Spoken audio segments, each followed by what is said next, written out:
Yo, yo, yo, what's up, ladies and gentlemen? Hello, guys. Welcome back for another day. Welcome back to New World, the greatest MMO ever created on this planet Earth.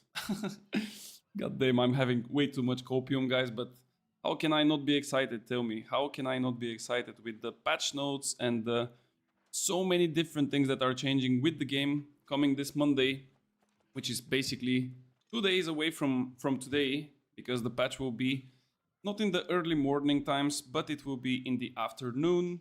But still, it's on Monday, it's 2 days, and it's gonna be big. It's gonna be huge, it's gonna be exciting, it's gonna be extremely nice.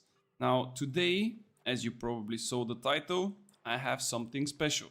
Announcement. And this Oh, something that's right. special We announced console. is my way. Now, this is literally straight from the kitchen, by the way. This is my way of approaching changes, approaching builds, approaching, correct perks, combinations, and all kinds of things that you can imagine when it comes to making my builds, either that be for PvE, PvP, different classes, and whatever not, right? Like it could be basically for everything. So it's still early days on the stream. We just started. I will wait for a little bit. Of course, we're gonna get some people in. We're gonna get some questions. Maybe we're gonna get some more ideas, of course, with the people in the community. But today, that will be the goal of the stream, to show you guys how I personally approach different builds and what is my thought process behind it. How I let's say put on the scale different perks, different choices, and so on. Maybe a negative thing will be that we don't really have all the answers about the current patch that is coming, because we don't specifically know, let's say, which perks are falling into the same category, like which perks can be stackable, which cannot be stackable. So I would kind of go with the knowledge that we have so far about the game, meaning that I would definitely segregate the perks for which I'm, 100% sure that they were in the same perk bucket and not able to be together, even though this can change. But for the perks that I'm not sure if they are in the same perk bucket or not, we will just be guessing. And to be fair, I made a whole list of them, and there is like quite a lot of perks. So to be fair, I'm not even sure. Just give me a second. Okay. I'm not even sure if we will have those contradicting perks. To be fair, I don't think that's gonna happen, simply because we have way too many good perks which are from different labels, like the defenses, the offensive ones, the infixes. Infixes are actually something extremely interesting that I really want to, put a lot of effort into, like trying to explain the whole concept of the infixes, because I think that this is the cherry of the season. The infixes being so broad and, being basically everywhere. Because before, for us, the infixes were just the artifacts. And as we know, like, artifacts are limited, meaning that you can have one artifact on your weapon slot, one artifact on your defensive slot, and one artifact on your jewelry, for a total of 3. Now with the infixes, this changes completely, because you can technically have 10 different infixes as long as you, as long as you combine them accordingly. Because you can have infixes on your weapon sets, sorry, not weapon sets, but the gear sets. You can have infixes separately from the sets as well, which is also like something completely different. And then you can also have artifacts which are already coming with their respective infixes. So this, as you can imagine, 10 different infixes is crazy. And the question, of course, is, can you actually make something out of it? Like, can you actually make a good build out of it? Because, of course, some of them are for healers, some of them are for damage dealers, some of them are for tanks. And if you want to do a damage dealer set and you put all those infixes, for healer and for a tank, like, you're not actually building a proper set for a DPS. So this is one of the questions only, of course. that we will also discover and probably answer later on. But yeah, like I said, let's go. Let's play a couple of games, a little bit on Capture the Flag again, because it's our favorite mode somehow. I was trash talking this game mode so much when it came out. Now I'm non-stop playing it. But yeah, I'm gonna play a little bit, and then when we get some more people on the stream, we will go and evaluate all of the different perks and combinations that are potentially going to be our focus for Season 10, because I definitely want to, of course, straight up go for the builds that I want to hit, meaning that I want to invest my shards, I want to invest my resources and so on. So it's good to have already some form of idea what I will be going for, you know, like what will be my focus.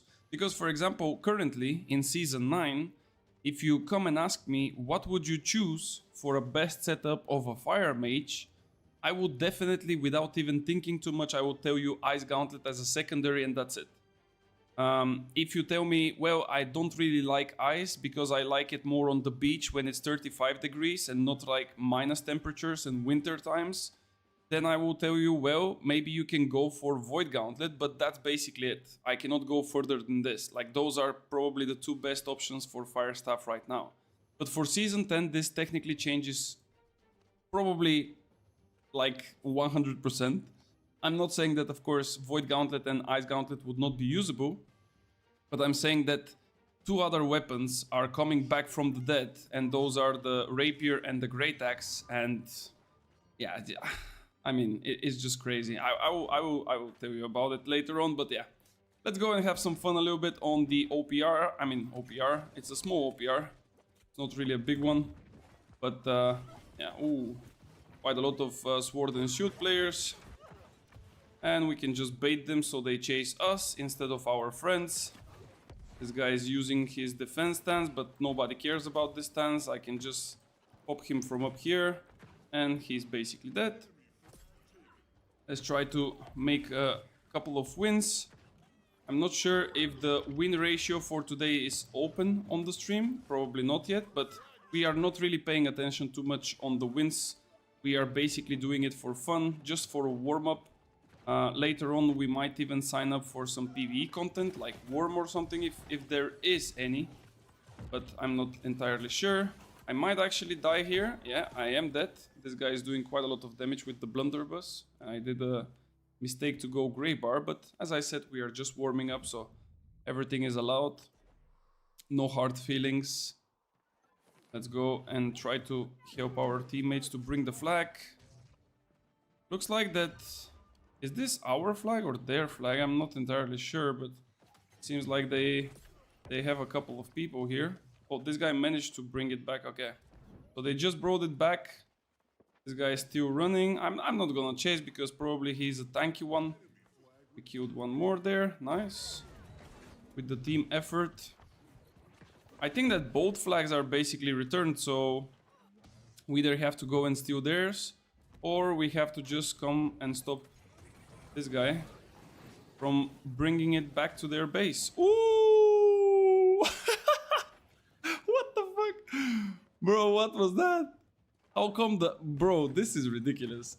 I know about this bug, and a lot of people were like asking me mid-games, like, how did they get teleported? It's just because of the wind chill. Like, for some reason, the interaction is super funny when you lose your stamina.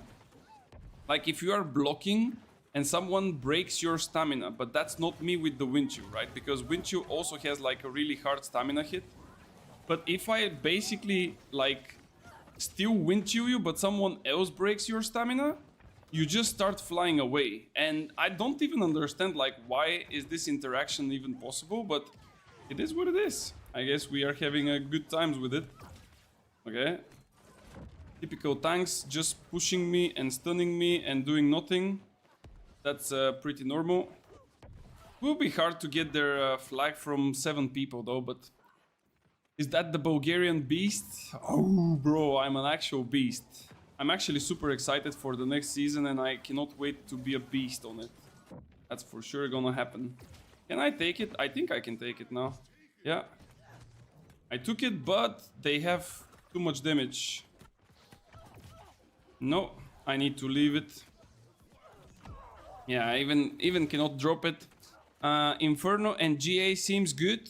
It's a good guess, but we have to go over the details and I don't want to spoil. I don't want to spoil.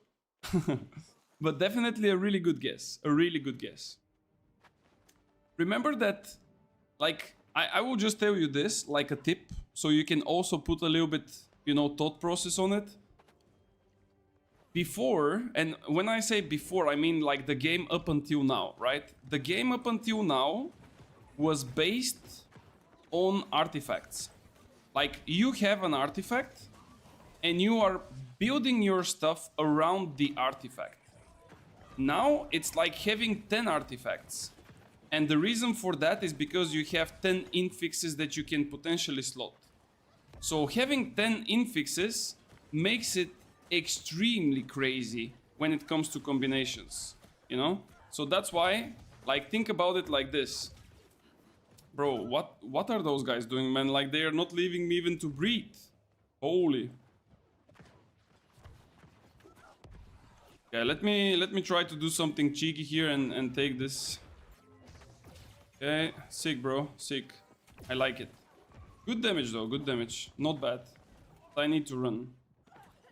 And he's chasing, that's nice. And oh, almost. My guy didn't stun him or anything.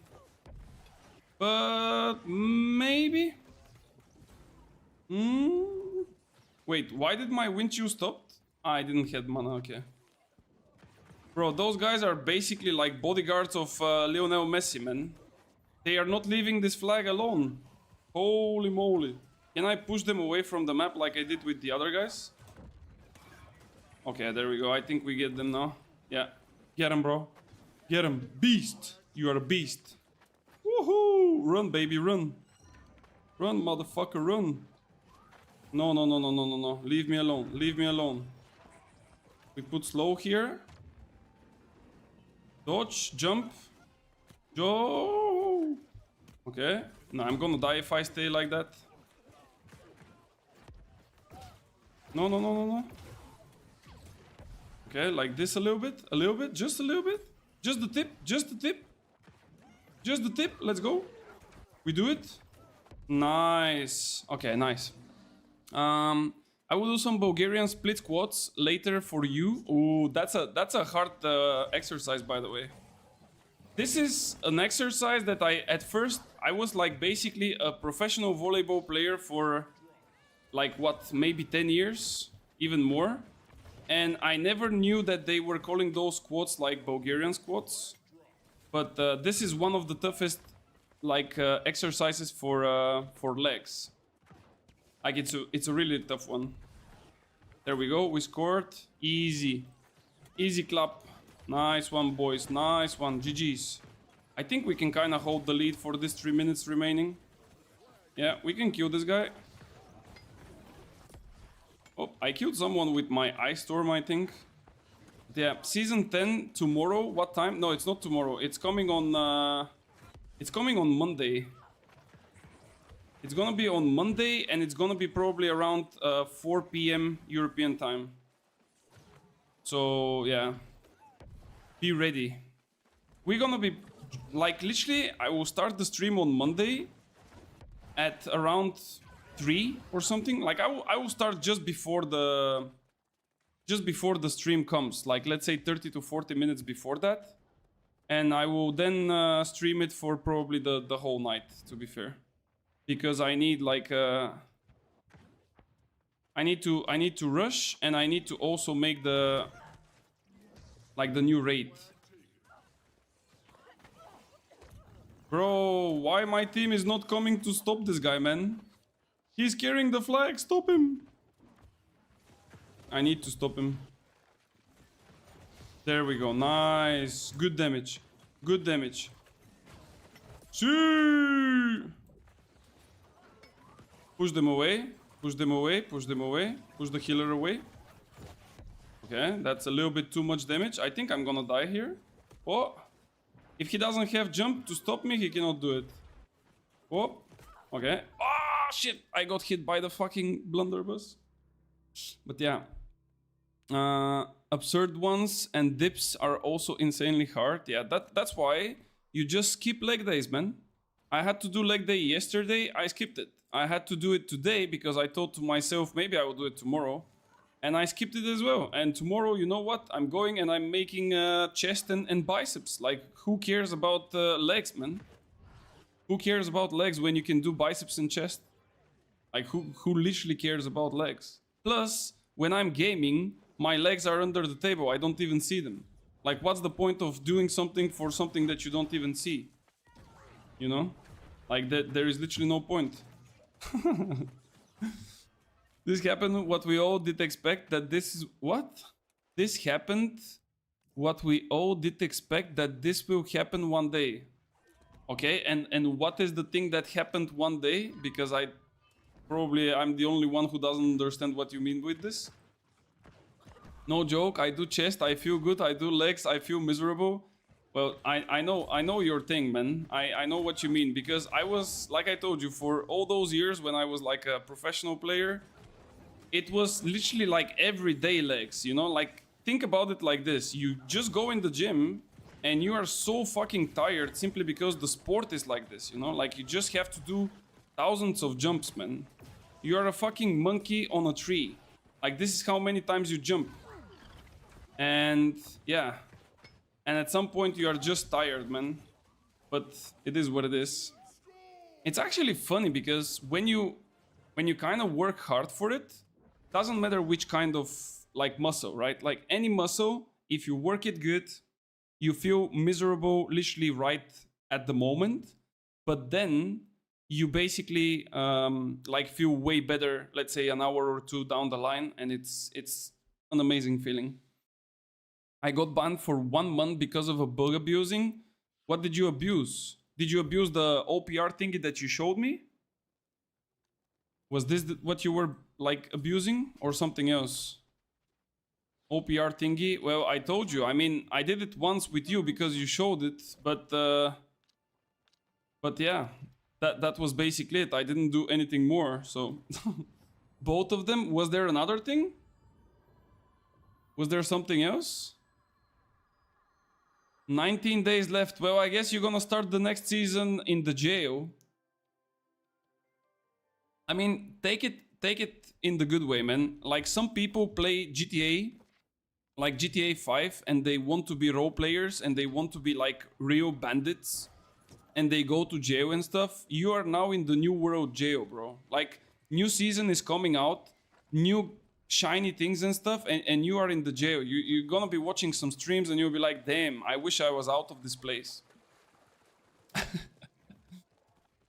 There is another bug, but I'm not telling you. Why you are not telling me? I'm not gonna go and abuse it. I don't want to get banned. Bro, I got stuck. I'm also in the jail. Oh my god. This is another super annoying thing that happens sometimes. But yeah, let's do the quests, the daily quests. My favorite ones.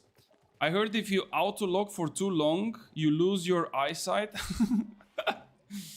Yeah, I'm not auto-locking. Let's be clear here, you know? I'm not auto-locking. Elden Ring is new meta right now. What do you mean? Elden Ring is an old game, bro. You got a lot of free time to do legs. Kinda true though, kinda true. Are you talking about the new Elden Ring that they did like a multiplayer kind of version? I don't know.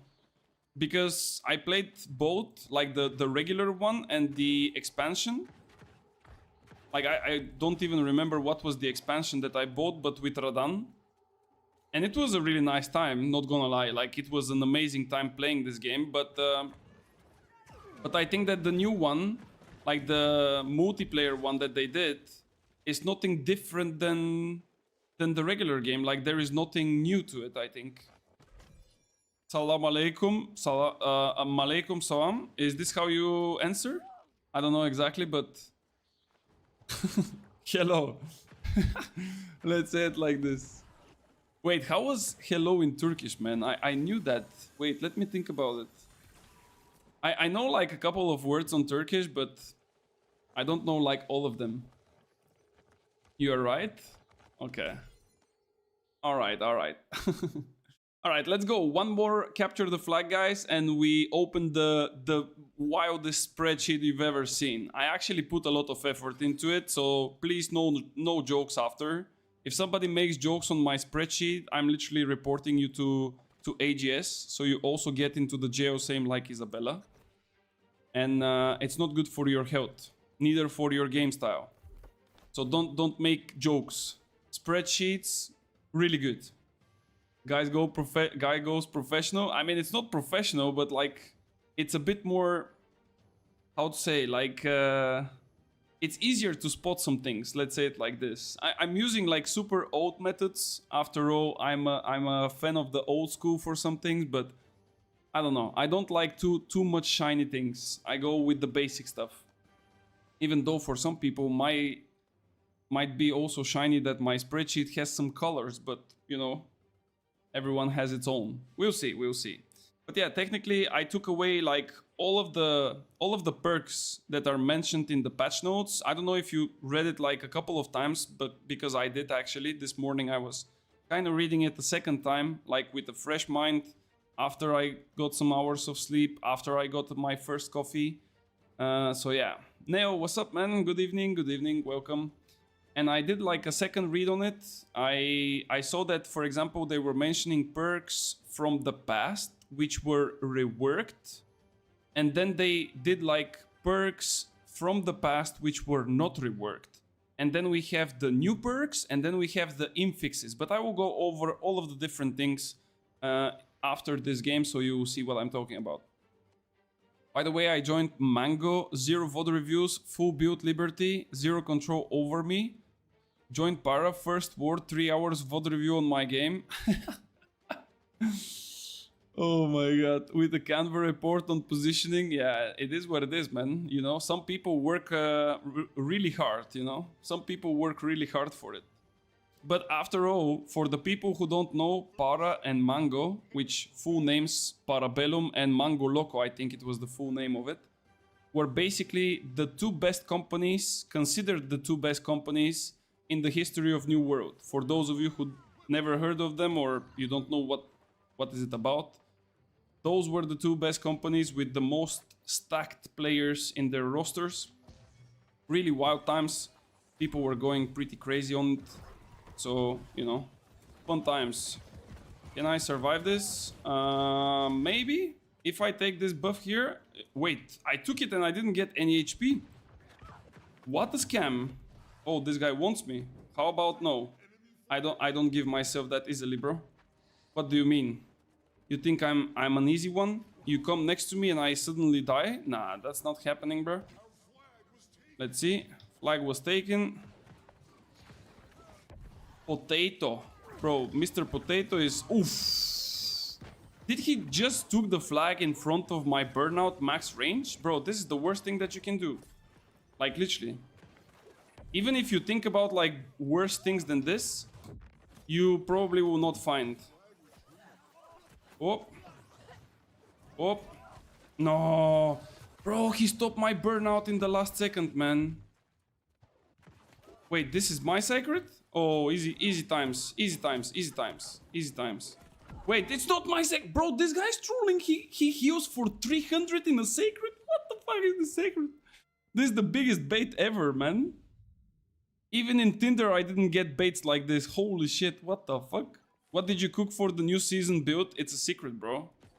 If people were giving their secrets so easily, there wouldn't be Michelin star restaurants, man. You know? Oh. Oh! Get away! Get away! Sheesh! Bro, this is a lot of damage. I was about to snipe this guy with a pillar, but he basically died without it. Okay, let me... There is no score yet? Okay. I'm on a mission. I need to go and take the flag. This guy might die if I hit him. Okay, he got a healer. Let me take the buff at least. Alright, we poppin'. Okay. As always, sword and shield pretty balanced. Chases you mid-air, still hits you mid-air. Pretty nice. This guy is predicting, but not in the... We are not living in the same reality. No, you dead, bro. I'm really sorry. I'm really sorry. I'm sorry that you had to suffer this, but GG's. Maybe next one. Yeah, let's go. Opala. Opala. Oh, nice shockwave. Pretty decent timing. Not gonna lie. Yeah. Healer playing with Void Gauntlet as a secondary. That's not a good choice, brother. I'm not gonna lie. One of you has to go down with me. Good shockwave, but we are going here.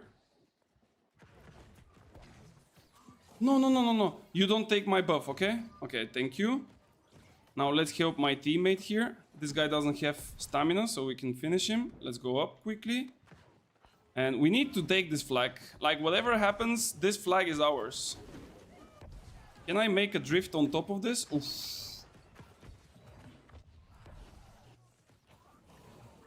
And he did.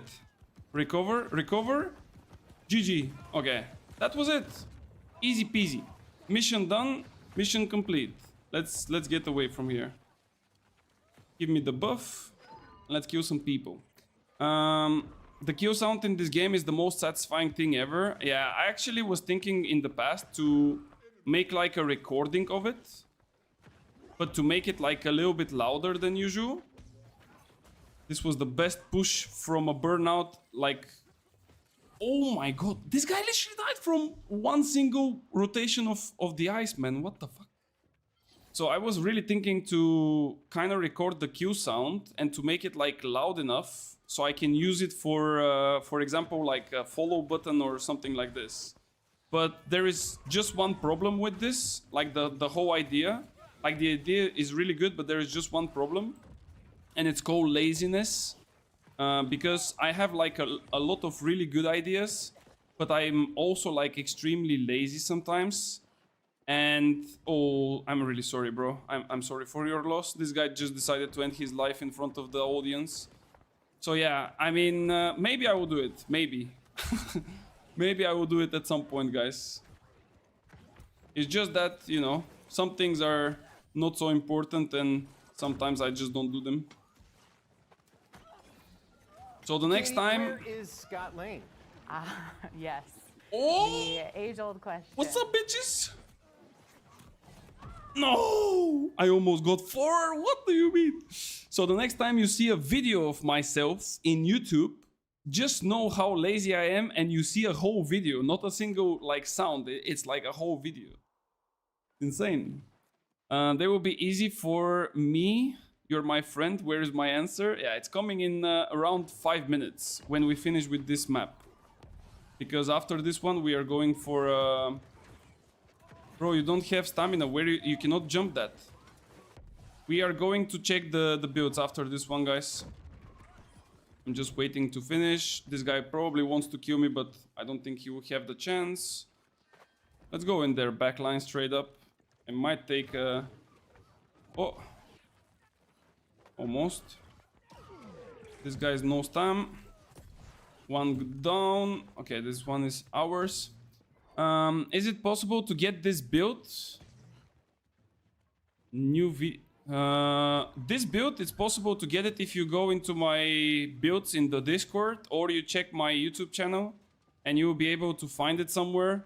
But it's a build from the beginning of the season, which means that soon it will have to be updated for the next season.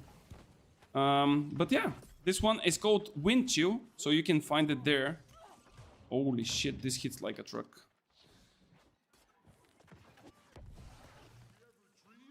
Sit your ass down, boy. Get away, get away.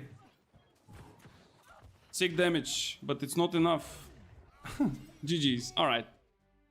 There we go, get 'em, boys. What's up, what's up? Alright, guys, are you ready? Are you ready for it? I think you are ready for it, right? I think we are ready for it. Alright.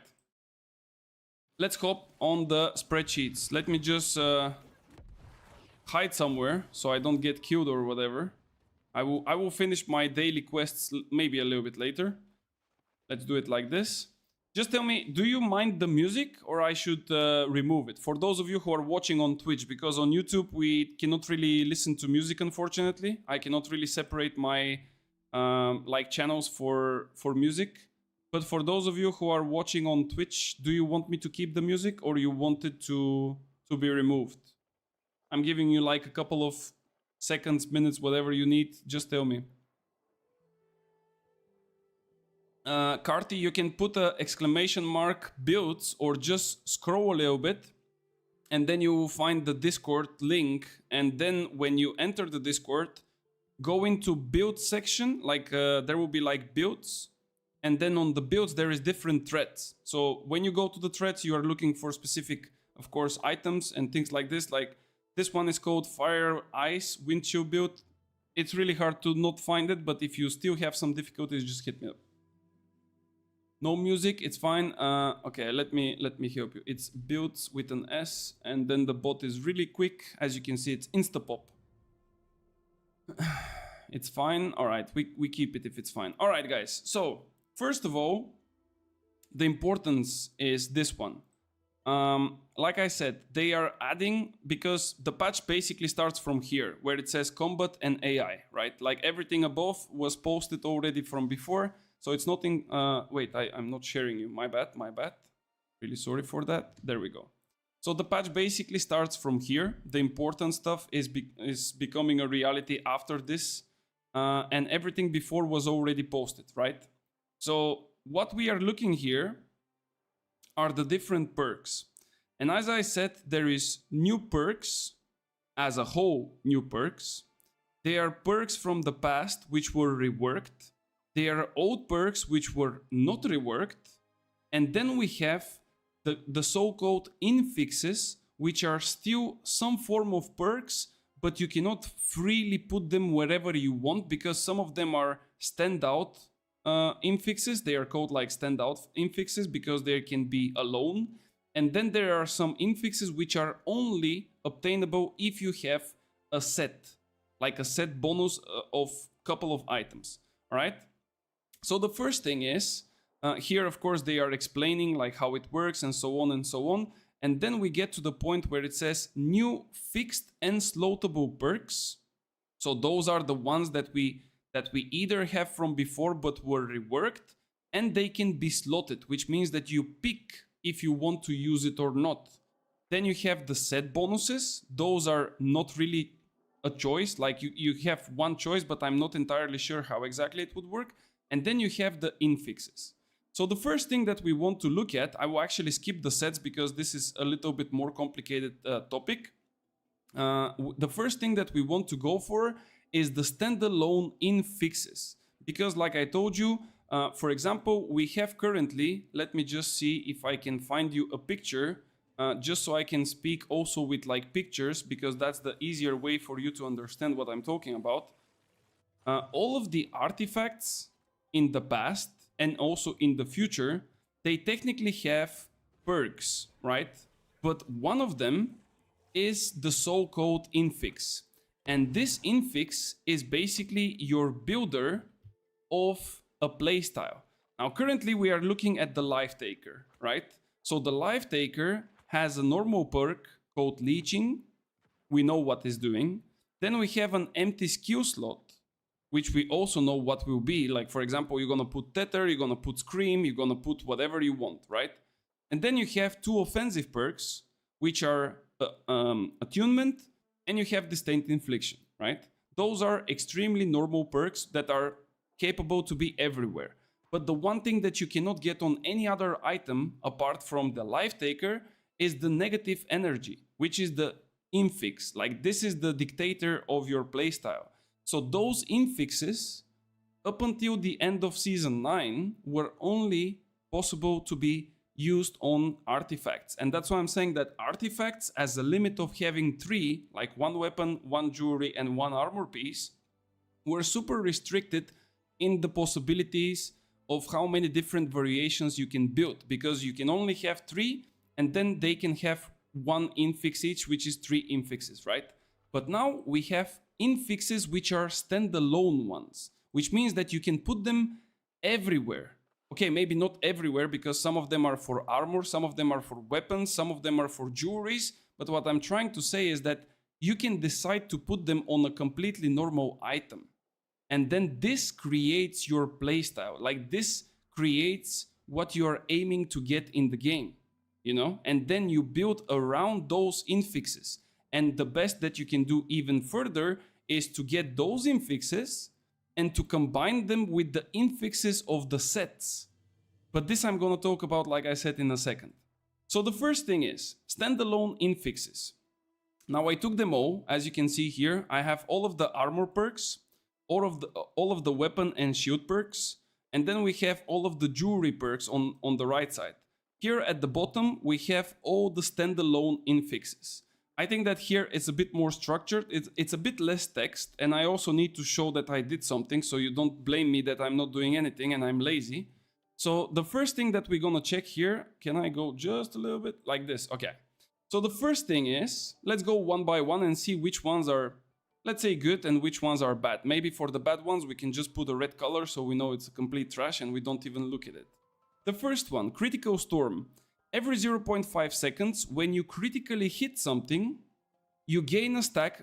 Don't look at the text because I tried to fit it in the box, so sometimes it would not be full, and that's why we can always come back here and see the exact text. But every 0.5 seconds, when you critically hit someone, gain a stack that remains on you for 10 seconds.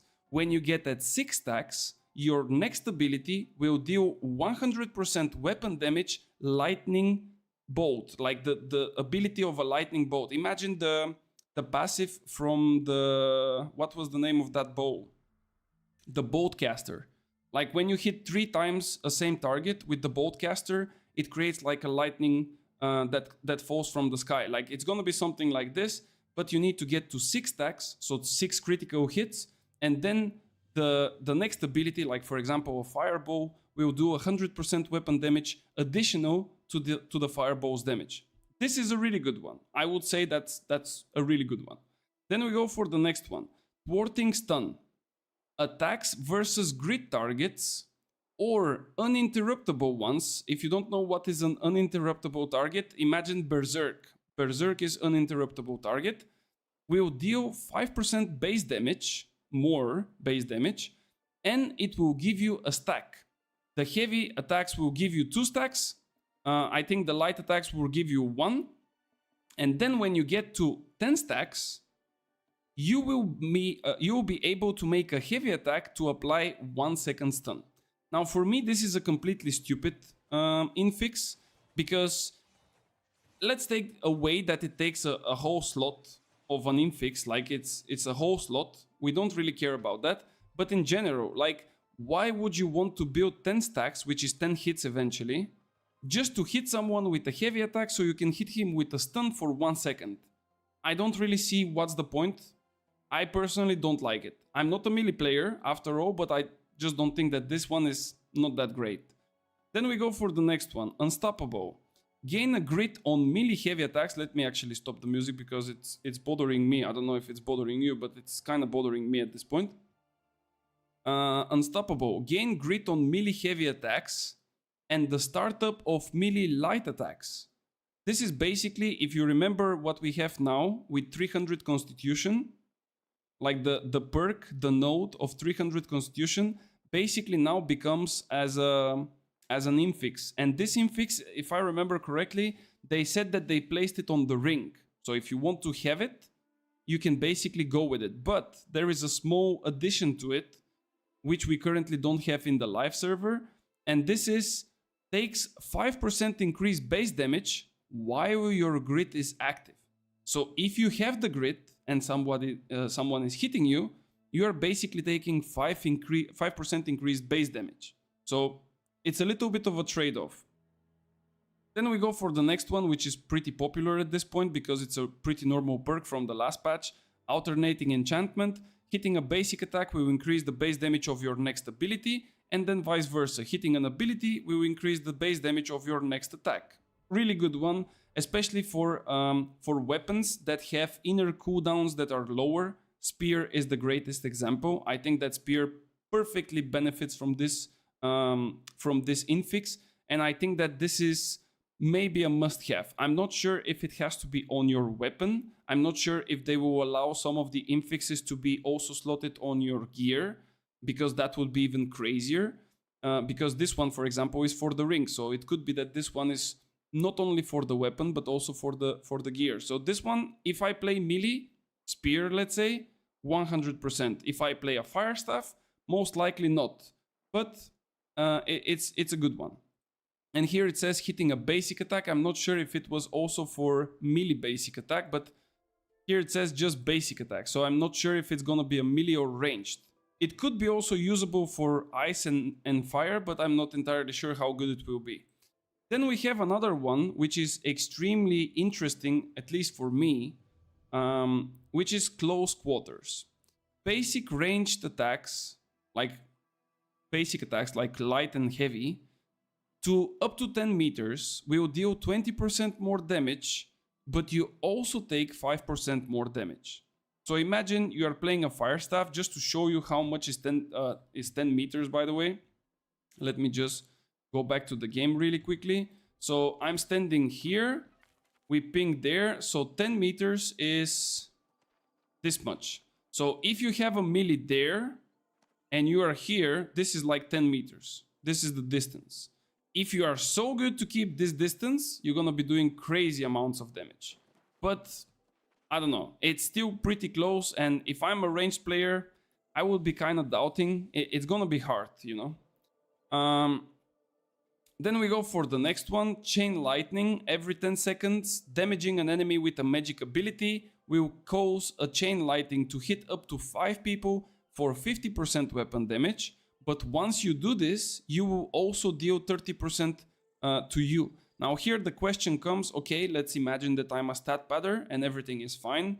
What will happen if I have 20% HP on me and I suddenly throw a fireball and now I have to do 30% on me? Am I dying? You know, like, am I gonna die? First time in your life you're doing spreadsheets during work time, your boss joining the office, looking at you, Mr. I'm proud of you. Little did he know I'm new to New World. Nah, it's fine, it's fine. Then we go to the next one. Empowering heal. Now this one is for healers, but this is basically, for some of you might be quite, you know, interesting, because this is basically the old one from Vengeance. When you heal an ally, you gain 1% damage. It's 1% empower basically, but it says 1% damage. And this stacks up to 20 times. So for 10 seconds you have. I think that this is a bad infix, but if a healer that wants to be some kind of a paladin or whatever, maybe he would do it. I don't know. I don't know how many people are using Vengeance right now, but they might find some kind of value in it. I don't know. The next one, this is maybe really suitable for Berserks. Adrenaline Burst. When you drop under 50% HP, you gain 18% critical chance. Now, you might be thinking, why Berserk players? Like, what's the point of, you know, Berserk and stuff? There is a lot of other perks that I'm gonna mention in a second, which are kind of focusing a lot on the lifestealing. And lifestealing, I think that in this season will be extremely powerful. I'm pretty sure that even ranged people, like ranged players, would maybe go for it. I think that I will also go for it on the fire staff on one of the builds. Lifesteal feels like it's really hard buffed, like it's crazy buffed. There is so many different perks that can chain together to a lifesteal setup. It's just wild to me, and I think that it's basically because of the thematic of the vampires and everything around it. Then we go for the next one, which again is extremely interesting. Shredding Backstabs penetrates 40% of the target's armor, but deals 20% less critical damage. Now, to say it in other words, if a target has, let's say, 2000 armor, which is like medium, right? If you hit someone, you basically strip him down from 2000 down to 1.6. Like actually it's to 1.2. Like from 2000, you bring him down to 1.2. This is basically the difference between medium and light in terms of armor. Now you see that you have 20% less critical damage, but there is weapons, and again, going to the hatchet, there is a a weapon like the hatchet that can reach such a high critical damage that those 20% would not be equal to the baseline. You know what I mean? Like if the base is, for example, 1%, and then you have the critical chances and the critical damages and so on. Even with the we don't really have resilient anymore, but there is like a critical damage mitigation. Even with this one, the hatchet can go over it. So I think that for hatchet, this is an extremely powerful perk, like infix, sorry. So I think that this definitely should have, you know, be used for some hatchet players and maybe for other melees as well. Players will heal you too. They can use the healing infix for a fat trip eruption combos. Yeah, I mean, basically, this has to heal quite a lot. I mean, in order to get the stacks, right? Like you get 1%. 20 stacks is 20%, but you need to technically heal every like one time, at least one time in 10 seconds. So if you cannot keep up healing every, let's say 5 seconds, 6 seconds or something like this, you would not be able to keep the stacks. Because there is no cooldown on this one. So this means that before the first one disappears, you need to renew the effect by applying another heal to someone. So I'm not sure about the cooldowns of the healing in the flail section. I'm not entirely sure how it works. Does healing breeze apply to... Well, I don't know. I'm not sure. Because it says healing an ally. Healing breeze is on you. Or you mean like applying a heal on someone and then healing breeze healing separately and applying a second one? Maybe it will work, but this has to be tested. I'm not entirely sure. The flail ultimate heals once every 3 seconds. Then with this one, probably you will be able to get the stacks quite quickly then. Yeah, most likely you will be able. I'm not a flail guy, but if it heals under 10 seconds, then I'm almost certain that it can apply the stacks without any problem, because there is no internal cooldown that stops you. Okay, then we go to the next one. I think that this is one of the biggest memes, by the way. So, more mortar, more boom.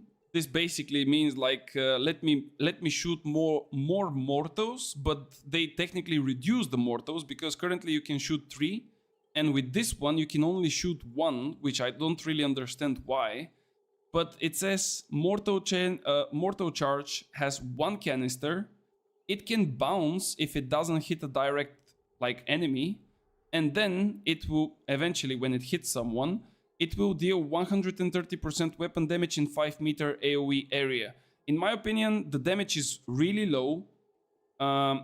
It's only 1 canister, which means that you cannot really spam it in the clumps. And I really don't see it happening unless there is something more to it that it's not written in the patch. And maybe when it comes out, we can probably go and test and see. But in my opinion, if it's like this, like just 1 canister and then you need to put the ability in the cooldown and then wait again, I think it's gonna be completely useless. So this one is not that great. Then the next one is Exerted Spin. This is literally only usable for a Great Axe. And as you can see, the description basically points towards it. Whirlwind of the Great Axe can spin up to 12 times without the need of enemy. Here it's not written, but I kind of shorten it so I can get it into the block. So you don't need targets to be hit in order to continuously spin. You can spin 12 times regardless if you have enemies, but once you finish the 12th spin, you basically lose all of your stamina and you become exhausted. So in some cases it might be useful. Let's say that you want to escape. Let's say you play a healer. You want to be a legendary healer that throws gravity wells and you are the playmaker of the team. I know one of them, but I'm not saying it in front of him because he then believes in miracles. So let's say you want to be the playmaker. You want to be the Ronaldo of the team. You play Great Axe. You are a healer, but you have a Great Axe. And suddenly you are under threat of being killed. You just start spinning and you just spin towards the woods. And it's fine. You don't have enemies on the path, so you cannot really extend it. But now with this one, you can spin 12 times and nobody cares. And of course, at the end, you would not have stamina, but probably you're gonna get enough distance from the enemies. Then we get to the biggest meme of this patch, Revive, which is casting a Life's Embrace on a down player. We will revive them instantly. For 300 focus, you can do that. If you have less, it would not happen. But I think this we can already put like the red marker, like this is a complete trash. Some of them, of course, can be useful in some situations, but like this one is a complete doggo. I would not really put another socket for this thing, literally never. But I don't know, guys, if you want to make some funny videos, maybe that would be a nice one. And then we go for two that are already known from the past. The first one is Poison Affinity. Deal 15% more damage to poisoned enemies.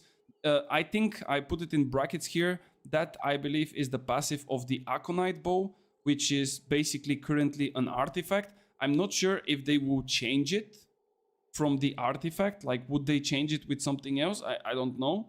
But this is basically now a standalone infix, which means that you can slot it on another combination of weapons. And today I was trying to think about another weapon that applies poison. And I'm not sure if we have one, but it could be that specific abilities or maybe even disease can be considered as poison. I don't know how the game is written, of course, like we have to go really deep here to see the code and like how it's written every single thing. But I think that this might find use in different situations, because you can also, for example, apply poison with the Biobomb. I think that Biobomb also is applying like poison damage. It's like nature dots. So this is to be tested, to see. And then the last one is the Cleansing Block. This is again another Yes. passive from another age-old artifact. question. And this is the Myco, I think. The Myco artifact. Blocking an attack removes one debuff. It has a 3 seconds cooldown, and I think indeed that it's from the Myco. The Venom, yeah, exactly. Like this is, yeah, it's a really good input. Indeed, the Venom can put a nature dot, so this basically can boost even more your damage. Once you put the stack of the Venom, actually, if you have the Venom as a secondary hand, right? And if you use, let's say, Sword and Shield, if you do a heavy attack, you still apply the dots. So then technically the person would be poisoned, and then you would have 15% more damage on your all attacks, like your sword and your venom. So this is really, really interesting combination that can be, you know, combined with all those niche small details, but really important. All right, so this is basically the infixes. Now, I told you I wrote like all of the perks. I would not go into all of them, of course, because there is no point. We checked them yesterday. If you didn't check them yesterday, maybe go check the VOD or just read the patch yourself. But today I will show you how I work in the form of looking into a build. Like, of course, you need to see the changes. You need to see different things. You need to have a little bit of knowledge on how specific builds work in the form of how they work with each other, the two weapons and so on. So the first thing is that I check is the weapons. Like, what is the balance of the weapons? Now, I told you that the infixes for me are extremely important because they are now the playstyle. Like, they are dictating how you're gonna be setting up your playstyle. But now, as we know all of the infixes, we are going towards the different weapons. Let me just find them. Okay, there it is. We get to the weapons. Read the description of Arboro Runeglass. Yeah, but this is... I know what you mean, but I'm not sure if it will work like this. That's why I'm saying that we have to test it. Indeed, they apply a nature dot, but I'm not entirely sure if it will work the same way, and I will give you one other example. Deep Freeze has a label saying that... Actually, I have it. Wait, 1 second. So if we look at the Deep Freeze, where is it? There it is. Frozen, rooted, or chilled enemies will take 15% additional damage, right? And I was thinking that if we use this one, inflicts Frostburn, right? It would work the same, like from the Runeglass, but it doesn't. So I'm not sure if the Arboro Runeglasses would also work the same way. It will be tested for sure. Like, this has to be tested, but just saying that we cannot be sure. It could be. So back to the topic. So the first thing that I want to show you is the Fire Staff changes. increase how much the fire staff base damage is reduced in PvP from 13 to 15%. In other words, they are nerfing the damage of the fire staff in PvP with 2%. Alright, that's fine. It's a small nerf, it doesn't matter that much. There is a lot of other things that can boost the damage back, so it's completely okay. Now, what is the fire staff good with? The fire staff is good with Ice Gauntlet, the fire staff is good with Void Gauntlet, the fire staff is good with Blunderbuss, Rapier, and Great Axe. Okay? So if we go through all of the different weapons that I just mentioned, and we look for something specific, right? We're gonna probably find something interesting. Now, I will not go into all of the details like I told you. I will just go to specific things. And now I'm trying to find... I don't know if I will even find it. Let me see if I go like this. Okay. No. Here is charge. What I'm trying to say is there is a small change that they did on the charge ability. There it is. Okay. So the charge, right? and Warhammer, yeah, you are playing it. I'm not playing this. Look at the name of the Frostburn, what it says on the Arboro. I don't have an Arboro on me, but I will check it after. So if we look at the Great Axe, there is one extremely important change. Like many people maybe will overlook it, but this is like a huge game changer. Refreshing charge, which was before the charge ability, the one that you dash forward, right? The perk before was to refresh your ability when you hit a target or you kill a target. I don't remember. And you couldn't pass through targets. If there is an enemy, you hit the enemy. If there was an ally, you hit the ally. Okay? So now, charge can now pass through allies and enemies when sprinting forward. And will deal 14 to 28% increased base damage based on the further distance, whatever. So this basically means that you can do a charge in the same way like you do burnout. Like it's literally burnout with a Great Axe. And you can pass through targets, do your damage, and get the fuck out. And another extremely interesting thing here that most of the people don't realize, and I will tell you why it's so interesting. When you charge, you see at the bottom, the ability has grit. Okay? Do you remember this? The ability has grit. Okay? Now we go to the next thing. Ability now has grit. And I will just try to open one image for you. And this, of course, is the image Katie, of the Abyss changes. Yes. There The is age-old no question. refreshing move because they removed it. But what did they add? They added thwarting strikes. And what does thwarting strike do? 5.1%, and this would go higher. This would go to 5.5 at 800, I believe. 5.5% damage while you have active grit. So while you are charging, you're gonna pass through targets, you're gonna deal extra damage, further distance, and on top of this, because you have the grit, you will be able to apply those 5% more because of the grit. Now you might be thinking, yeah bro, but like this is only for the charge, like are you delusional or what? Alright, I guess I am delusional, but then we go to Maelstrom. And Maelstrom, let me again share, sorry. Then we go to Maelstrom, and then we look at the very bottom. And it says, additionally, it gains grit during its startup. So now the Maelstrom also has a grit.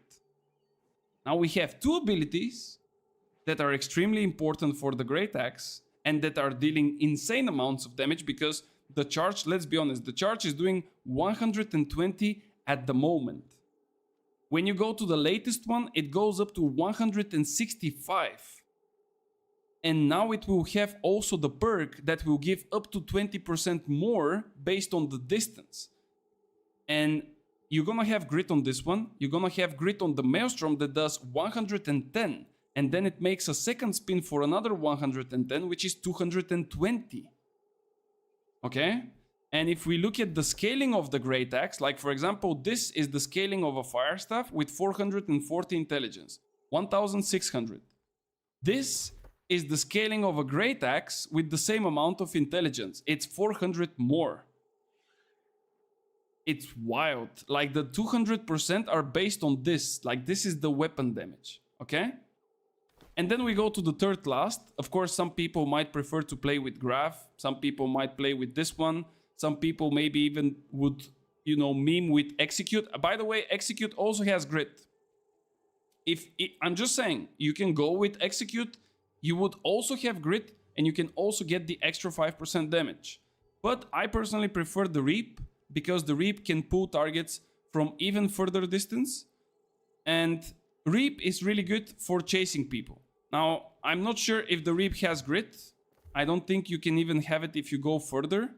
Yeah, you cannot have it. But the other two are pretty decent. Like the Maelstrom and the Charge. Like this is huge damage. Huge. Alright? So let's get back to it.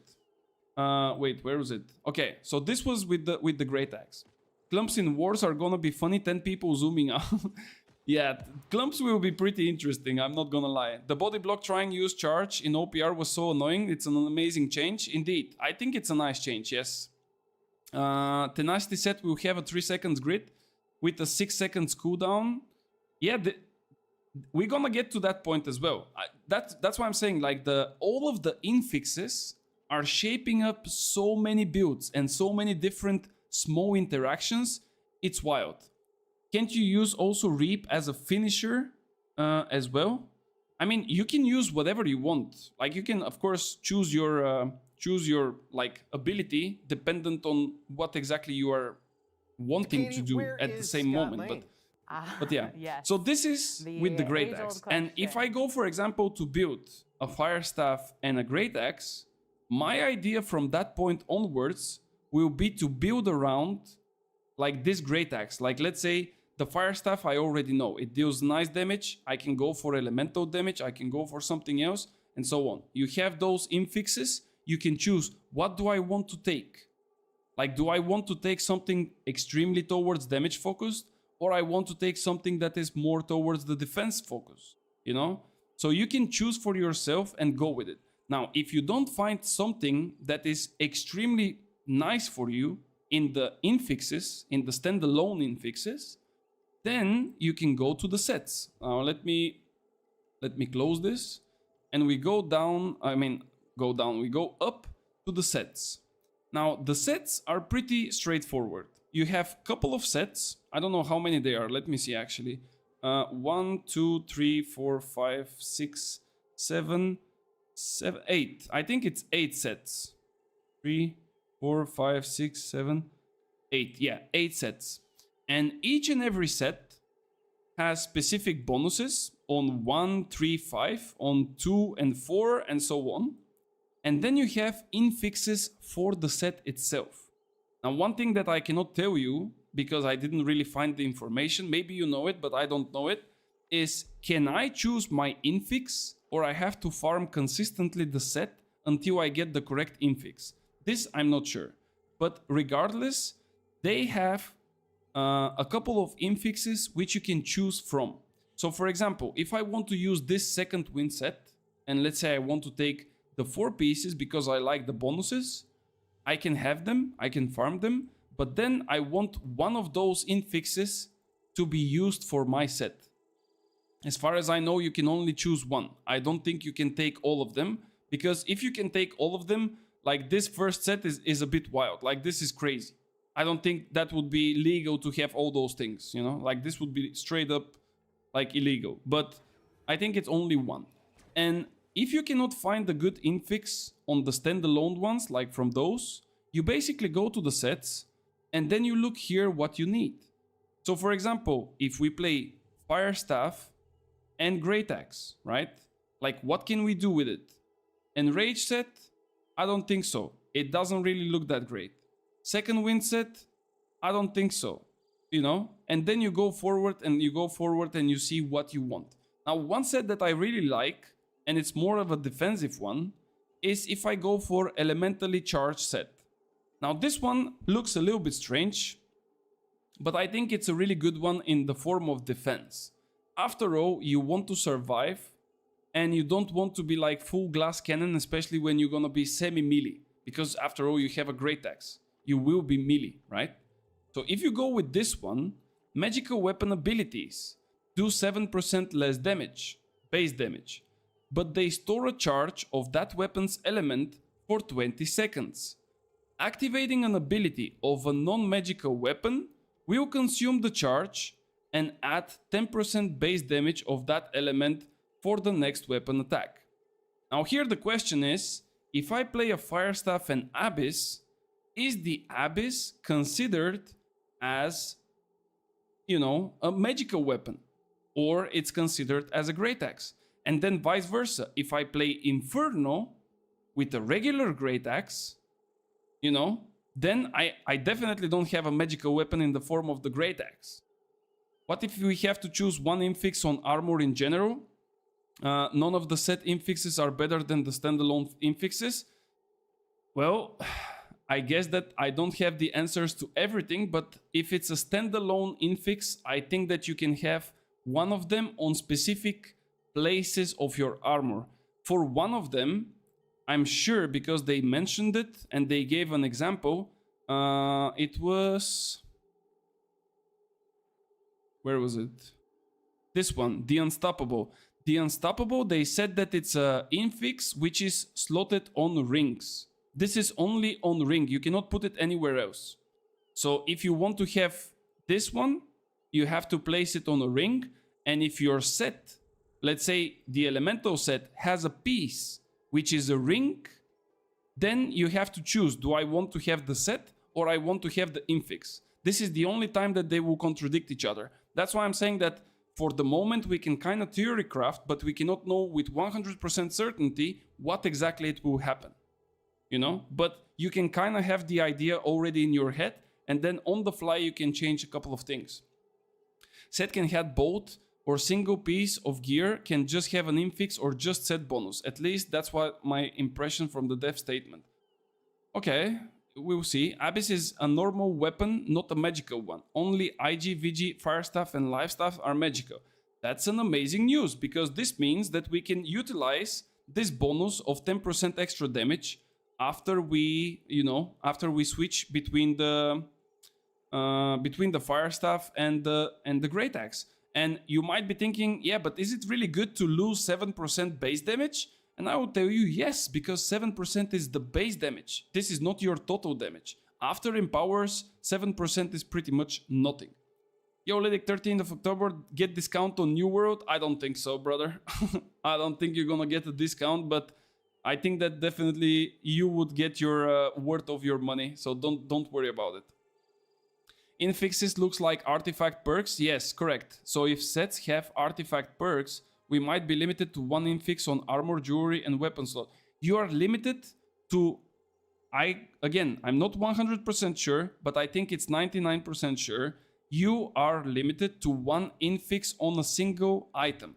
So let's say one infix on your headpiece, one infix on your chest piece, one infix on your weapon, on your secondary weapon, and so on. Can you upgrade a 700 named item to 800 without downside, like Life Ring Rapier? I think you will be able to upgrade any item that has a 700 gear score up to 800, and the only downside would be that if the item has the old perks, it would not be able to obtain new perks. So for example, the old perks have a regular name, like let me go back to the game so I can show you. Like we are looking at, let's say, Enchanted Ward, right? So this is the name of the perk. It gives you 4% damage from light and heavy attacks reduction, right? And then if we go and look at the new Enchanted Ward, you would see that it has, where is it? There it is, Enchanted Ward. It's usually called Enchanted Ward 2, and then it will give you 2% less damage from light and heavy attacks. But they will be like probably patched, and they will be like a little bit different. So it would not be exactly as you see it now, because otherwise everyone will just upgrade their old items and it's gonna be a fiesta. I think that the downside would be the charms and the fixed perks, as they might have, but yeah, technically the idea is that you get new items because the combinations of the new items, especially with the infixes, are really strong. So it's not really worth it to keep your old perks. But for some items it might be the case that it's better to just upgrade them. I've heard one infix on armor, only one infix on weapon, and one infix on jewelry. It could be this as well, Phoenix. It could be. I'm not like 100% saying it. Of course, you also cannot like get all of the infixes either. I mean, there are way too many, and they are not really useful for all the builds. You know, like you cannot really get like the infix, for example, for healers and things, because you would not get anything. One per item. They're supposed to be rare drops. Yeah, they are supposed to be really rare. How rare is something we'll find out soon. Old perks all got downgraded, so they don't have the perk 2. Yes. Life Ring Rapier has illegal perk combination, Rogue and Vicious. Yeah, that's why the dev said that if we want to upgrade the old items, which are with illegal perks, we can definitely do that as long as the item is 700 gear score. But this item will never have the chance to get the new perks, like the new infixes and things like this, which eventually, in the long run, will make them weaker. So that's the whole point. Okay, so back to the topic. If we use a Fire Staff and a Great Axe, right? And Ocelot confirmed, Great Axe is not considered as a magical weapon.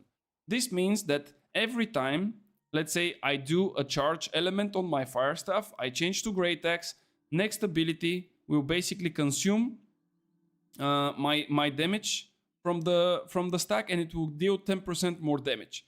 Amazing. Then you go for 4 pieces.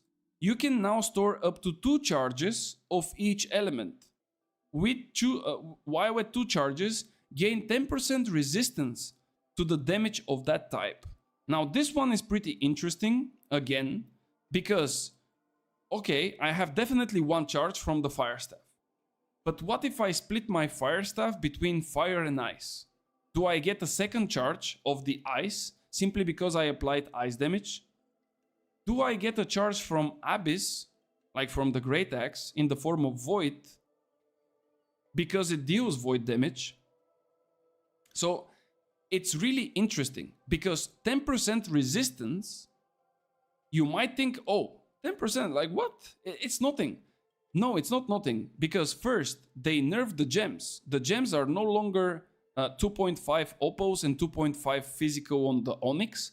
It's lowered to 2%, I think. And when you put 10 gems with 2%, it's 5% in total.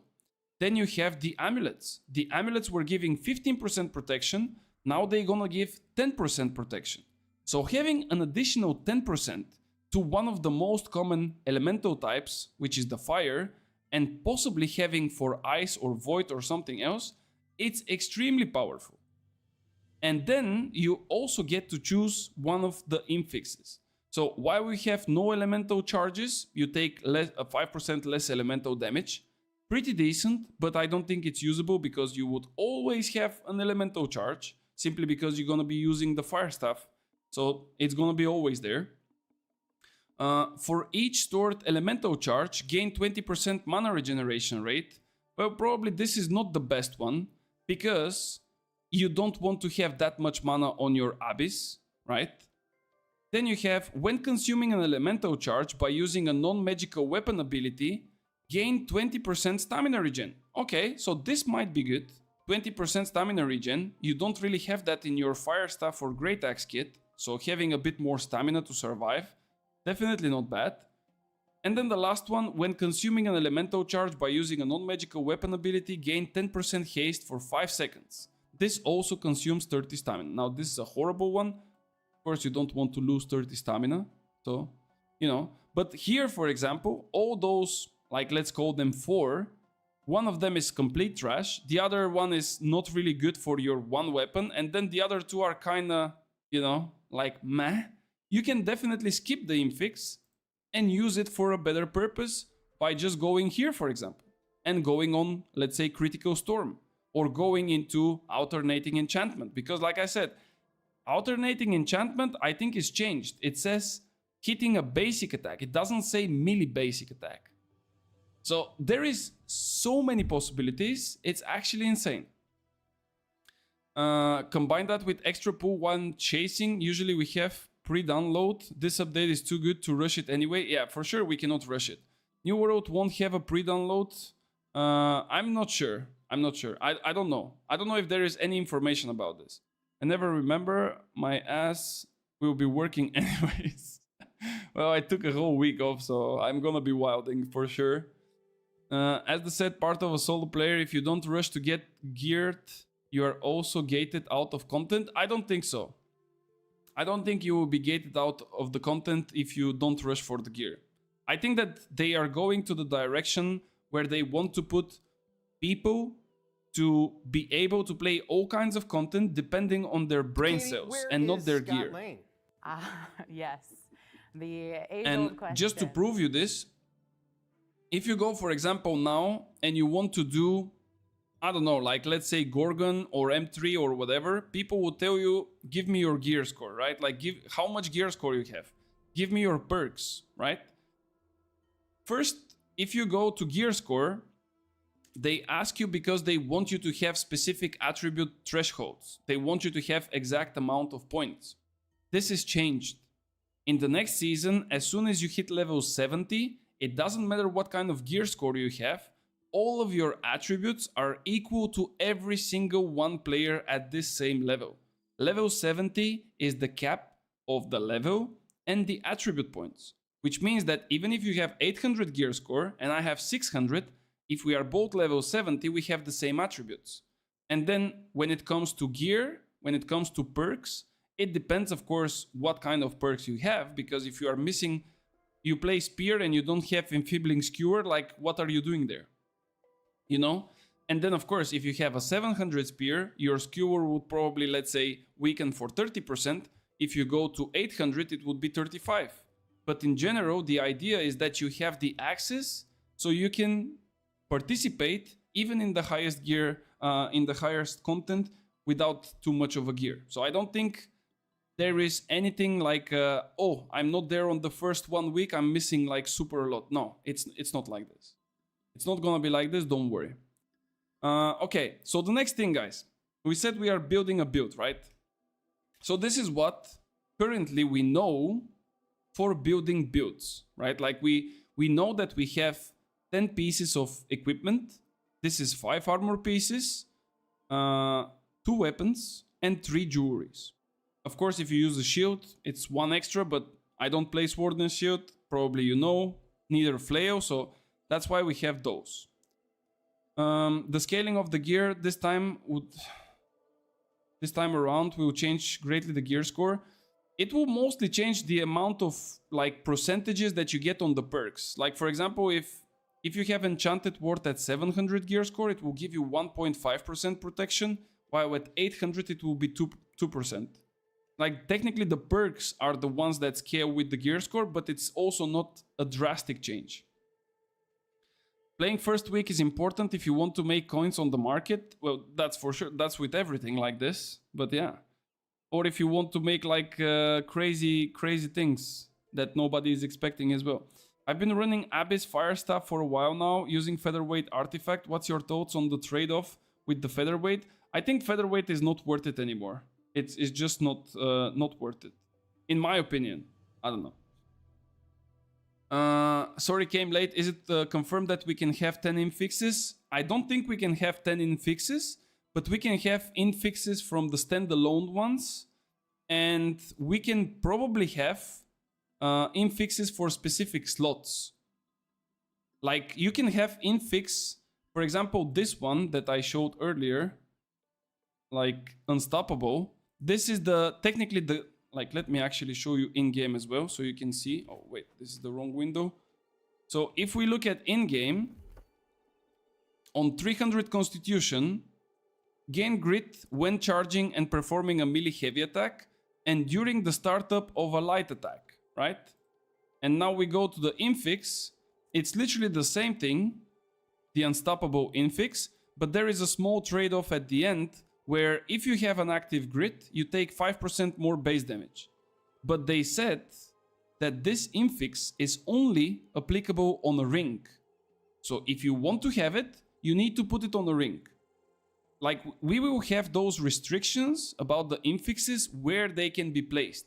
And you have to really take it into account, because if you want to have a set, like for example the elementary set, we technically have to know what are the pieces, because if this set has a ring, you cannot use the grid infix plus the infix of this set, unless you want to not take the infix and just take the other one, you know?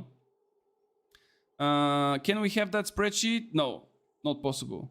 Can you share this? No. You can take a picture. I literally put 7 hours of work for this. No, but I mean, it's, yeah, I'll think about it. But I was not thinking to share it, to be fair. I was just thinking to show it, just to have like a better visualization. I cannot say the word, goddamn.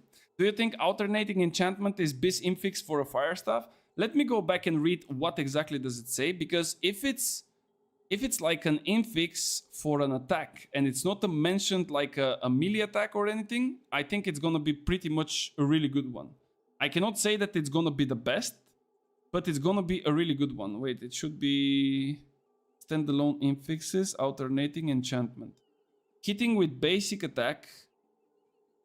Yeah, it says basic attack. It doesn't say that it's a melee attack. So it looks really good. But I also have other ideas for the fire staff, which I cannot really go into now. But I'm just gonna give you like small kind of, you know, bread to think about. Okay, so what I wanted to share, wait, we were speaking about the build. So if we assume, right, like let's assume that we can have one infix for each slot of our gear, right?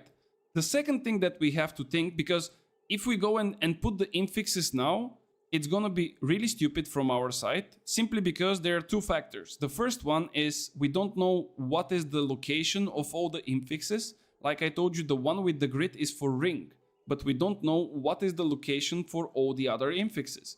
And the same goes for the sets. We don't know all of the different sets, what they are built of, like which are the items. And then respectively, those items, like those set items, they also have infixes. So we don't know which one will contradict with each other. So the next thing that we have to think about is what will be the other really good approach for the build. Like what would be your defense, for example? Would you go, for example, with 2 defensive perks? Okay, this is an earring, so not really the best example, but let's look at the hands. Can we have like 1 defensive, 1 offensive, 1 weapon perk, and then have of course, gem slot is everywhere, and then we have an infix? Or it's better, let's say, to have 2 defensive ones, or maybe 2 offensive ones. And now the question comes, can we actually have that? Can we have 2 defensive perks? I like your sheet, can I have it? Guys, I don't think to share my spreadsheet, and it's literally just the perks.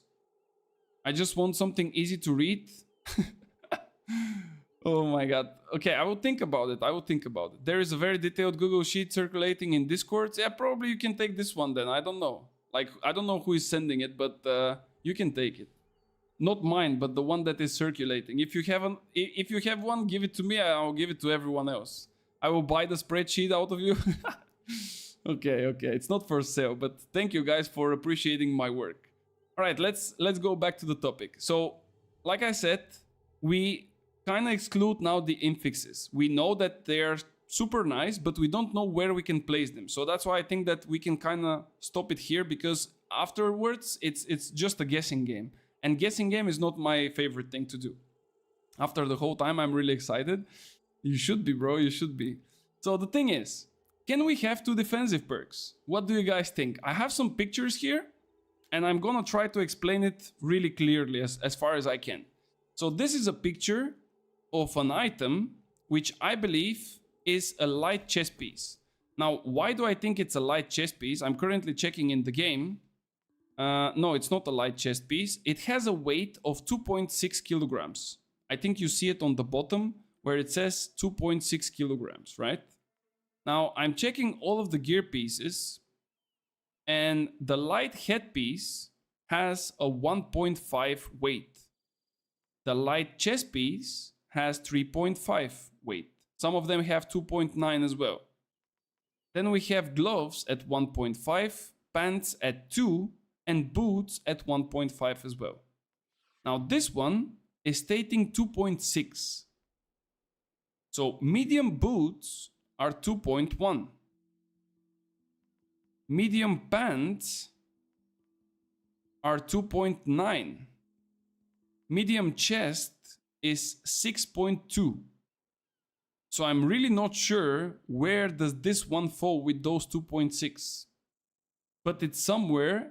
2.6 is medium boots. Well, I have some medium boots from the Gorgons, like the hoplites, and they are 2.1. Maybe I'm looking something wrong, or maybe those are like a little bit lighter. I don't know.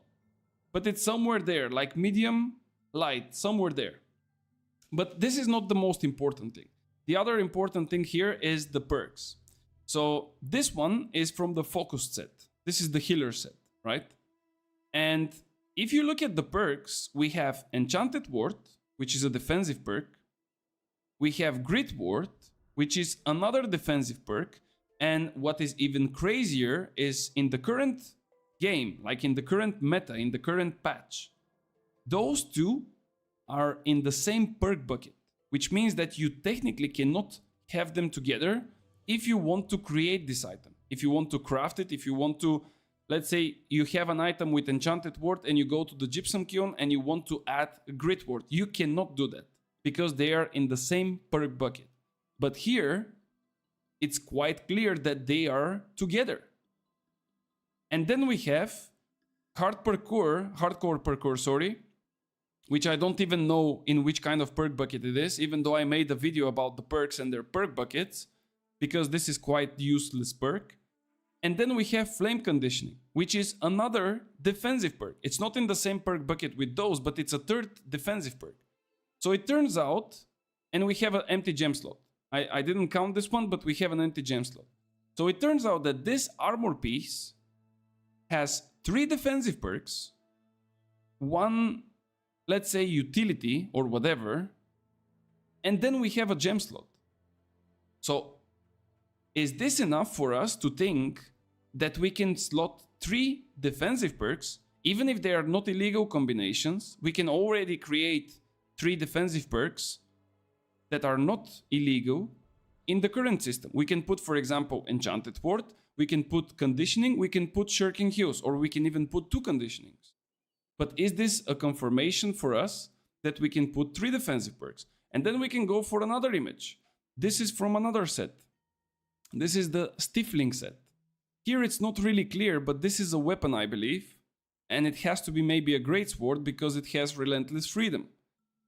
So we have Enchanted, Relentless, Empty Gem Socket, and then Shirking Flames. You see?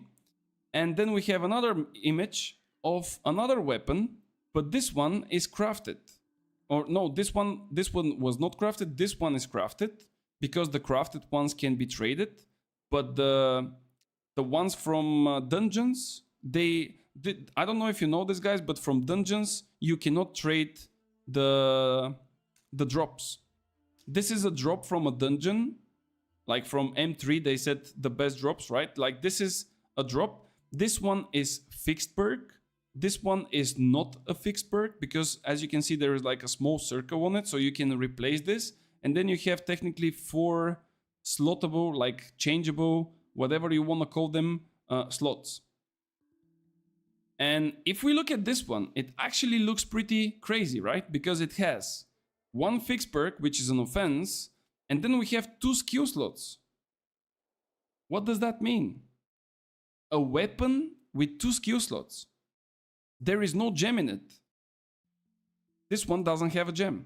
This one has 2 skill slots. There is no gem. There is 1 defense slot on a weapon.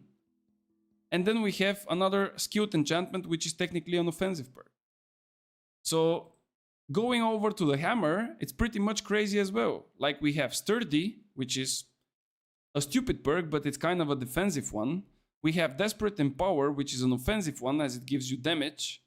And then you have again 2 skill slots and 1 more offense slot, but there is no gem again. So this kind of makes me think that we will be able to eventually either craft or get a drop with the desirable combination of perks that we want to have. Now, what I'm trying to say is, let's imagine that I have an armor headpiece and I want to have the gem slot stays there, but let's say I want to have enchanted ward. Then I want to have another defensive, could be flame conditioning.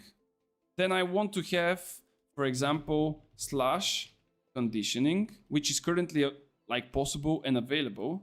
And then I want to have shirking fortification, right? So I have 1 gem slot and I have 4 defensive perks. Can I have that? I think I can.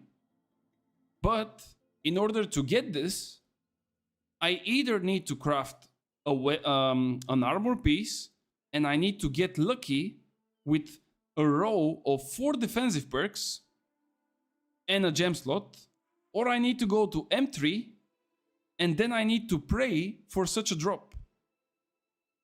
Or I can maybe say, okay, fuck it, I don't want to play with enchanted ward and all those protective perks. I can go and I can start picking up like offensive perks. So let's say I want to go like super crazy on it, and I can go with all of the different like harnessings. Where did I put the harnessings, by the way? Those are for weapons. I think it's somewhere here, or I think I put them all at once. Yeah, there it is, harnessing. So I can go, let's say, harnessing. I can go with something else that also gives me damage, like let's say empowering breaker, this for the gloves, but like some others are giving you more, like this breaker bypass, for example, is an offensive one. It's a new one. Those like purifying switch, for example, is like super strong as well. So what will happen if I literally go and instead of 4 defensive perks, I decide to go with like 2 or 3 or 4 offensive ones? And again, if there is no limit in between the perks as like perk buckets, as we see in this picture for this set, or maybe this is just for the sets, it could be illegal, right? But then if it's illegal, like why this one has 2 skill slots? Because this is also illegal, you know? So if it's illegal, can I go and put 2 different harnessings? Can I have harnessing for fire and harnessing for void if I play with my fire staff and great axe? You see what I'm saying? Like there is so many things. There is so many potential combinations. It's actually wild, man. Enchanted ward conditioning for every different M3 type. Yikes. What type of new material is coming in Season 10? We don't know yet. I think that it will be something similar to the sulfur and the charged sand that we get with the brimstone. It's probably gonna be like this. Is the spreadsheet shared? No, it's not. It's mine. I just wanted to show it to you guys while we are like discussing the different things. But yeah. So to conclude a little bit the first build, I think that artifacts, and especially the strong artifacts that we currently have, will be extremely powerful things. Now, for example, I was talking about a lot, you know, like fire staff and abyss. And if I go, for example, for the Azot conductors, I still believe that this... Is there a base damage cap? No, base damage doesn't have a cap. Empower has a 50% cap, but base damage doesn't have a cap. So I was speaking about the fire staff and abyss, and as you can imagine, being in medium will make you stronger. And with these pants, you would not lose any damage because they technically give you the 15% elemental damage while you are being in medium. Fire staff does elemental damage. Abyss Great Axe does elemental damage, right? If we go with this, we have health and refreshing. Refreshing will be removed. They said that all of the perks from the past, which are now removed, which is, for example, refreshing, will be replaced with low tier perks from the future, like the new ones. So this one can be basically any other perk. Like it could be a good one, it could be a bad one, I don't know. But what I'm trying to say is you can literally go with this one, and then you would have the infix, which is if in medium equip, you have 15% damage. If there is a restriction, if there is the restriction that you can have only one infix on all of your armor pieces, then it's not that great because you cannot use another one. But if this infix here, like the alternating enchantment, is suitable for weapons, as it is right now, because this is technically a weapon perk at the moment. It's used only for melee weapons, but it's used for weapons. And here, because it doesn't state that it's a melee, I assume that it will be usable for everyone. So if this is usable for everyone, you can easily go with Azot Conductors, infix on the armors, alternating enchantment, infix on your weapons, and then you still have one infix open for your jewelry. Now, of course, the question is, can I actually go alternating enchantment if I'm gonna be using the Abyssal Great Axe? Because the Great Axe is also an artifact and it also has an infix. And here there is like this limbo where we are not really sure because there was no like concrete confirmation from their side, like this is this and this is that, you know? But I think that infixes will be open. This is my kind of a hope. I kind of want to see the game burning, you know? Like I want to see people going extremely wild with this. And I think that it will be possible simply because the dev said that infixes will be like the way to change how everything looks, how everything works, and it will be wild. And another thing, because I don't want to take too much of your time, of course, and because it's really hard to build like from scratch everything up when we don't have the full information, the next thing that I want to tell you, and probably you should also have it in mind and maybe work on it if you have those kind of builds as well. In the really far back in the days, in season 1 and even before season 1, I was playing Firestaff with Ice Gauntlet Pylon build because of critical hits. Like there was a build, you can even check it in my YouTube channel. This is probably the first video that I ever did, was about Firestaff critical build. Back then we had Vicious at 12%, Keen was 12%, and we had Keenly Empowered at 15%. It was extremely powerful. It was wild. They nerfed it. All those 3 perks were nerfed. They kind of went to shit, but that's another topic. Now it feels like critical hits and critical damage and lifestealing are coming back to the game with like crazy amounts of buffs. You know, like it's just wild. And I feel like if any weapon is just a little bit even investing into lifestealing or criticals, you would have amazing benefit from it, because the critical can be stacked. I also saw it in one of the pictures, but it was also a set, so I'm not entirely sure, but I technically saw it on a chest piece, I believe, or something. Let me just try to find again the picture. And it was showing Keen 0 out of 5, which is a bit strange because Keen is usually a weapon perk, and to see it on an armor and saying 0 out of 5 is a little bit, you know, it's a little bit strange. I probably would not be able to find it because there is way too much information in the discords, but yeah. So if you can invest into your like Keen, which is the criticals, and then you look into, for example, like there are some infixes, also normal regular perks for rings. Like the rings are also really crazy. Like for example, critical infliction, 7% critical chance against targets that have your own dots. Okay, so I'm playing a Firestaff, I hit someone, he's already burning, he has my dot. Trade up, 7% critical chance. Then there was one, was it here? Let me see. there was one where when you change your weapons, I'm not sure if it was, I think it was here. Yeah, for example, this one, critical suppression.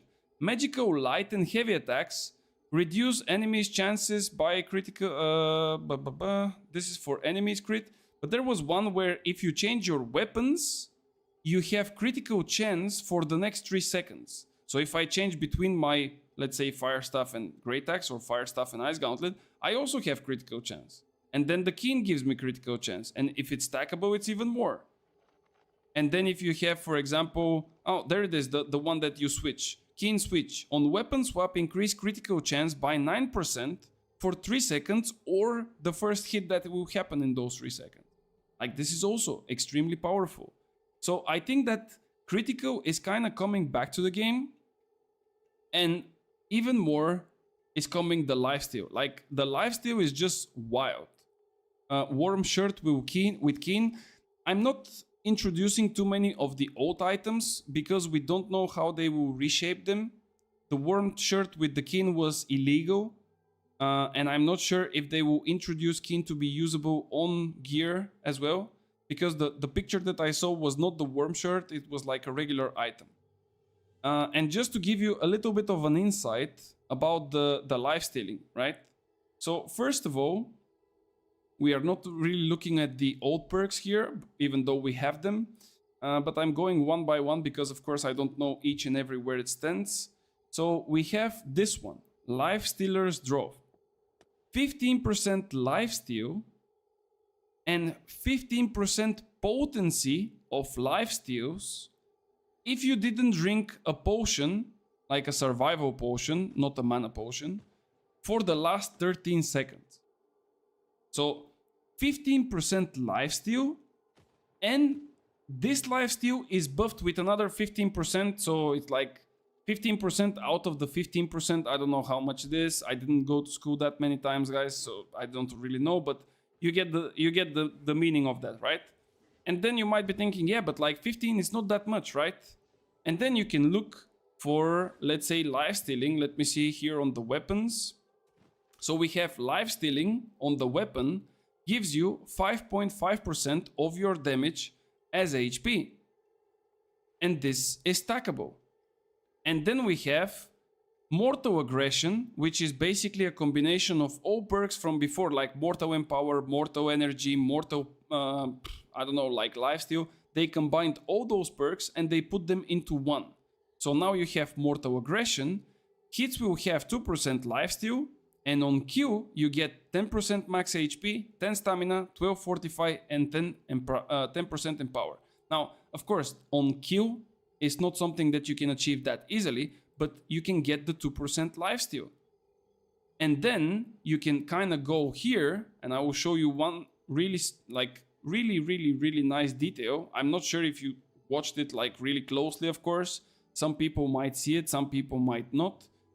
We are looking for artifacts. There we go, we have artifacts. And then we are looking at Blood Drinker. So currently, the Blood Drinker gives you 25% lifesteal, I believe, to your damage. But at the same time, it reduces your base damage by 25%. Right? This is the trade-off. But now they are changing it, adjusted Blood Drinker's downside from 25 to 20%. So now instead of losing 25% base damage, you are losing just 20%.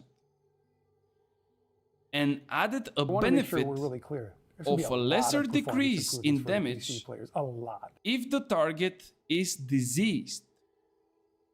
Which means that if you apply a disease to your target, like let's say you run Plague Crits or Plague Strikes, right? And you crit your target, you put the Plague Crits, now your target is diseased. Katie, now you even lose less Yes. from your base damage. The age-old question. But the lifestealing is still there. So you get 25% lifestealing from this. You get 2% from this. You get 5.5 from this. Then you look at your ring. And you have here somewhere... let me try to find it. Do we have it lifestealing here? Something? There was on the ring, but I'm not sure if it was moved. Or maybe I'm not... there it is, leeching. Gain 4% of the damage dealt as HP. So another 4%. And then you have, of course, those here that are like potencies. Let me see where they were.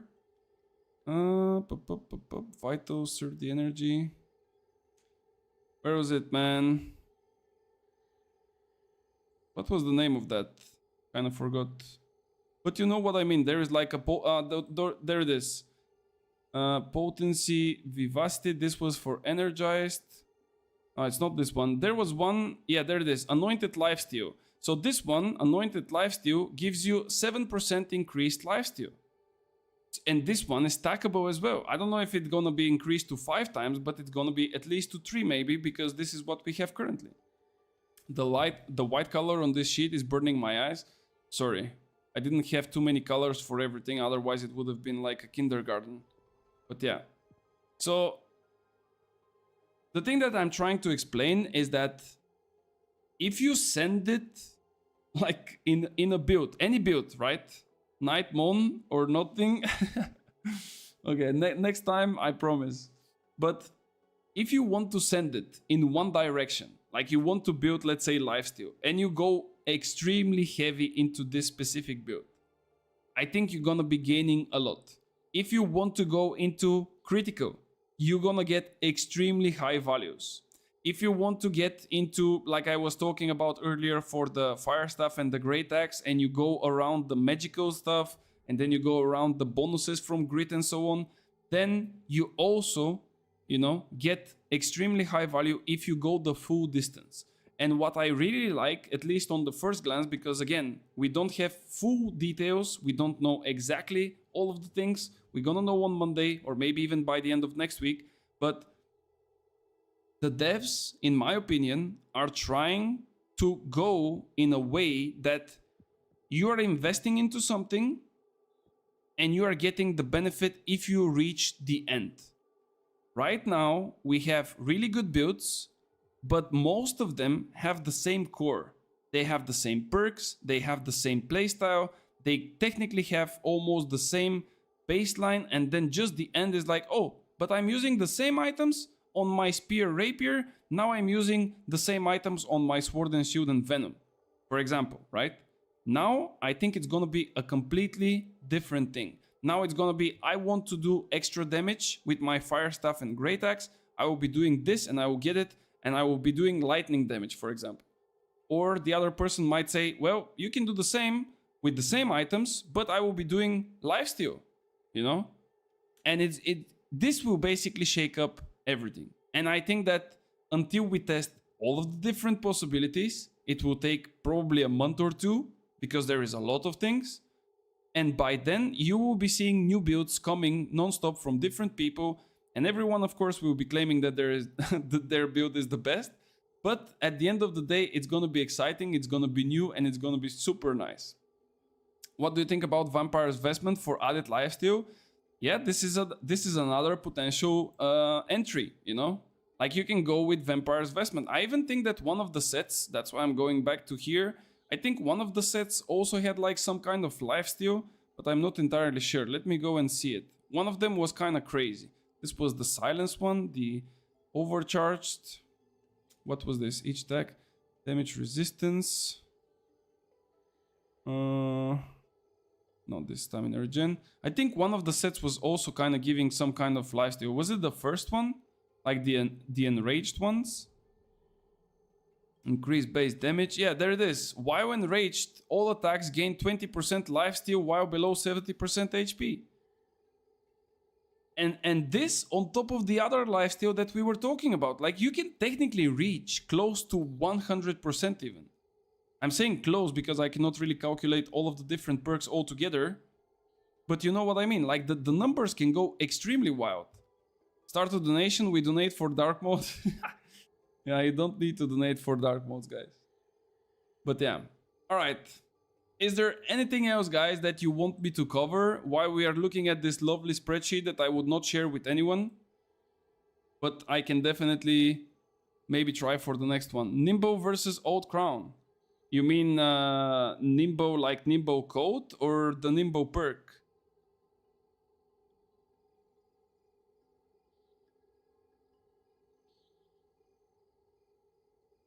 If it's Nimbo Code, I don't think Nimbo Code is that much stronger than Old Crown. If we speak about PvP here, if we speak about PvP, I would always take the Crown.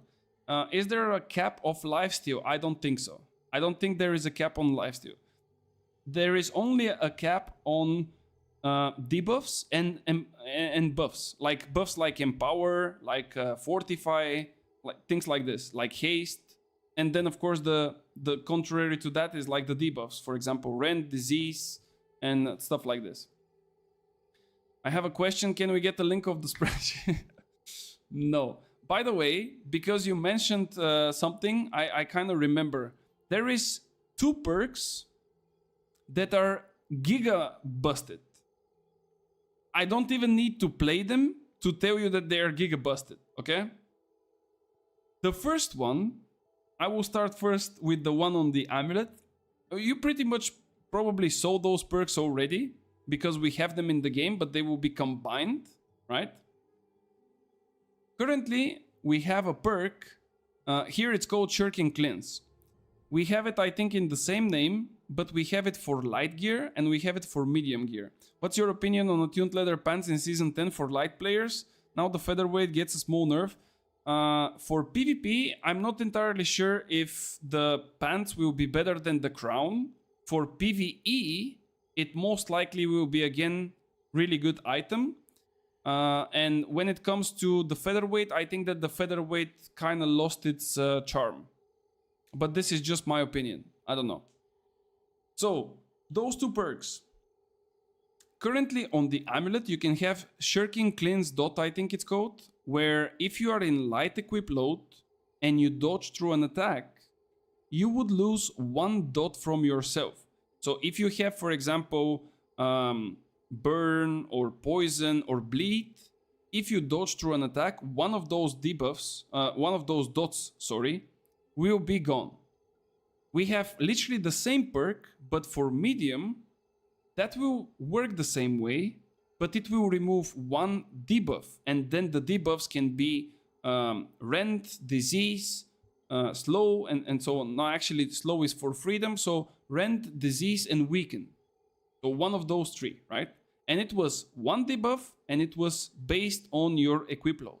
Now, those 2 perks are getting changed, and they're mixed together, and the next season we're gonna have Shirking Cleanse, which after a successful dodge is losing either 2 dots, either 2 debuffs. And it works for both light and medium gear. So this means, imagine it like this. A guy comes with a spear, he jumps on you with Skewer, and he has Enfeebling Skewer. He applies Bleed, he applies Weaken. The next attack, let's say that he wants to sweep you, and you dodge it. Boom, the Skewer is gone in terms of Weaken, and the Bleed is also gone because you dodged it. This has a 6 seconds cooldown, but I think if you are decent enough in your dodging, it's a really good boost to your kind of survivability. Now, of course, if you are playing with Jin Head Wrap and all of the Invigorateds in the world, you don't really care about those things, like you can eat everything, but with this one, and without the Jin Head Wrap, it's a pretty good choice. Close Quarters is super OP for BB. Yeah, Close Quarters would be super nice. It's gonna be really wild. That's gonna make it even more annoying and people would lose their minds.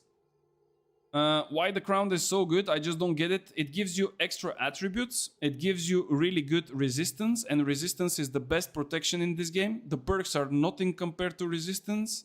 And if you need to choose something between perk and resistance, everyone would choose resistance. That's why it's so good. It's just gives you the extra resistance. That's the reason for it. Like one enchanted ward would give you in the next season 2% protection, while the crown will give you 2% physical reduction of damage. Like any type of physical damage. Or elemental damage. By the way, guys, I don't know if you saw it, they are changing also the crown. Currently you have 1 Onyx, 1 Opal, and 1 empty slot. The next season, you will be able to pick your 3 gems for the crown. So you can go 3 onyxes or 3 opals or even 3 fire ones. I don't know. Like, can you put 3 harnessings on it? I don't think so. But why would you go for harnessing on the crown? That's not the purpose. Okay, and then the other really broken perk, Rune Glass. No, I don't think. No. Maybe next season. Maybe next season. If that's possible, that's gonna be wild, by the way. If that's possible, then basically this will be the best artifact. Yes? Bro, no way. 3 rune glasses on the crown. You can change them, but I don't know if you can put rune glass. We'll see, I guess. Imagine. Only the crown gives you 6. Bro, that's wild. Crown will have 3 gem sockets, so gems or rune glass. Bro, that if you can put 3 rune glass on the crown, that's like pretty much already like a contender to be the best artifact. Like for armor, I'm talking about. One of the best artifacts. Like this is 6% in power and 6% protection, bro. This is crazy good, man. Check Discord. Bro, it better be good. Ooh, the movie, man. Do we show them the movie? Guys, do you want to see the movie? I didn't share my spreadsheet with you, but I can share a movie with you. You know what I mean? But wait, let me speak, man. Guys, you're stopping me. I want to share with you. Watch now. I will share them the movie, but first I need to tell them the best perk, which I think it's really strangely written, and I really hope that I am understanding it wrong, because this will be a must-have perk if it's true. It's a perk on the earring, and it's called Healing Heart. Okay? And the reason is this one. I'm actually gonna find it here, because you might think that I copied wrongly the thing. The text. Wait, I can search like this. Healing Heart. Okay. So let's read the text, okay? This is literally from the post. Healing Heart on earring heals for 9% of your max HP every second for 3 seconds.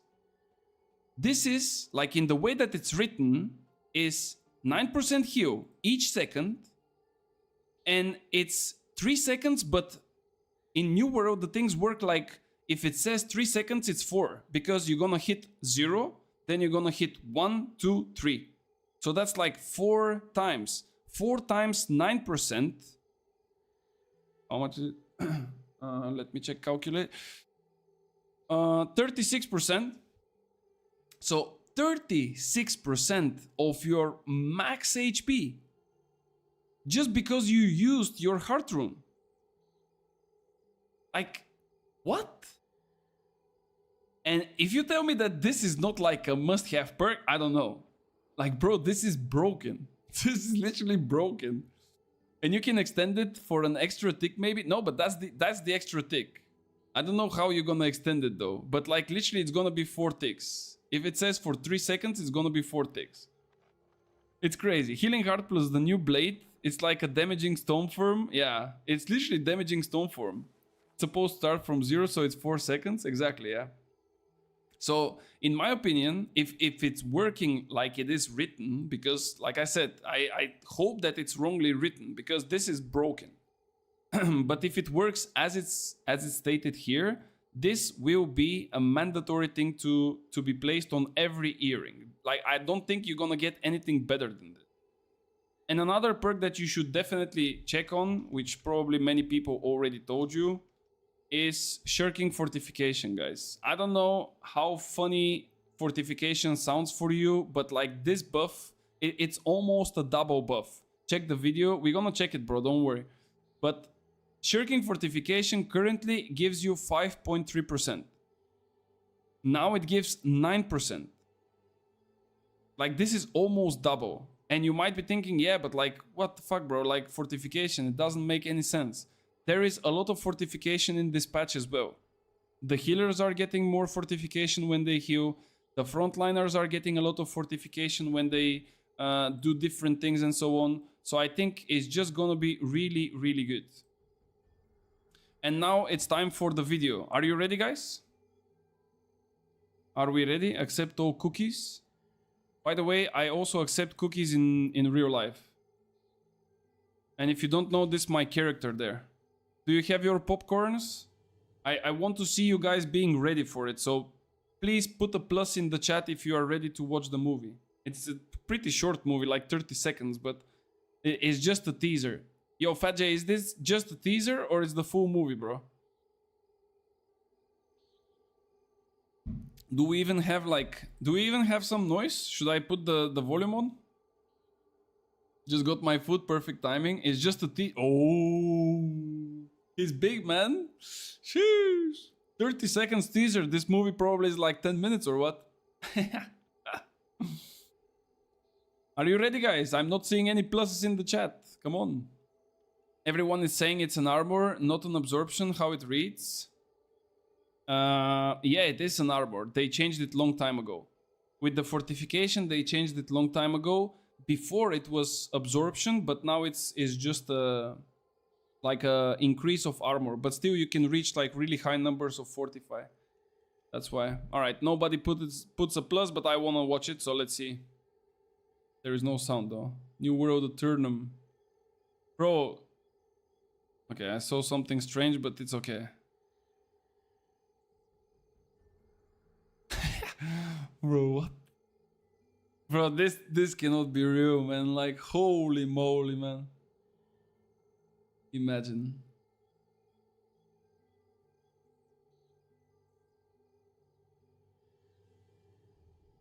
Sheesh.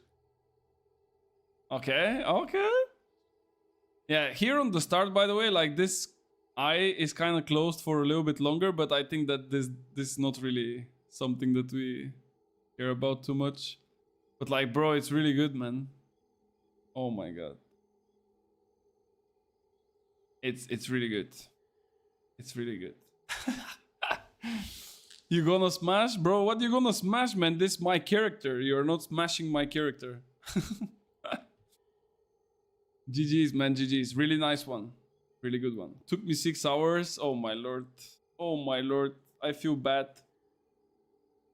But yeah, that's basically it, guys. And one last thing maybe, but this is more towards the PvE side. Now, of course, I don't really know how many of you are super interested in PvE, even though I think that PvE will be on a really good level, to be fair, because next season there is quite some challenging content. Not only talking about the new raid, but I think also Catacombs will become something really nice, especially if there is like a speed records there. I think it's gonna be really, really exciting. About PvE, I think that there is definitely 2 perks that people want to have. One of them is Beloved, and it's not because you gain less threat, it's just because you get 10% damage to taunted enemies, which means that if you are a DPS and your tank just used his AoE taunt, you basically start doing 10% more damage, which is wild. And then on top of this, I think that there was... but this is mostly for the tanks, like the Hatred, which is a little bit of a change from Hated. It's technically generating threat and gives 7% more damage to taunted, so this is a mandatory perk for the tanks. And they also have, instead of Beloved, they have Despised, which again gives 250% more threat for a total of 500, and another 7% damage boost, which is really, really good. So I think that those things for PvE are pretty much mandatory.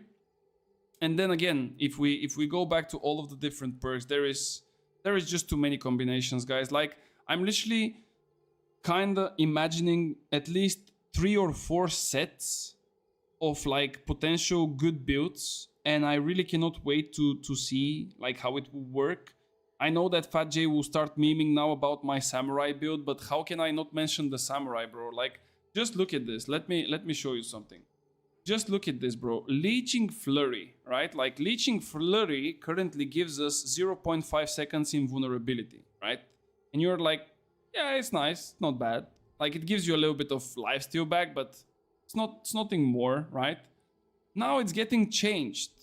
It says 20 to 40% of the damage dealt, but 40 is when it's on the weapon. So if you put it on an armor, that's like ads. Okay, I'm gonna wait then. I'm gonna wait. This is really important. It's really important. And even more important is if you sub to the channel or use your Prime so you never get ads.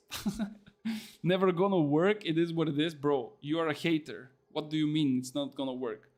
That looks better than the actual New World episode on Prime Video. Bro, it's a really good comment, but don't say it when Fat J is here because he's gonna grow too big ego and then I cannot speak with him, man. But really, shout out to Fat J. Amazing video. I cannot even think about what he did to the whole cook because, again, this is just a teaser. It's 30 seconds.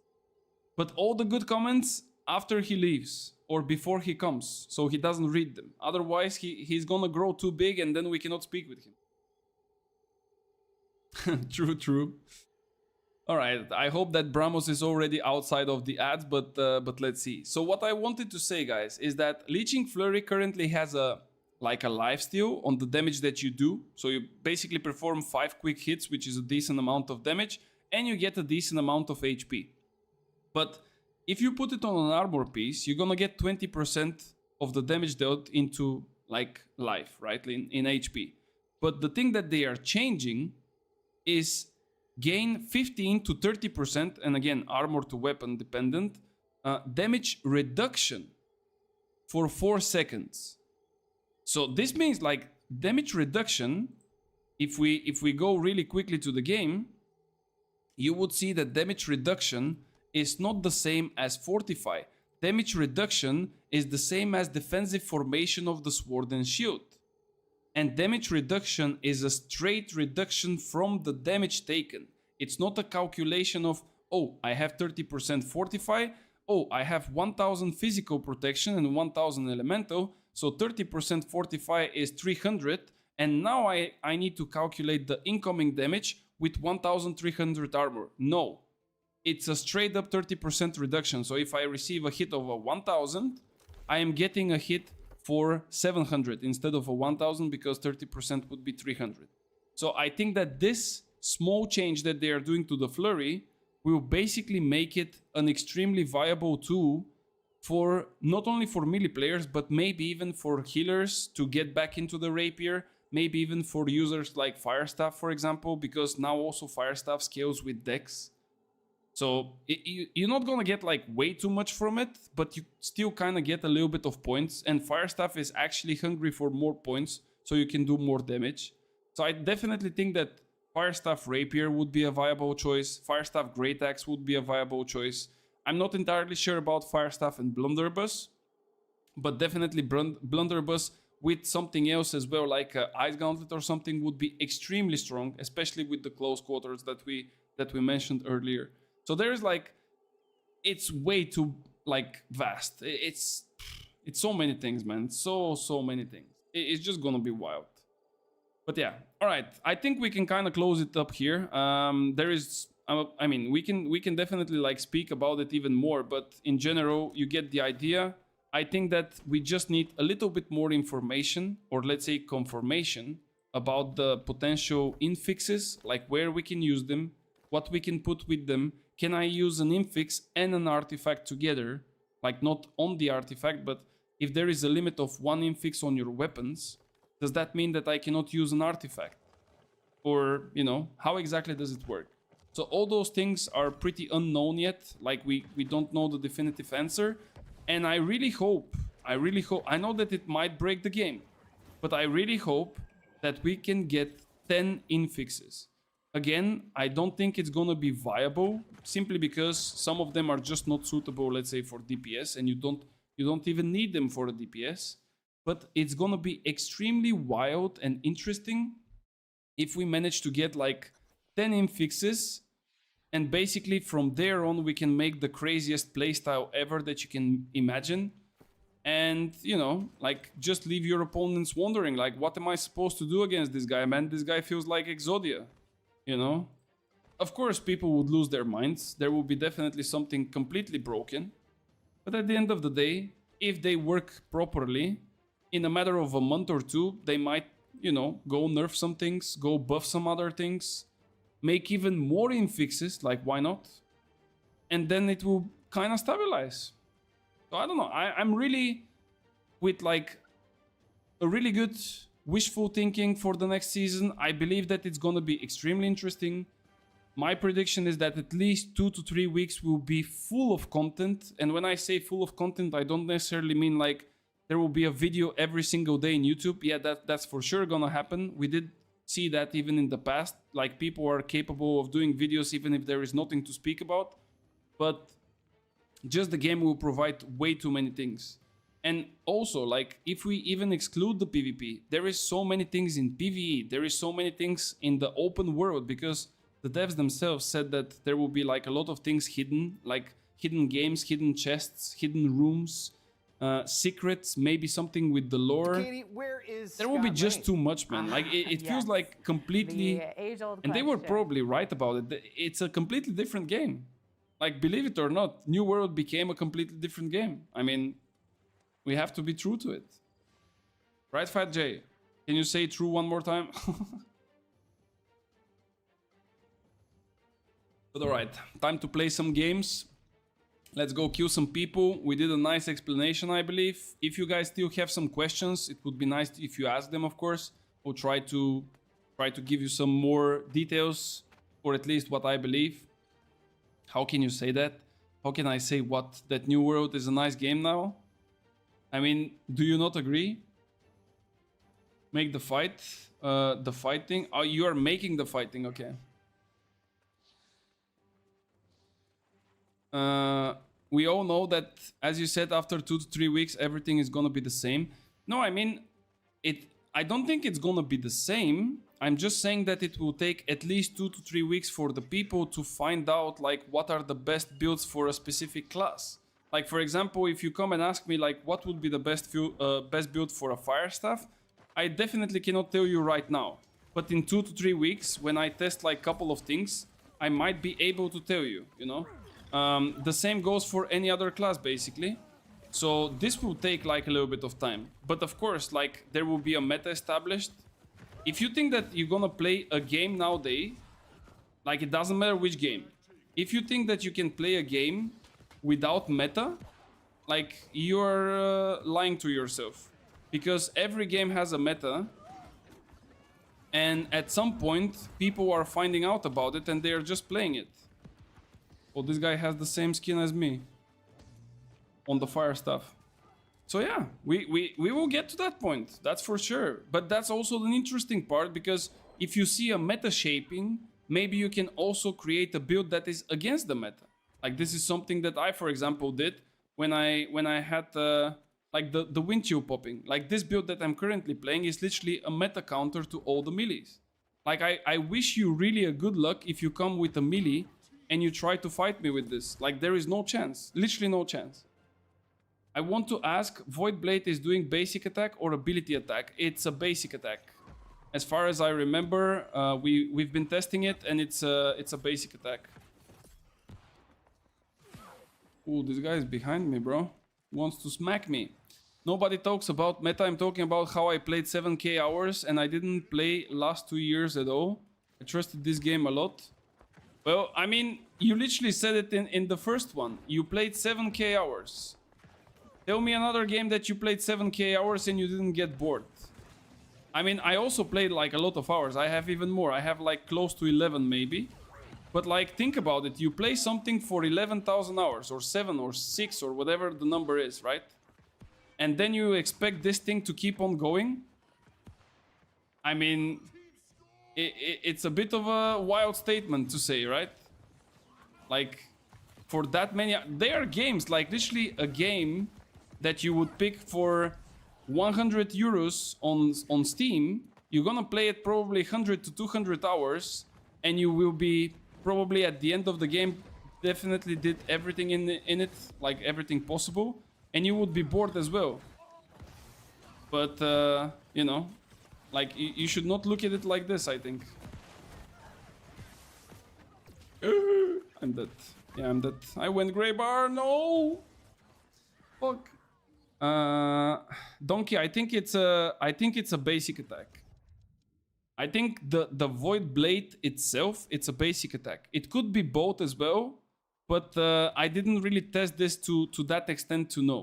So I cannot give you a definitive answer, but I think that it's a basic attack. This game is now stonks, soon 50k players. We already have 50k players. If you consider the console players and the PC players, we already have 50. I'm pretty sure. They destroyed it in the last 2 years. I had M3...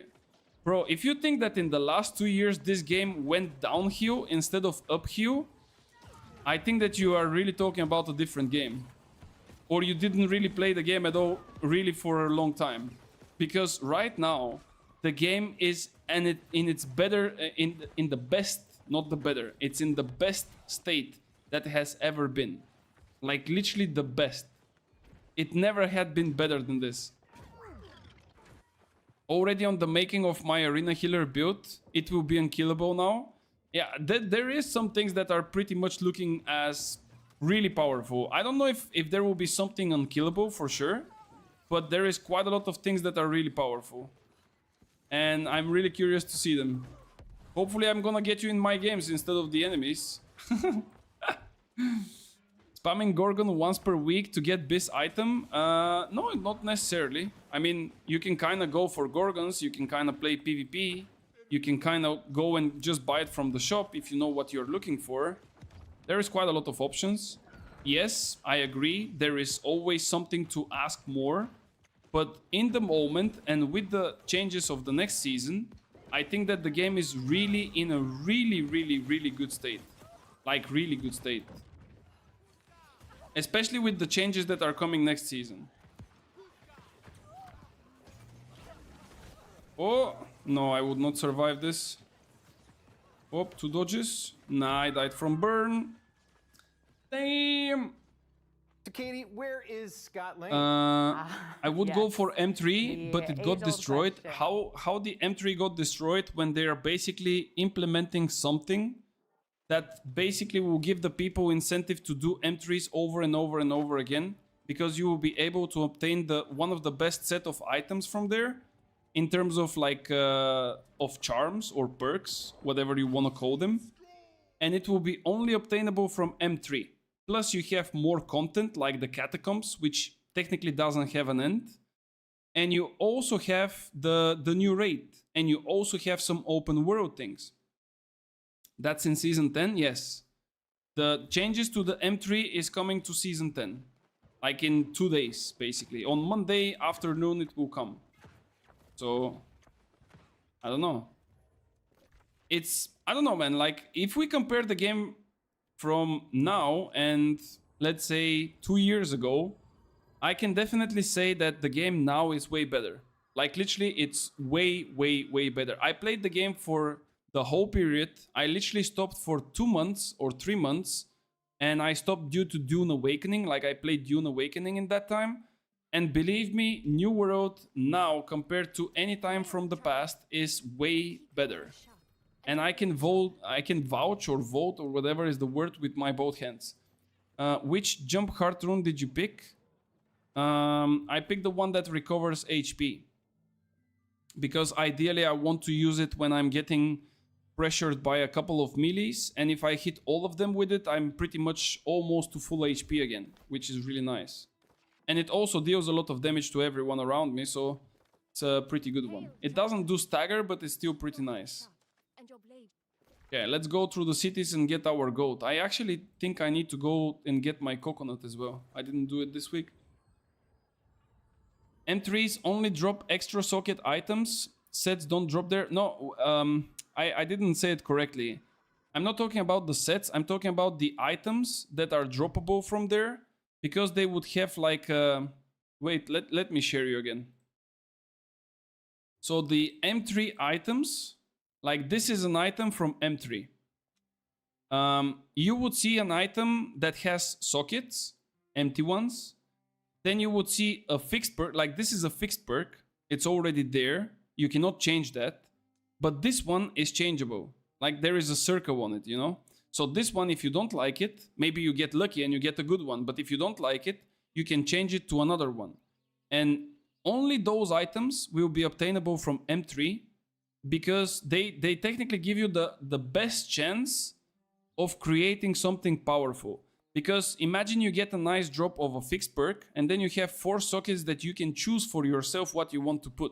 Now, of course, if I want to have, instead of skill slot, and I want to have 2 offensive ones, I have to farm more items. But ideally, once you reach that and you get what you need, you would be able to slot whatever you want.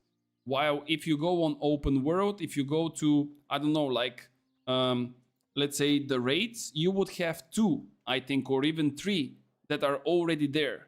So it's not the same. And that's why like M3s will be extremely useful and used for content, so people can obtain extremely high quality gear. Come on, what type of content is Gorgon? It drops 2 items per week. If you want to do it again the same week, you get nothing. Well, that's why they are also changing this as well. I completely understand your points. Like, they are valid points, don't get me wrong. I don't want to argue. I am not saying that the game was amazing before. There was always things that were not really perfectly made or whatever. But the thing that they are changing is that now you will be able to do as many as possible, or as many as you want, raids during a week. And once you, let's say, decide to go for it, you can do like 100. And there is also like extremely rare drops. And I'm gonna show you one of them, because on each and every boss there is like a rare reward, like rare mount and things like that. So for example, if you want to go and search for that rare mount, which I also believe it's like sellable. So if you want to go and sell it to someone, you can definitely go and farm this mount and then probably sell it for millions. Like, this is one of the mounts. And this is a really, really good change, because basically it makes people go and farm something. Now you have a purpose to do it. Also, you can do it by selling runs. I know that this sounds a little bit, you know, stupid to some people, but when you are really good in PvE or you are really good in PvP, there is nothing bad for you to go and sell runs. I know that maybe some people are not happy with it. I also say to people, don't buy runs, but try to do it yourself. Like, try to learn the game and make your entry there on your own. Like, don't pay for content. You can do the content on your own and you can learn. But if you really don't want to, you can still go and pay. And some people decide to do it. So if you are really good at making raids, you can just earn money. And then with the money, you can do different things. So yeah, I think that the changes are really good. Are they perfect? Probably not. Can they do even more good changes? Definitely yes. Will they do them? I think yes. Because in the last couple of months, when the dev, who was technically the director of the game, like Scott Lane, when he left, or they kick him out, I don't care and I don't know. Basically, like it's been like what, 3-4 months, something like this. For those 3 to 4 months, the game received so many good changes, not only in PvP, but PvP, PvE, quality of life. A lot of good things that were asked for before. A lot of good changes that were always promised but never delivered. And in the last 3 months, they did that. And now this big patch coming, like, how can you not trust the game will go in a good way? It's really good. The drop limit is removed from both raids in Season 10. Yeah, exactly. You scared me with the release of Season 3. Yeah, that's the official Season 3. Thank fucking God changed this. Can go AFK farm while I'm working. Nice. I mean, I don't think that the new raid is so easy that you can farm it AFK. If you refer to the new raid, of course, but yeah. I remember the AFK farms. I miss those. What do you mean the AFK farms? Because some things you can definitely farm them AFK, but not everything, I think. Some things are not really farmable AFK.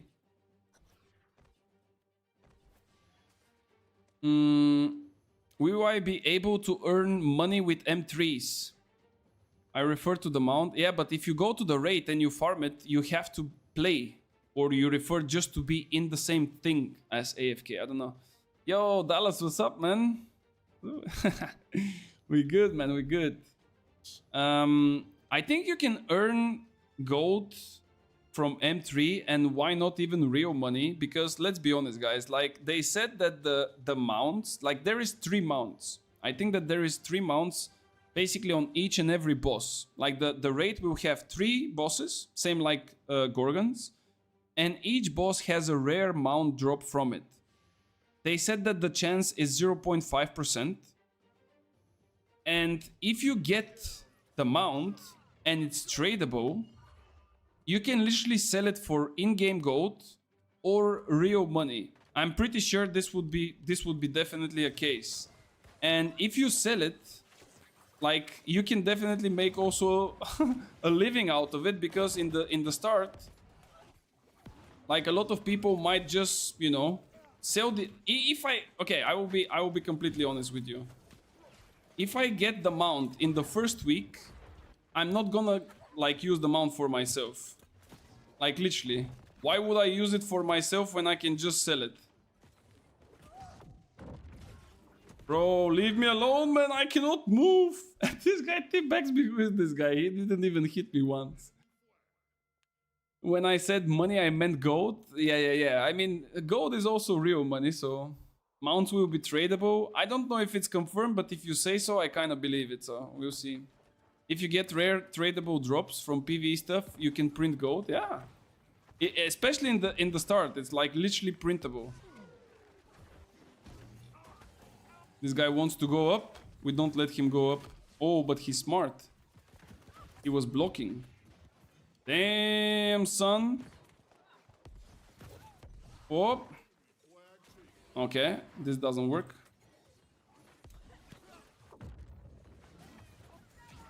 Meow. Bro, why so many people are playing with flail as a secondary, man? Like, it's wild to me how many people are using this weapon. Get him, get him, get him! He will die. No.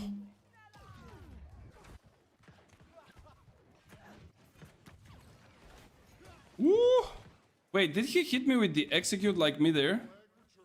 And he dodged this one, man. No. Oh. Okay, let's go. Do we have any info of what will happen with all the perks and the items we have now? I think that they will change most of the old perks. Like, for example, the refreshing perks, which will be no longer available in the game, will be replaced with new perks. And they said that they would put like a little bit of a lower tier perks to those places. So expect to have like new perks on some of your items, but some items will keep their same perks.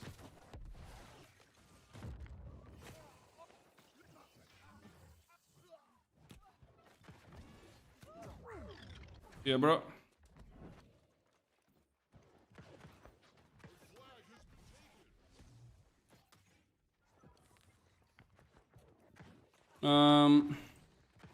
Wait, this is a lot of kills that I can take, but they are like one by one hitting me with crowd controls. God damn. Hello, Lidic. Do you have any build recommendation for me returning to Season 10? I'm looking for something good for both PvP and PvE without much gear swapping and stuff if possible. About the gear swapping, you would definitely have to swap a couple of pieces, I would say, because this is just how the game works nowadays. Like, PvP and PvE are two separate entries. Of course, you can play with PvP setup in PvE, but ideally you want to have like a separate set. Now the thing is, I would definitely play this season as a musket. I'm looking at this guy with his musket and I'm saying a musket, but I would definitely play with spear. I think that the rapier received like quite a big nerf, and ideally the spear will be the better choice. So I will be going for a spear, and then most likely for PvP would be kind of equal. Like spear, I think it's gonna be extremely powerful in the next season when it comes to PvP. So if you enjoy playing spear, or if you enjoy playing hatchet or something like this, I think that's also like a decent choice. So feel free to go for those. If you really want to be, let's say, a mage, then it's a little bit of a different story. But the good part about it is that, for example, fire staff I think will be also pretty strong still, even though like another type of weapons are receiving big buffs. I think fire staff would still be usable, let's say. Let's say usable. Not really strong, but not really weak either, so. Oh, I insta-died. Holy moly. This is way too much damage. Sell the mount for year's supply of diapers, both for the baby and you. I mean, if I get it, I'm selling it and we're gonna have so many diapers, it's actually insane. We're gonna have diapers at least for half a year. Okay, can I get him? I don't think so, he's too far away. No, root him! Bro, my mana is like disappearing like crazy. This is one other good thing that will happen in the next season, that if I get like way too many critical hits, I would have like a lot of mana as well. But let's see. I was entire season 9 played my PvE set, even PvP. Oh, you mean that you played both with the same? Yeah, I mean, like I said, technically you can play any kind of content with the same set. The problem is that if you want to be like efficient, because let's look at Catacombs, right? Like this is one of the important things about next season. Like Catacombs will be basically something that you want to do quick, because you have 30 minutes, and in those 30 minutes you have to you know, get the maximum out of it. Can you get, for example, the like all of the bosses, because there is like 6 bosses in total, and if you don't kill them in that time, you are not getting the maximum. So if you get all the bosses, you get the maximum reward. But if you don't have a most optimal set, then you are probably not killing them. So that's why I mean that for PvE, sometimes you just want to get like a little bit better stuff. And for PvP, something different as well. This guy's playing a build that was really powerful in Season 1 of New World, man. Am I surviving this? Hopefully. God damn. I love spear movement and gameplay a lot. Wait, give me just a second.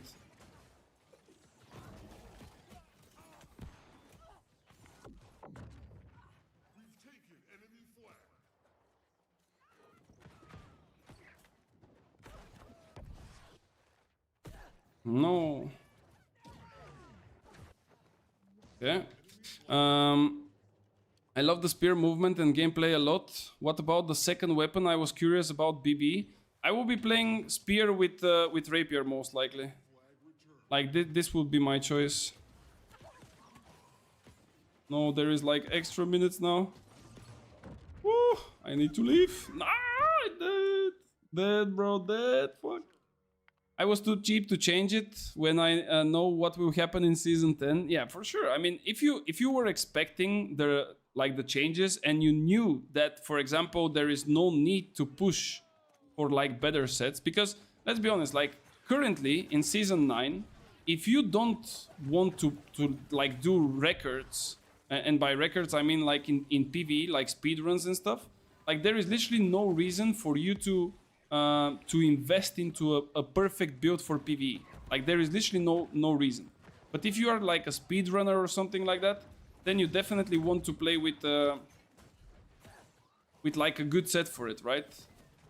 Bro, this is so annoying, by the way. Like, guys, the blunderbuss is so annoying, and it's gonna become even more annoying. Yeah, I'm dead here.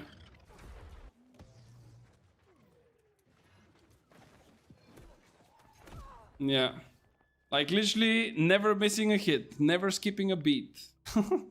And imagine this with 20% more damage in the next season. I still think that there is a counter to it. Of course, if you have, like, crowd control or something, you can definitely burst it down. But it's just super annoying when it starts, like, tapping you and kiting you at the same time. It's just annoying to play against. With my current crop, I was able to do M2 expeditions. Well, that's pretty much enough. Like, you don't need to push it further than this, to be fair. Like, this is already enough. Oh my god, there is a trap. Ooh, this was a gangbang, if I've ever seen one. That's why I was looking after BB. I mean, BB is a... Like, the thing is... If we speak about like solo play, right? Like BB is a nice weapon. BB is a powerful tool. It deals a lot of damage, and especially if you know what you're doing, you can kind of kite people like around, and you can do like decent amount. But if we speak about like team comps, BB is a horrible weapon because you have really close range, you are not so strong, right? Like you don't have crowd controls. And eventually, like you get bursted down before you can burst down someone. And this is like the negative side of BB. Like, you see all this damage, right? Because he's free to do it. But if there is another person, and it's like a team play, right? If there is a great axe, if there is a spear, if there is a sword and shield, he will instantly get staggered, and due to the close range, you cannot do anything with the BB. Like, that's the weak part of it. And because a lot of people in PvP, in the game modes, like Capture the Flag, like OPR, like Arena, most of the players, not all of them, but like most of the players, are just playing alone. They play ranged weapons, and they don't really approach the game with the mentality of team play. They basically get called out in a 1v1 scenarios, and then of course they are just getting destroyed by the BB. And then, oh, BB is super fucking goated, like it deals so much damage, that's the best weapon. Yeah, because it's like a 1v1 and the guy kites you. If it's a team base, right? It's the same for a musket. Like, imagine you on a bridge and there is a musket on the other side, and it's a 1v1. If there is nobody to put pressure on that musket, you will be hiding like a small mouse, you know? But if there is like a team and you approach the musket and his friends, he's not that powerful anymore. So I think that it's all about this kind of mentality that you have to kind of understand, like, what is the strong side and what is the weak side of specific weapons. And once you do that, you would be looking at the game at a really different angle. And it's a completely different story. Is this the real Z? Yes, that's him. On cam, please. No, cams are forbidden in the country that I am. If I show myself on cam, they count it as a different type of business, and I cannot do that. I'm really sorry. I can only show my feed, but we didn't reach the previous like sub count for the feed. So now we have a new one. It's for diapers. So if you want to help me, guys, because soon I will be buying diapers, you can definitely do that. And yeah, I can send you pics of the diapers once they get used, so you know that you did, you know, like a proper investment. If you are wondering if I will be buying diapers with the money, I can send you pictures, guys. As a returning player, how should I think about choosing a server? Can only choose Bifrost or Saba. Maybe it's funny or maybe not, but today I literally posted a video about choosing the server once Season 10 comes. It would be nice to go and check it out, not only for the algorithm, but also to see my opinion on it. In general, to summarize it, I think you should choose a server where your friends are playing. If your friends are already on Nissa or Aris and you don't have the chance to get with them, then maybe try to experience the game from the beginning. Create a new character on one of the smaller servers, and at a later stage maybe you will be able to transfer back to your friends, or they can instantly come to you now, I guess. But yeah, this is what I think. Whoop, whoop.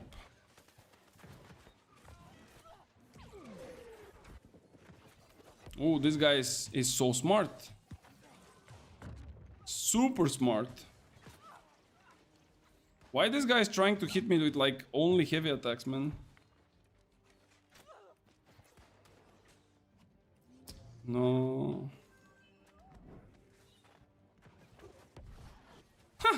He almost fell. Stay here. Where are you going, man? I need to kill you. Fuck me, man. And I died at the end. Horrible. Horrible. I'm so bad. Christian Way. Yeah, Christian Way is broken. We'll check out the video as well. Thank you, brother. Which server is this? I'm playing on Aris and Nissa. This character is on Aris, but the games that we play are cross-world, so basically it matches up with people from all of the European servers, regardless which they are. And yeah, for the next season, I will be playing on both servers as well. Bro, why I cannot even exit from like all kinds of crowd controls? I will be playing on both servers as well on the next season, but first I will put some kind of like a speed run, let's say, on my Nissa character. I will try to push on Monday to get 70, and then when we get 70, with the group of people that we're gonna play, we will try to do the raid already on day 1. Will that be possible? I'm not sure, but we will definitely try it. So, bro, they even have traps, man. Like, look at them go one by one. Traps, everything. Holy moly. Can I get a Q? Like, I promise if I get one Q, everything starts from there. I cannot get a Q. It's insane. I play on Nissa. I'm new. Well, if you are on Nissa, you are not pretty new. Because the server got closed like 3 months ago. So if you are on Nissa, you're not anymore new. There is no excuse. There's going to be a lot of people hopping on BB for PvP. This also means a counter will be figured out very fast. Just play what you have fun with. That's really correct, sir. That's indeed correct. But like I said, like even now, BB has a really nice damage, but it's also like pretty weak in some aspects. And if you play it properly, like not the BB but the counter to it, there is definitely like a lot of ways that you can, you know, benefit and beat the BB player. Like I, for example, don't really have that much of a problem with BB players if we play into arenas, but I have mostly problems with them when I play on like open world, because then they can kind of get away and they can do like things that I don't want them to do. Oh, he almost rooted me. We got motherfucker down. Oh! Bro, this route is forever, man. Sheesh. I promise I will kill you. And he's blocking. Bro, this guy is too good for me, man. Like, if you see a guy blocking your fire staff hits, he's way too good in this game. He's just goated. Yeah. Yeah. Sure thing, buddy. We don't care about this guy. But this healer can die. If this guy, of course, leaves me. Bro, what is this clump? And how come I'm always not, like, on enough damage? Can he push me down? No, but can I push him down? Sit your fucking ass down, little boy. There we go. And we get even the kills. Easy. Easy claps. Nice. You got me? What do you mean about the new player? Yeah, of course. Of course I got you. I'm the Wikipedia of New World, bro, at this point. I played this game for way too many hours. Probably unhealthy hours, but what can we do? It's all about the fun. And we are having it. Oh, can I serve? No, there was a second wave coming. I didn't predict this one. Which artifact I should go after for the spear build? Well, I think for the next season, the most important part is about artifacts. Is what will be the artifacts considered for? Because each and every artifact has an infix perk. And infix perks are those like unique perks with which you kind of dictate your playstyle. So if there is a limit of one infix on each slot, like for example, one for slot of for armor and one for slot of weapon, if you have an artifact, this means that you would not be able to slot like another infix for a weapon. And if you cannot slot another infix for a weapon, this means that you are basically like locked into this artifact, not forever, but like you cannot get other bonuses, right? And you might be thinking like, okay, but what if I want a better infix? Like, let's say that this artifact doesn't give me a nice infix, you know? Like, an example I can give you, let's say you want to play Deep Freeze, but you want to also play with alternating enchantment on your fire staff, if it's possible, of course. Like, if you want to do this, then you basically cannot do it together if there is this restriction, because the Deep Freeze is an artifact, it has an infix, and if you want to put alternating enchantment, which most likely will be an infix for the weapon, then they cannot be together because it's two weapons, right?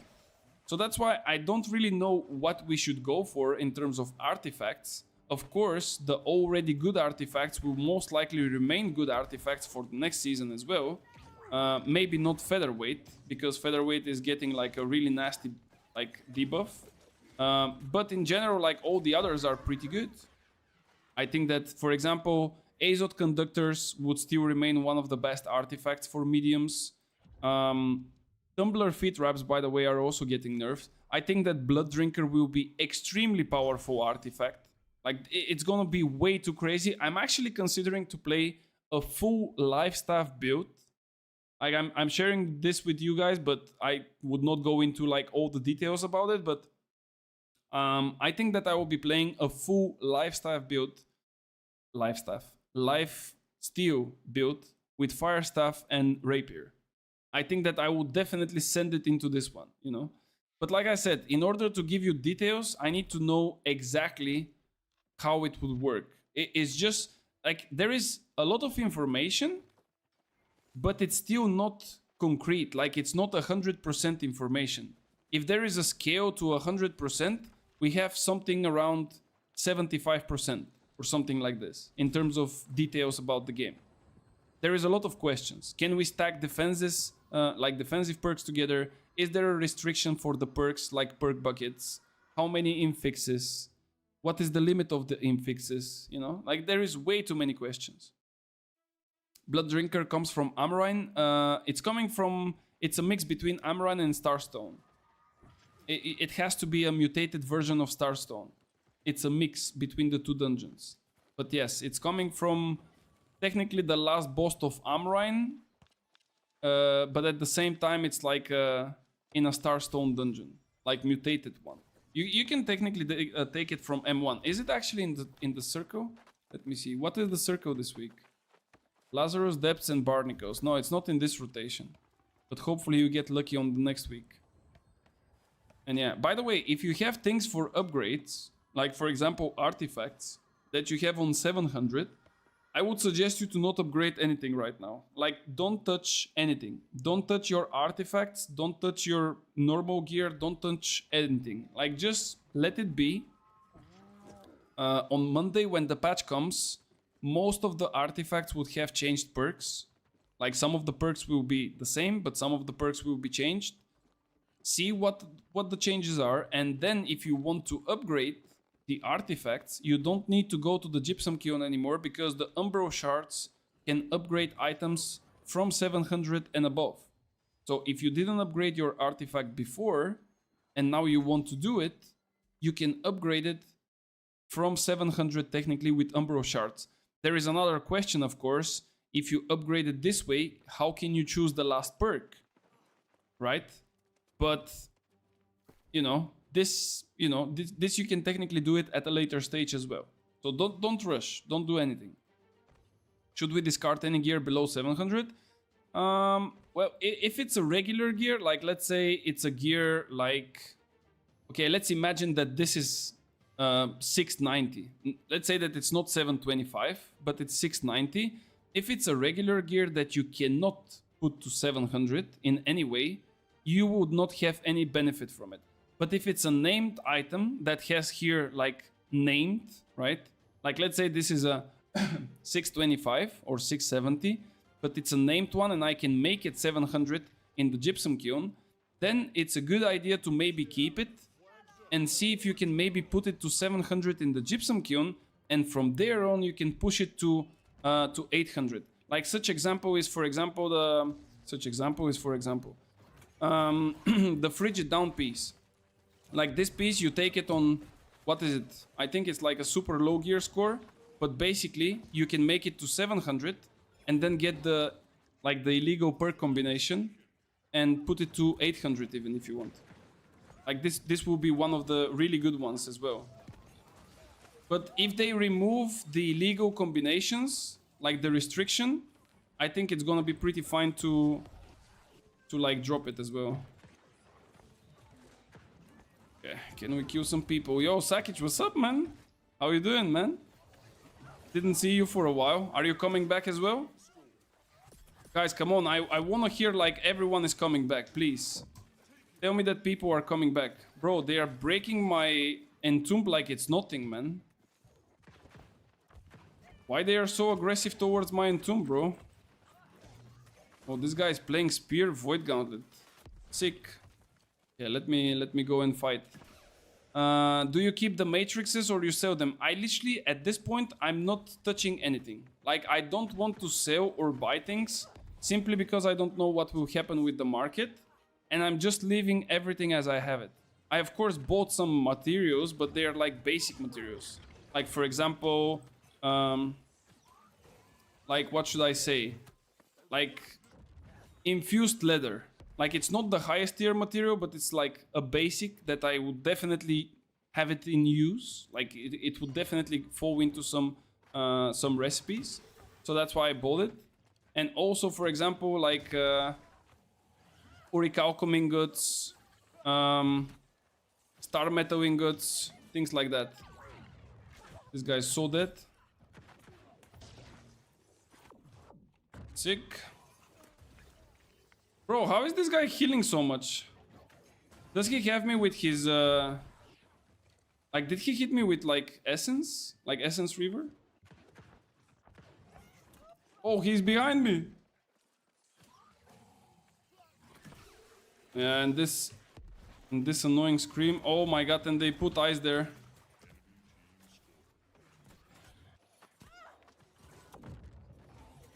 Bro, can I survive this? Imagine. Imagine me surviving this. Holy moly. Holy moly.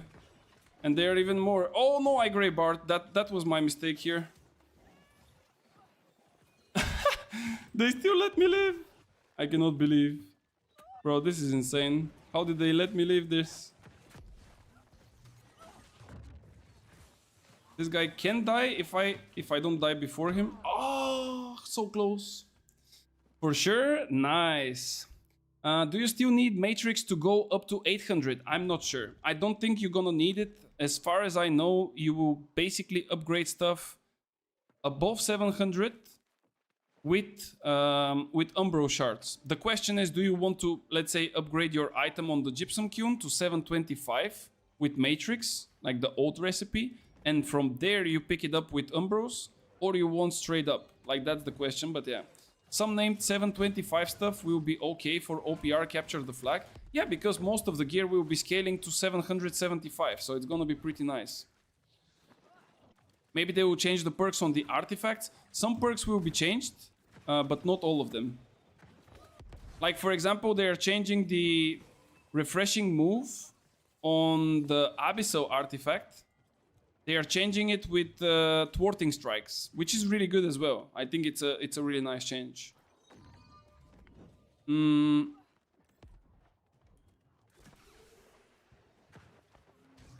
I get this one? Bro. Too much damage.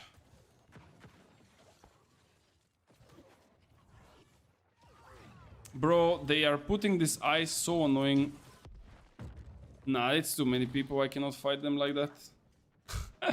I literally cannot. I need some people with me. And this guy's playing like a musket spear. I don't even understand like what's the logic of that. Yeah, I got one. Can I kill this guy finally or...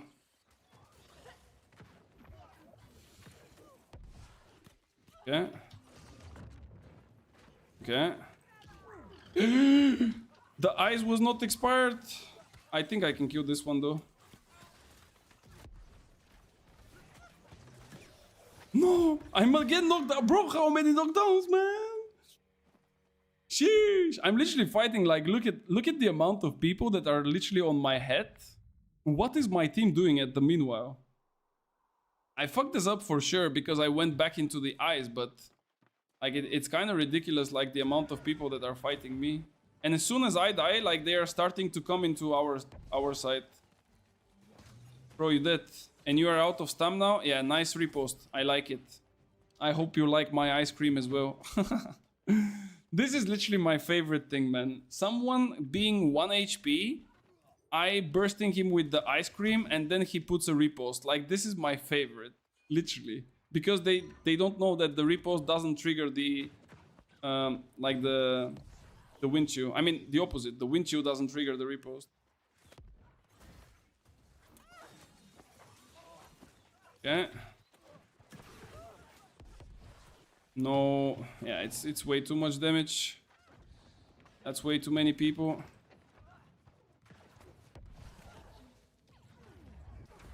And now he's angry. Nice repose, bro. Good one. Oh, I almost got him with my entomb, by the way. If you don't know, entomb also does damage. Entomb sometimes can hit like 1.5k on people.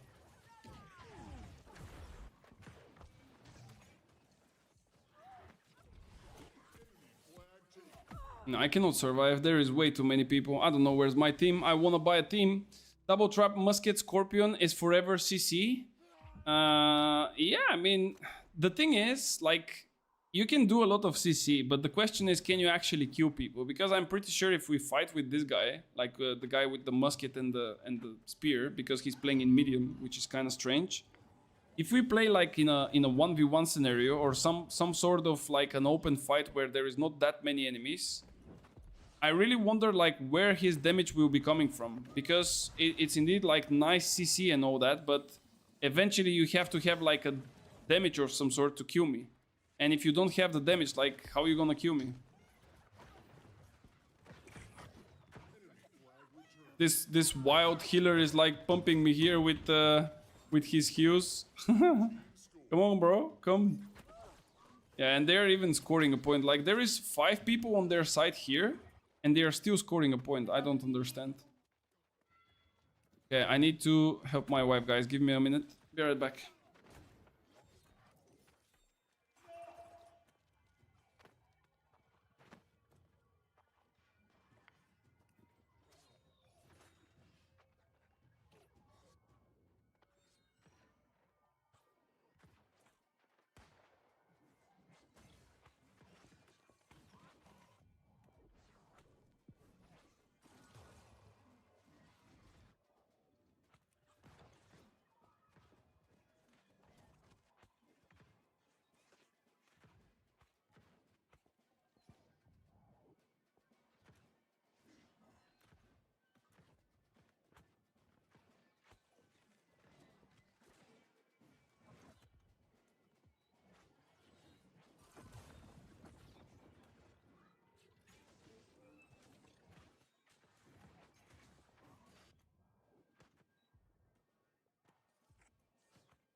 Oh my god, bro. I'm literally speaking for like 25 minutes here.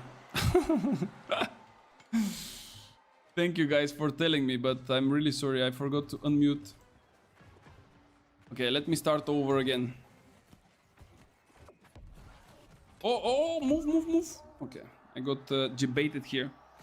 Yeah, so I was kind of asking, stream was better, bro. Don't say such things, man. I'm gonna go in the corner and start crying. Yeah, unlucky. Okay, I will start it all over again. I will play 10 arenas, and we're gonna see how we're gonna end up in terms of like win ratios. And we will see how many wins, how many losses. And I will have to play a bit smarter because I sent it really aggressively this first round, but it was not really smart, so guess we're gonna do it better in the second.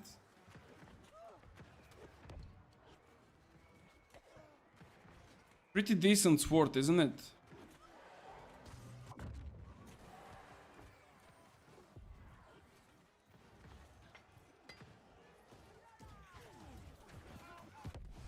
So, Katie, where is Scott Lane? Okay. Yes. Get him, bro. The age-old question. Nice one. Where is the last one? He's hiding. There he is. Grandpa Chester. Let's go, Grandpa. Sending it with this great sword. Do you think you're gonna do that much damage? Bro. Ooh, McMahon. McMahon is killing them, bro. Like 80k damage. Damn, I'm getting carried. Wait, do I have the... I have everything, bro. Everything is fine. Okay. Let's go, let's go.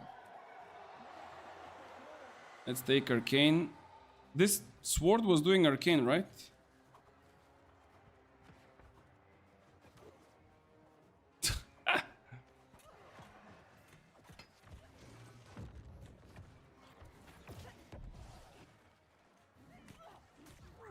Bro, like, how is this normal, by the way?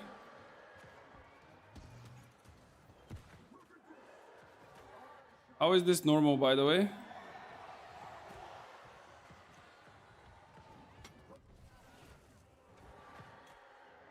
How is this normal, by the way? 2 hits, half my HP is gone. Like, what the fuck is this? Can we upgrade to 700 gear score gear from the faction shop? No. The gear from the faction shop is not named, so it cannot be upgraded to 700. And I also don't think it's a smart choice to buy it from there, because you will be like buying things that are not worth it that much. Like in terms of cost, it's not worth it to pay that much money for it. Yes, bro. I want you to send even more with your stamina. Send me all your stamina, bro. Send it. Send it. Send it to PayPal. Boom, boom. Bro, how are we gonna play actually without any cooldown reduction? Now I'm kind of thinking about it. Sick double kill, by the way. This was literally on a script. I'm telling you, this was on a script. I don't know how we're gonna play without, like, cooldowns, man. Like, imagine not having cooldowns as a fire staff. Holy moly. I thought how it changed in Season 10. Oh, you mean in the Season 10 if it's gonna be 700? I don't know. I don't know. But even if it's like this, I still don't think it's gonna be worth it to buy from the faction shop, to be fair. I just think it's gonna be way better and easier for a person to go and acquire his gear from dungeons, from raids, and so on. Because after all, like they said that dungeons, M3s, will give you really nice ones, but this doesn't mean that M2 would not give you a nice gear, right? They would not keep it under 700, right? Or from runs. Yeah, definitely. Chest runs are always the best choice. What should we buy from the faction shop? Eventually, with the next season, but not now, because now it's more expensive, Chromatic Seals will have a limit. Now it has a limit and it's costing 5,000 gold. But with next season, there will be no limit. They will be costing 2,000 gold. And they will be used for the crafting recipe of the charms. Charms are the new perks. Like, basically, the perks are now called charms. So save your faction tokens and, yeah, just send it on chromatic seals and things like this. Maybe gypsum orbs would still be useful. Opa. I basically misclicked. Gypsum orbs might be still useful for different recipes. I'm not sure if matrices would be still super good, but maybe they will keep them efficient and useful for perks. So we don't know.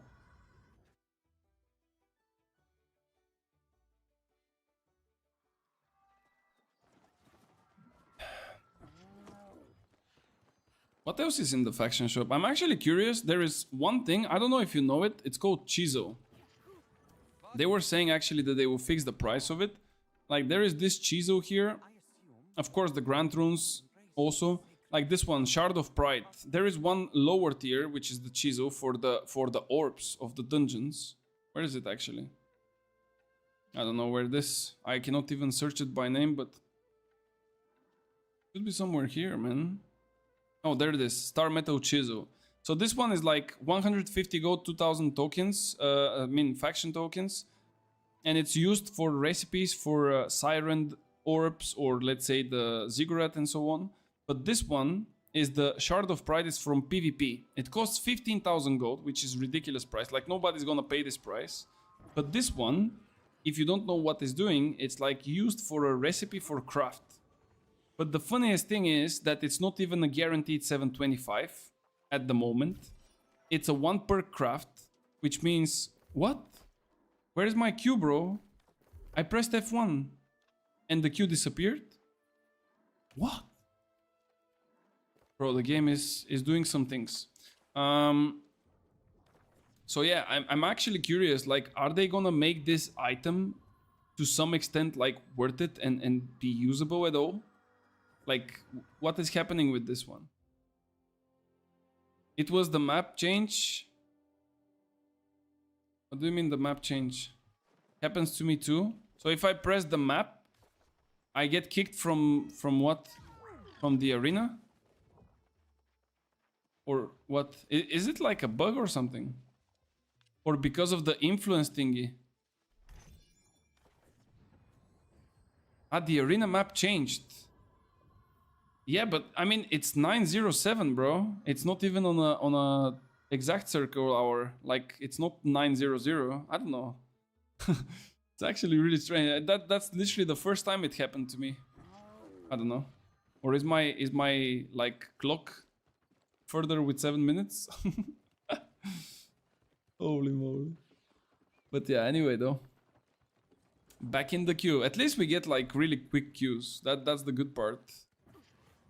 It's really nice when you have like the servers being active with so many people. Like we cannot say that it's not true, guys. Like 3,000 people per server, actually 3.5 I think, and having cross servers as well. Like this literally puts the queues like non-stop. Let me actually see, what do we have currently?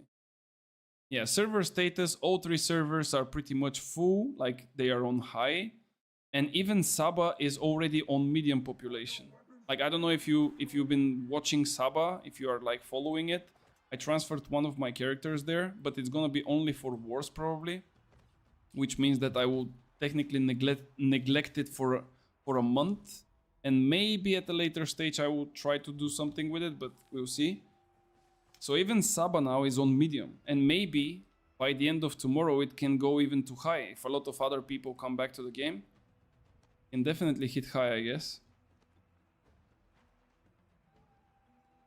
What do we have on the other side? Buffy is on the other side, okay. Ronnie Ronson. Alright, let's see.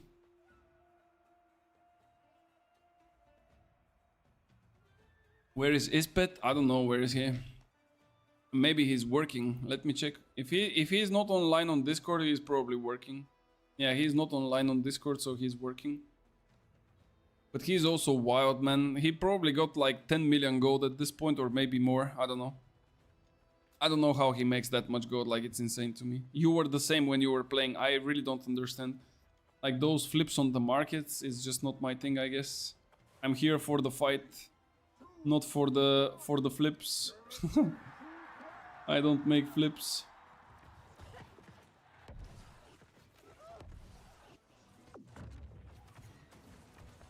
This guy's pretty much gone. Can we get this guy as well? Buffy, I'm really sorry, but those guys are trolling. Buffy is actually lagging a little bit. Is he not? Like, look. It's kind of teleporting, no? Or am I tripping? Get him! He's actually surviving quite a lot for like 1v3. By the way, there is one way that you can find out if the person on the other side is having extremely high resistances towards you, even like if they use those potions. If you look at my split damage on the targets, my fire one is in blue numbers. So if you see my numbers in like blue on the fire staff, this means that he has like a potion probably. He had like 300 ping or something.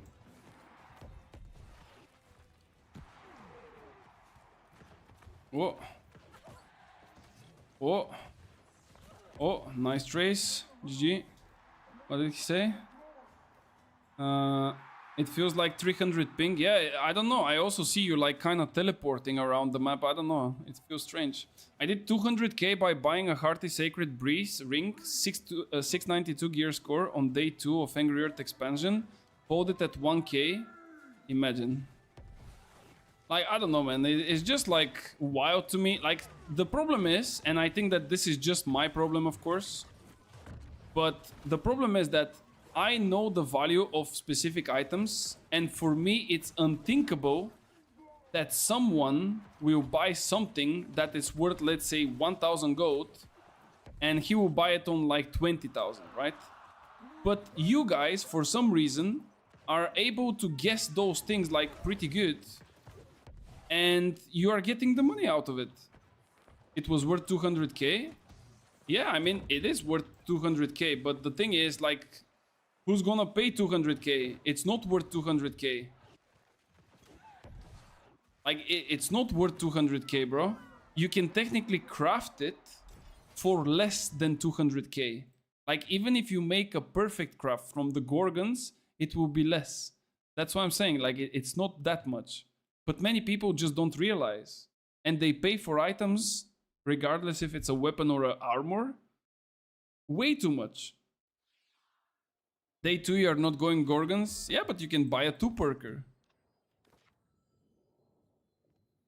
Instead of 3-perker. I don't know, maybe it's just, you know, like being extremely lucky, I guess. But still though, like 200k, bro, that's way too much. I would never pay that much. Straight up. I would pay for a perfect item, but if it's not perfect, no shot. Like, literally no shot. War Healer swiped for it for sure. War Healers don't even swipe, guys. Like, to be completely honest with you, war players don't swipe gold. They maybe some of them are buying gold, but if you are a good war player and you play in a good company, there is enough gold in the company to supply you with gear if you need that. And when I say there is a good like gold to supply, they would give you like some gold, and later on you would have your payouts and things like this, and you pay, let's say, back to the guild. There are people that can probably make close to 500,000 on a monthly basis from a single server just by playing wars. Like, they don't do anything else, they just play wars and they can make 500,000. It's just how it works. But this is the wars, so it's not that easy. I have to craft 3 ultimate trophies. How can I do fast? Do you know any easy way? Ultimate combat trophies. If you are asking me a quick way to craft them, you just need to go have all the major ones and then just buy the ultimate ones from the faction shop. You need a lot of faction tokens, but it's possible if you have the money. If you don't have the trophies, then I don't think that there is a quick way. You just need to somehow get them. Prison Healer is massive, believe me, so it was worth 200k. Yeah, it could be. The only time I played Healer was AoE Healer on OPRs with 100 con and just running around in circles. It was pretty fun, to be fair. Like, getting chased is probably the funniest part, because if the melees that are chasing you are not good enough, you literally laugh in their face. It's like, bro, playing a healer like on a good level against players that don't know what they're doing it's like you going to the kindergarten.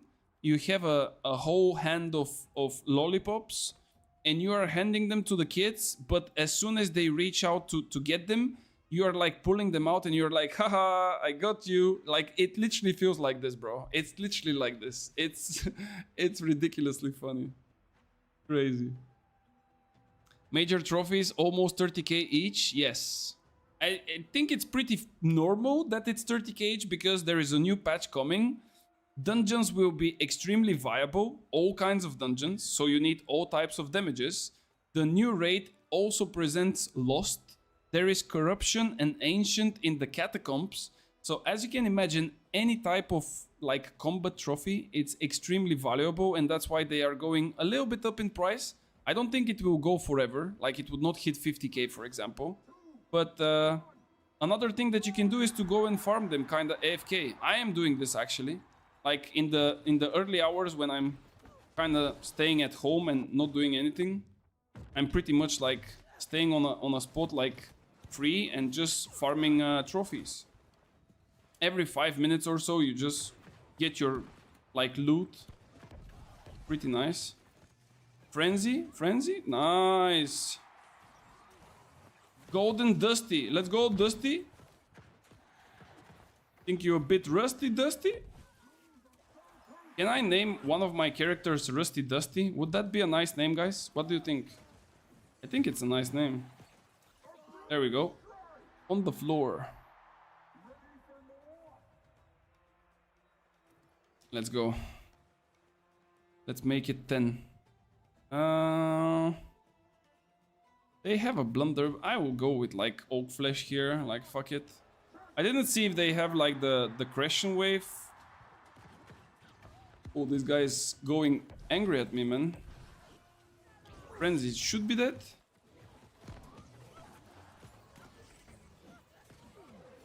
Okay, they have a void. And they have a flail. Okay, that's like a lot of healing, by the way. Oh, he mad, bro. Bro, if you see a healer going that crazy on a DPS, this guy is on shrooms. I'm telling you, like, this guy is a believer. Which is not a bad thing. I mean, you can believe. A lot of things are good to believe in. But a healer sending it like this outside of the sacred is pretty much a suicide, I'm not gonna lie. I remember Irvin doing last big update when fresh start servers got in, like Siren and so on. He was sitting on market and was 2 million weekly payout more because he was investing company goat and doing insane profits, but he was monopolizing items. I mean, it's technically like real world, you know? If you give to someone who is like good at making money out of money, right? Like, let's say you go to what was this guy's name, man? Like this guy in NA, like the old buddy, like Warren Buffett. Imagine that Warren Buffett is your governor in like New World, right? And or maybe not even governor, but like he's part of your company.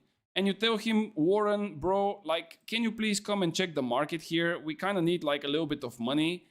And if you send him to the market with like 2,000 gold, he would probably make it like 10 million, but it will take him maybe a year, right? Like it will take him time. But then if you give him straight up 2 million and you tell him, bro, we need this to be quadrupled by the end of the week, I'm pretty sure he can do that, you know? So you have like a big capital, you can definitely do crazy things. So if you are a good flipper and you have the capital of a company, which I said, like if you are a warring company, you have some money. Like it could be a little bit, it could be a lot, but still you have some. So it's really good, yeah.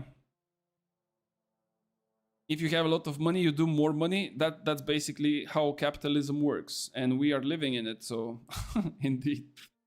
First part is done. Oh my god, bro, you are getting me excited. You are getting me excited even more, you know? Like season 10 coming out, you are putting some teasers here. Virgo, did you watch the teaser earlier, bro? Did you watch the teaser of Fat J about my new intro? It's actually really nice. It's a good cinema. Let me see if I have it still open.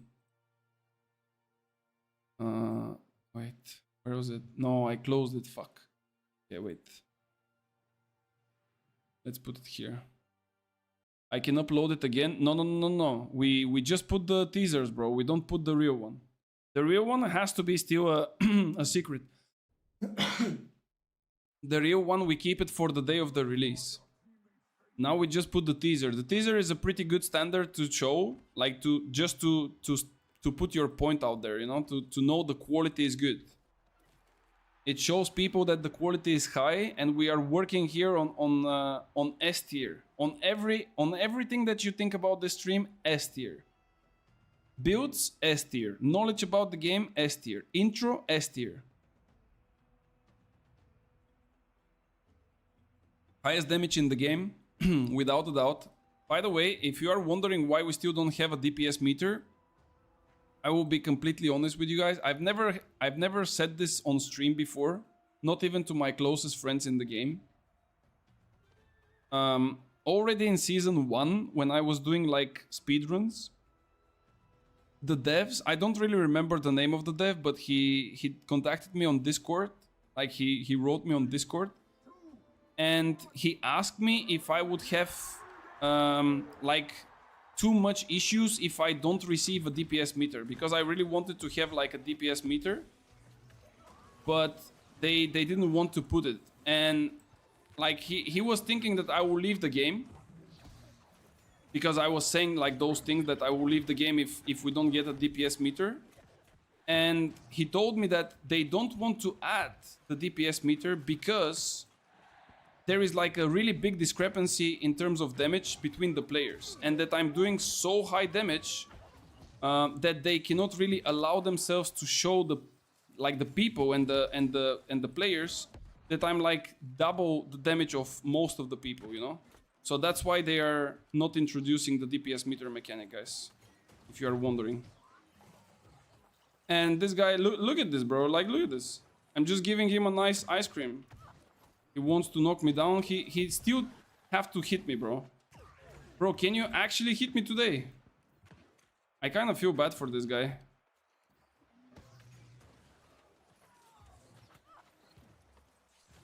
And you know what is the saddest part here? We have a healer, they have a healer, and it's about like who can kill one of their DPSs first. Actually, oof. Now my healer is in trouble. I don't know if I can help him though. Let's see if he can survive.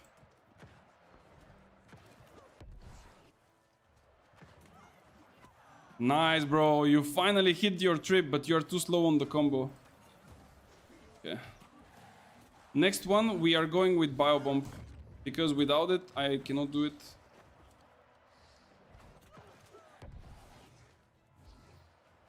It's 50. It's 50, bitch. No.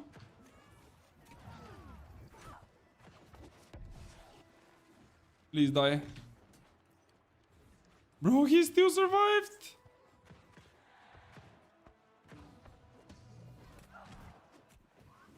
Get away, get away, get away, get away, get away. Fuck.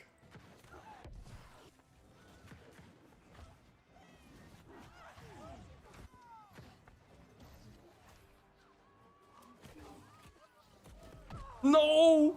Okay, I need to take a biobomb, bro. There is no way. Like, we don't have enough damage, and our other DPS is not really following what I'm doing. So I missed the part. Are you to create a new build and share it on Discord? Sorry, I missed that part. No, I was sharing how am I doing like a new build and what is like my approach to it. But it's too hard and too like, how to say, too floaty at the moment to say like what will be useful and what not, because there is like way too many things that are still a question, you know, like there is nothing concrete yet. Bro, please don't die, man. You are 1 HP. Please don't die, dodge. I mean, the dude is literally playing bow with spear, man. Bro, you need to, oh my god, he's shooting without the fucking aim. Like, look, he's dead. He's dead. Nah, it's probably super hard for this guy to keep him alive. I need like this Demon King guy to be on me, not on the bow player. Maybe the bow player will survive in that case. Oh. Get him, bro. Get him. Get him. Please kill him.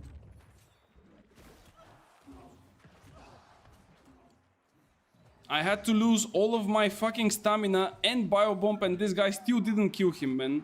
Like, what kind of a DPS you are? Holy moly. Finally he did it. Damn. It takes forever. But yeah, GG's. Nice. So yeah, Bash, I just wanted to share like how I approach the builds. Like, what am I looking for? And what are the things that are most likely the important ones for the next season? It was your fault all along. Unfollow. Yeah, sorry guys. Demon King is not playing Blunderbuss? Bro, why would you play Blunderbuss when there is like... how do you call that? Christian Wave. Yeah. Bro, how can I have like such a like pressure on their healer and at the same time my DPS is like that? I hope that my guy can survive it though.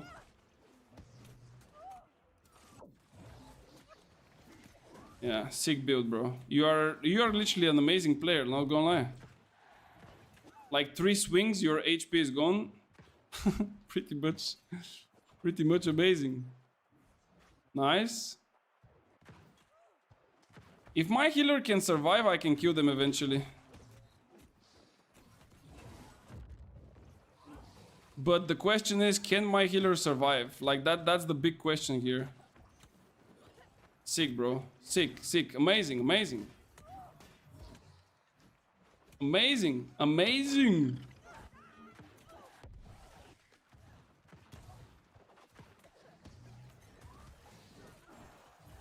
Yeah. Let's see. Is that enough?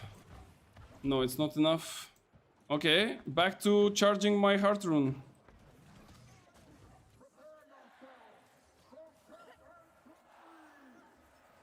If I can charge my heart rune again, maybe. Maybe. I'm hitting in the DPSs, by the way, because I cannot kill the healer alone. And I need to charge my heart rune, and if they are like stacking there, I can definitely like stack it on them. Like this guy, for example. And this guy like pumped it. Oh my lord. Okay, I need to put them out of there. Okay, let's see. Give him a heal. Okay, one is down. Okay, this guy doesn't know what he's doing. That can be a max. No, it was not. Okay. Now, he went out of it. I cannot. I need cooldowns. Problem is, this shit is also like healing. That's the issue here. I can maybe kill this guy, maybe push this guy out. Okay, let's see. My damage has to be enough. Get away, bro. Get the fuck off. Get the fuck off, bitch. Easy. Shameful, they stacked 3 stack with healer. Nah, we also have a healer, but my other DPS is like a really bad one. He's literally shooting a bow without even using the aim, you know, like he's literally shooting without aim. But I mean, when I see a bow player, and I don't want to sound rude or anything, but when I see a bow player who is using, for example, like spear as a secondary weapon or greatsword, I just cannot have like respect to this guy. It's just like not a suitable combo, bro. Like, look, he just died. He's just like that. And I need to play it again solo. And now my guy has to survive. The problem is, if they kill my healer now, like if they kill him quick, right? I cannot survive until the end of the round alone. But if he survives a little bit, it should be fine. Yeah. It's all good, bro. It's all good. Let me get a little bit.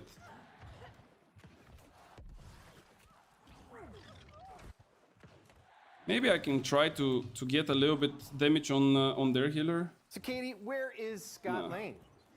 And then Yes. this brain dead The like great age-old sword that deals question. like crazy amounts of damage just for the sake of doing it. You know what they actually had to add to this great sword? To be able to hit people behind walls. Like if they added this, I think it would have been a perfect balance for this great sword, man. Like if you would be able to hit behind walls, that's basically what you miss with this one.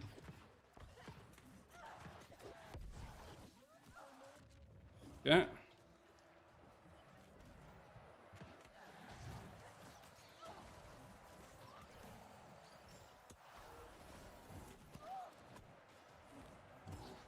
Yeah. I really want to win this one.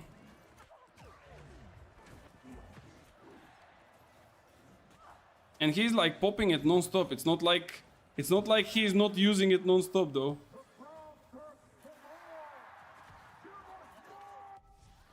Nah, I wasted my rune here and I didn't hit enough burst. No. He even blocks, bro. Bro, those guys are so fucking lame. It's actually insane. It's actually wild to me. Bro, how can they be so bad? Like, no joke. Now, who you gonna heal from both of them? Who you gonna heal from both of them? This bitch or that bitch? Which one you gonna heal? Which bitch is your favorite one? Which bitch? This one there? Give it to me. Fucking pussies. I'm gonna get you. You know what? Why don't you go there first? Sit your ass down, bitches. Open up. Open up. Clean the fucking mess. Clean the mess, bro. Fucking pussies, man. 850k damage, bro. GG's to my healer, by the way. He was the MVP of this one. GG's. What about auto-targeting wind blasts? Bro, what do you mean auto-targeting wind blasts? You don't need hands to use wind chill. Hey, we know how it works, right? You know why I love this build so much, by the way? I love it because there were so many people that were telling me that this build is dog shit. And literally since the day when they told me it's dog shit, it literally pushed me to play it to such an extent that I can shit on 90% of the players in this game, if not even more, bro. I'm so happy for it, it's actually wild. Make them sit, man. I never said it, bro, I said the people. Don't put yourself in the paragraph people. Okay, this was a really bad one. I'm really sorry, but I just felt it. Sorry, man. Sorry, man. Hey, no hard feelings, man. Sorry, man. Didn't mean it, really, man. Oh, read the last. What did I miss? First time I saw you playing a good. That was really good this round. Huge win. Yeah, thanks. Yeah, it was a good one. Yeah, that's why I'm saying that.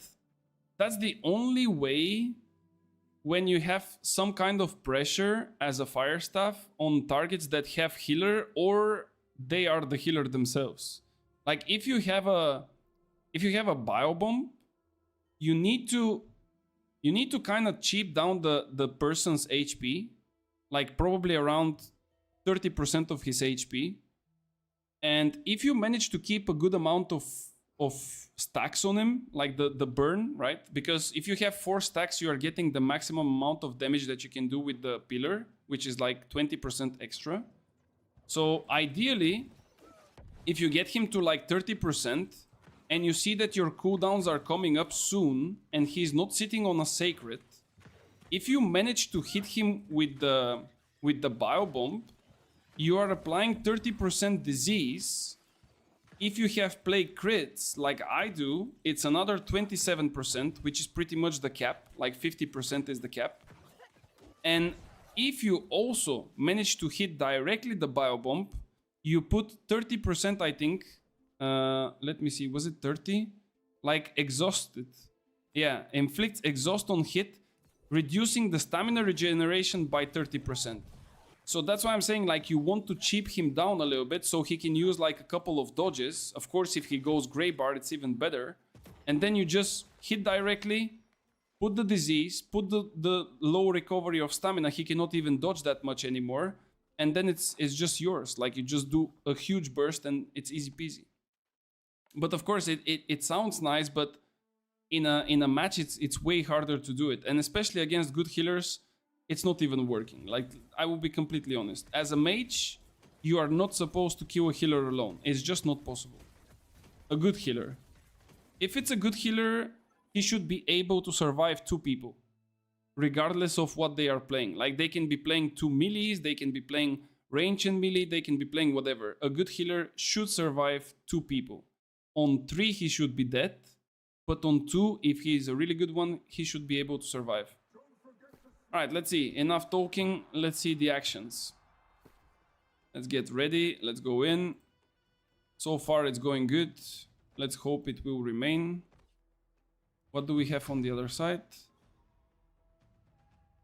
Ooh, we have Drużyna Polska.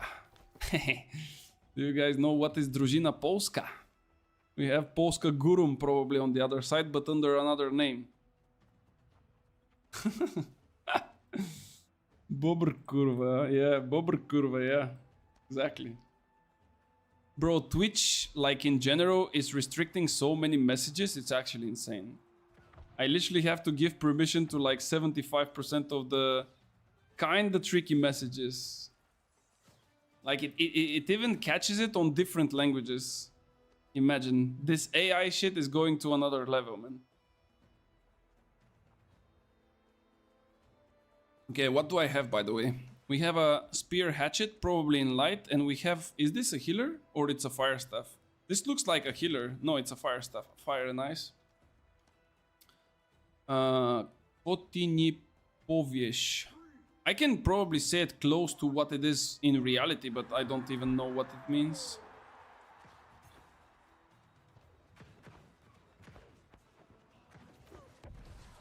Those guys are smart. They are blocking, man.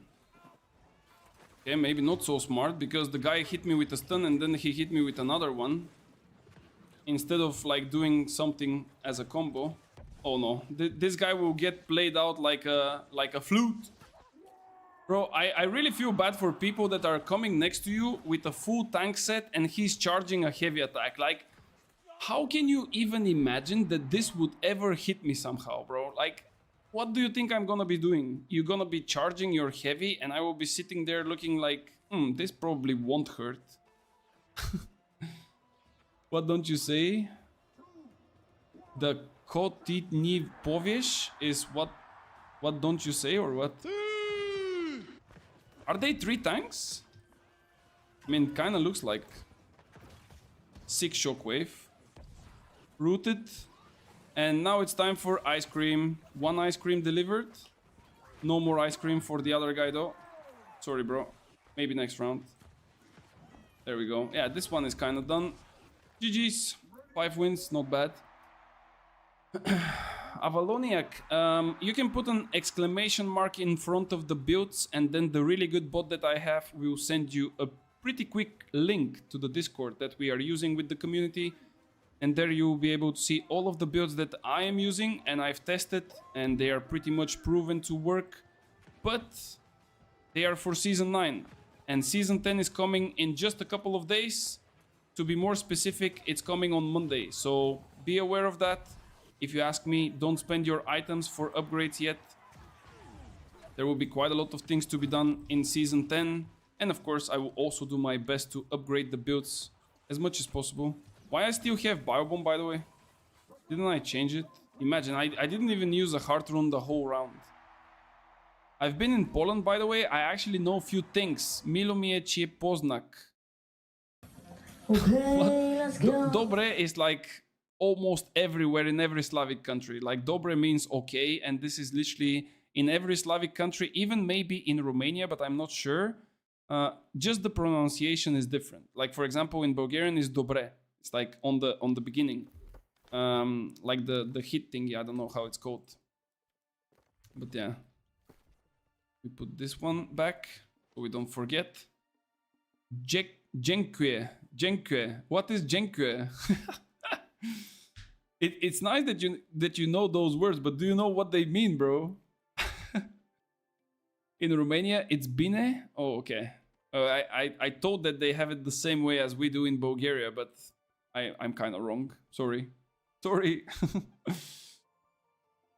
Oh damn. But yeah, there is quite a lot of similarities. It's nice actually to have such similarities in our like countries in Europe. Pretty good. Did you check your Discord messages or not? YouTube is scamming me again with the messages. Bro, you are spamming too much. Maybe that's why. I don't know. Let me check. First part, I tried to make 3 to 4 in total, or like 30 to 40 seconds. Check the video. Is this the whole one that you posted or not? Let me see. This is the 40-second one, man. We already saw that. Do you like chili soy? What is chili soy? I don't even know what is this. If I Google it, would I find something? Chili soy? What is this? Yeah, brother, I actually tried to speak loco to locos. It changed completely their attitude, like Uber's receptionist and so on. Of course. I think that people don't really realize how touching is when you see someone from another country to try and speak your language and to give his best to... Of course, he might sound like a little bit funny and so on, but it would make them feel better, you know? Bulgarian sunflower seeds. Chili soy. It's Bulgarian sunflower seeds. What? Never heard of that. This one has the end in it. Full first part. The last one that you sent me is the full first part. Okay, I will check it after this arena match then. Let's see. Germany has such crazy language where you can break your tongue. Yeah, I mean, I think every language has its own, like, pretty crazy words, to be fair. But yeah. Do you remember when I first met your... Wait. Pesh, give me just a second. Maybe I'm seeing also this, like, pretty late, but... Let's try to win this round. Oh, they have a healer. We almost got him. But they are sitting on a... Wait, I think that they're, like, 2 tanks. Yeah, nice dodge. Yeah, this is 2 tanks. They have a sacred, so I'm just dipping out. This is not enough damage for sure. I think that I will have to play with a biobomb here. Okay, I'm gonna show you a really nice trick. Let me, I actually think it wouldn't work. I wanted to go out of combat and change to biobomb, but it will not work. Pray. This guy is fucking it up. What? This healer literally didn't even heal himself once. Is he playing with like full AoE heals? And of course, a full heavy hits for half of your HP with the Christian wave. Because why not, bro? Like, why not, man? Like, why not? If a fire staff in light gear and full damage investment is doing 3000 damage, why would you not be able to hit 6000 in heavy gear with a really big ass sword from Naruto, man? Like, why not? For me, it's completely normal. Not gonna lie. Which idiot from that country created words with 50 letters? Is this the longest one, by the way? Like 50 letters? Alright, let me check the message from Besh. Do you remember when I first met you, you had the critical build? It was perfect and very enjoyable. I hope next season will be like that. I don't think it will be the same, but I think it might get a bit closer to what it was back in the days, because it's basically like bringing back the critical builds into the game. And I think it will be nice. It would not be like giga busted, because to be fair, like back in the days, I felt like it was kind of busted. I missed. Like, this is the downside of not using auto aim, guys. If he dodges, he will do even worse things. By the way, as a healer, and not only a healer, like in general, guys, I will give you another tip, okay? I'm trying to always give nice tips, but sometimes it kind of bites my ass because I'm giving tips against fire mages instead of, you know, for fire mages, let's say. If you see a fire mage charging his burnout towards you, right? Like, let's say that you are sitting next to the pillar. Like, let's say that you are sitting there I am here and I'm charging my burnout. Never dodge backwards or sideways. Always dodge towards the fire mage. Like literally towards him would be the safest spot. First of all, because you gain distance as he will just bypass you and he will continue flying.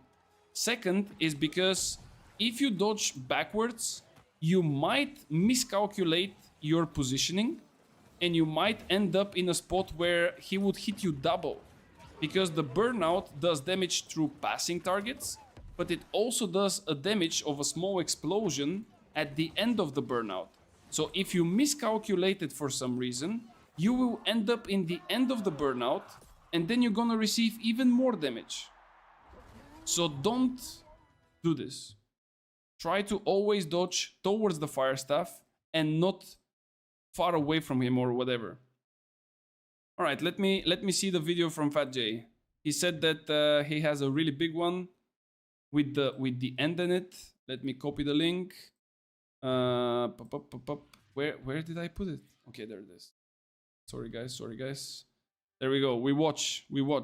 Movie time, guys. Movie time. Everyone sees good. Hello. Mic check. Video check. All right, let's see.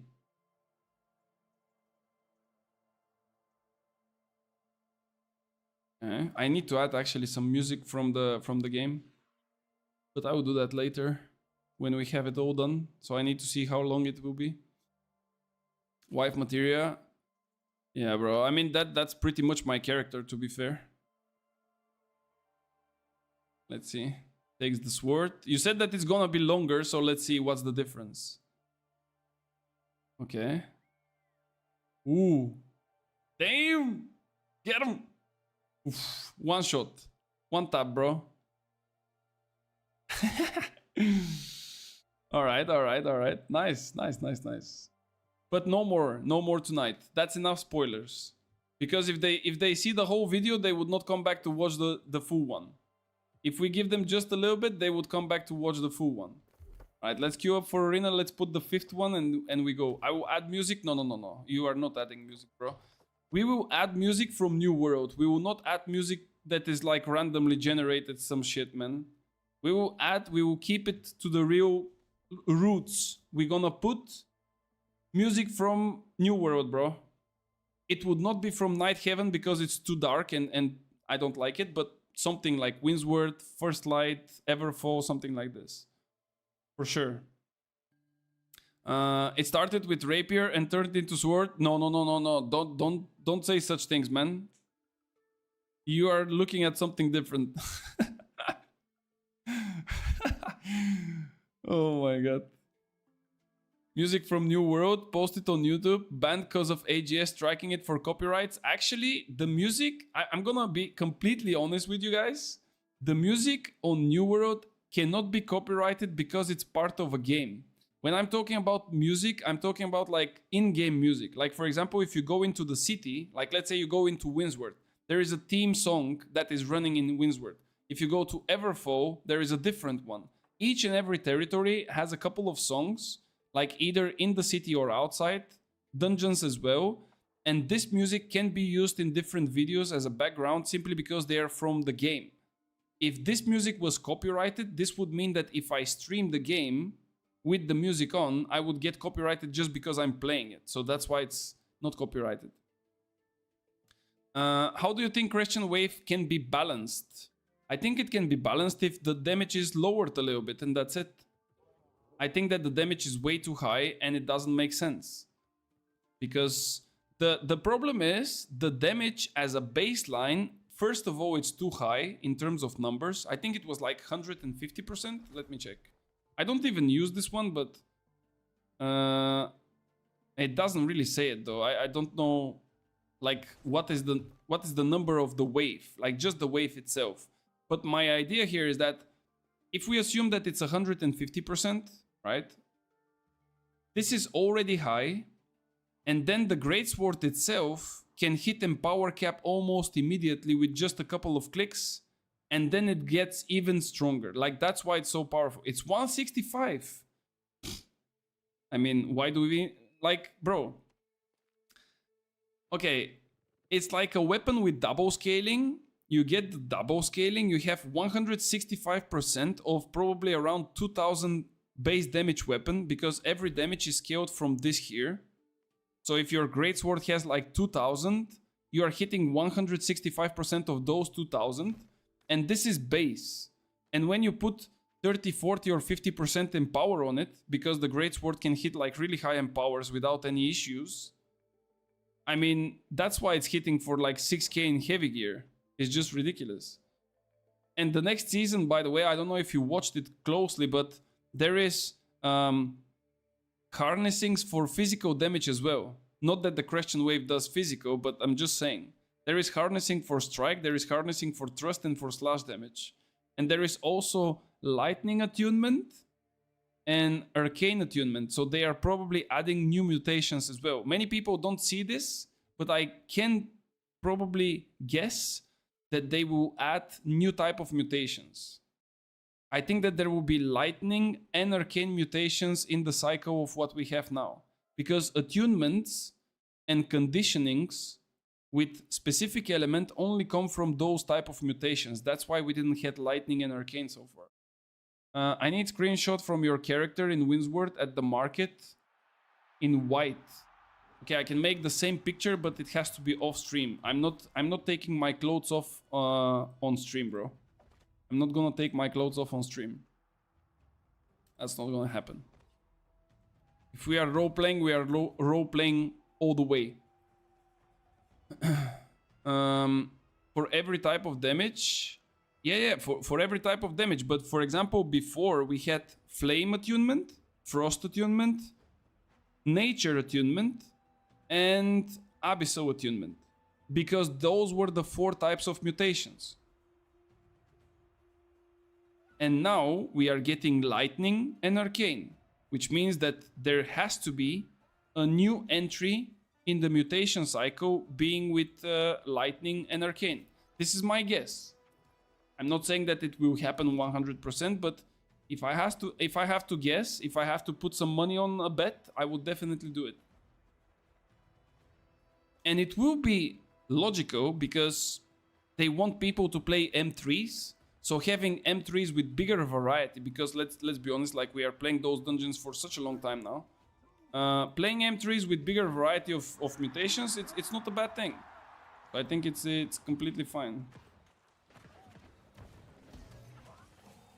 This guy is sending it hard, bro. Do they have a healer? Yeah. Oh, he's playing my build, bro.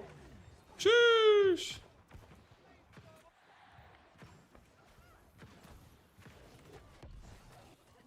Okay, they have a healer with flail that I just sent to the roof of the map.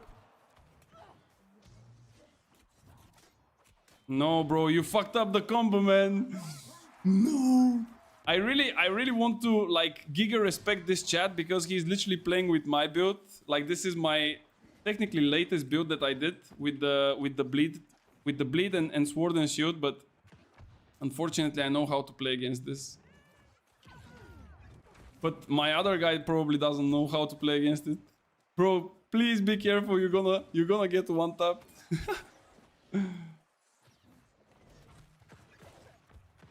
No, he's gonna get one tap. I told you he's gonna get one tap. All right, let's see. 1v1. Let me see. I'm gonna get you. Oh wait.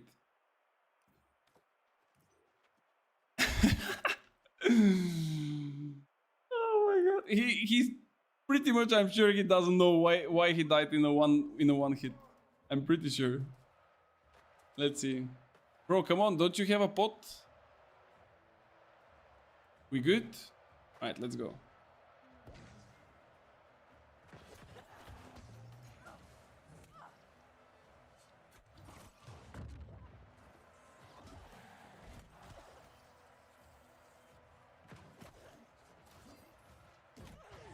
Nice. Actually, pretty decent damage.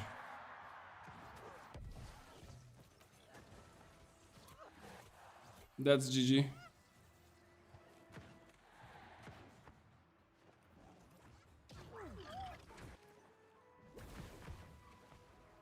Okay.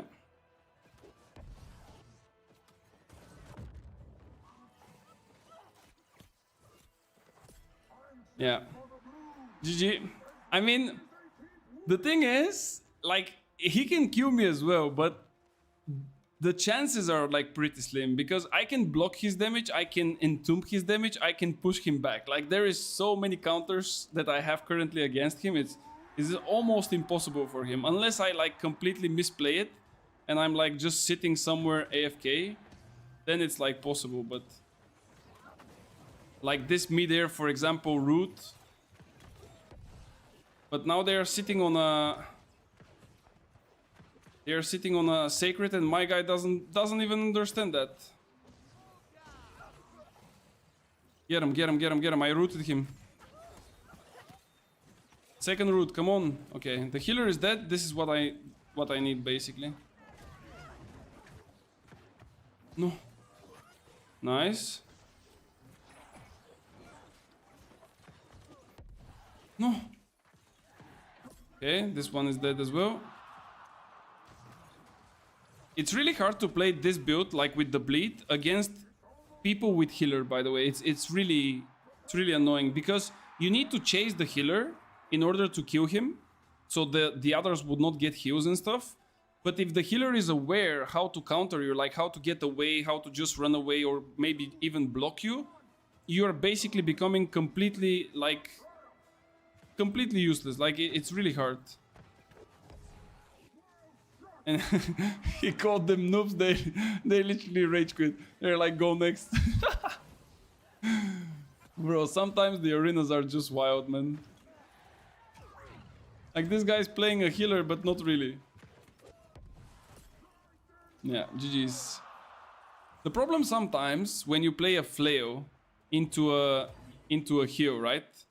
It's that you basically, how to say, like, you basically have a decent defense, but by the time you change back to lifestyle, you just die.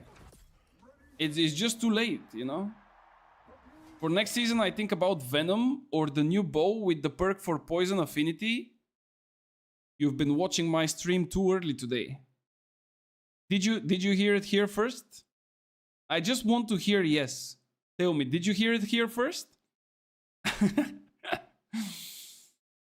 Actually, this new bow is pretty broken. I'm not sure about the Venom combination though, because you cannot get the Venom with the new bow.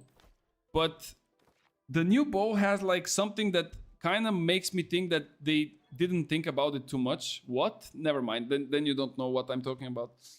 The new bow has a perk which is not for ranged weapons. It has Plague Strikes, and this is a perk for melee weapons. So I don't know if they will fix that or not. I don't know for those of you who played the game long enough, but there was a fire staff that was coming from Tempest. When the Dungeon Tempest was released, there was like named items from there. I think it was called Black Guard or Black something, I don't know. And it was a fire staff, a named one, and it was coming with Plague Strikes. Like, bro, I can tell you, fire staff with Plague Strikes is your worst nightmare that you can ever think of. It's a non-stop heavy attacks into non-stop disease. And they changed that to Plague Crits afterwards. It's gonna be the Christian wave of Season 10. Yeah, I mean, the thing was, I said earlier that this perk for the poison, which is basically a copy from the Aconite bow, it's like this is the fiction or whatever. It's pretty much useful for other weapons, not only for poison shot. And some of the guys were too keen to share which other weapons do poison damage, because at the moment I couldn't think of any. And they said that Venom might be a good choice. So Venom into any other like melee weapon, because I believe you need melee heavy attacks, will basically apply the poison, and then you technically do 15% extra damage to those poison targets, which is huge. Like, that's really good. Like, I don't want to say it, of course, because I hate the combination, but Sword and Shield and Spear, it's gonna be annoying as fuck still. But on medium though, in heavy I think it's gonna be still a meme. Come on, man, give me an arena. Gimme, gimme, gimme. Guys, did I skip an arena to write it in the score? Or we took a good track of all of them? I think we did a good track of all of them, no?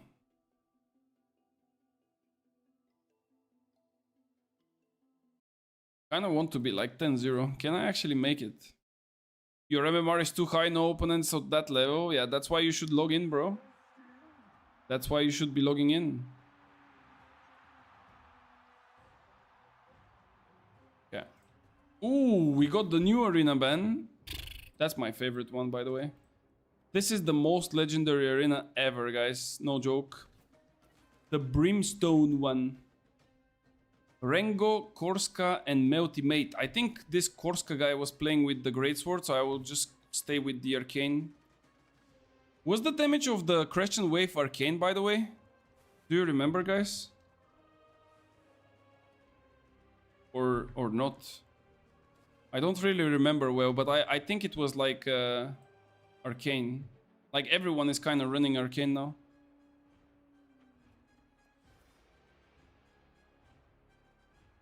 F1, please.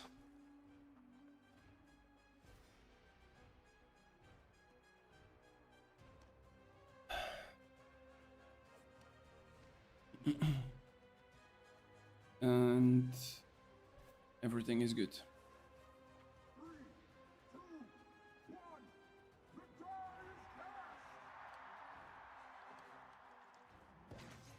Oh no, they have a healer. Ooh, this guy is sending it really wild.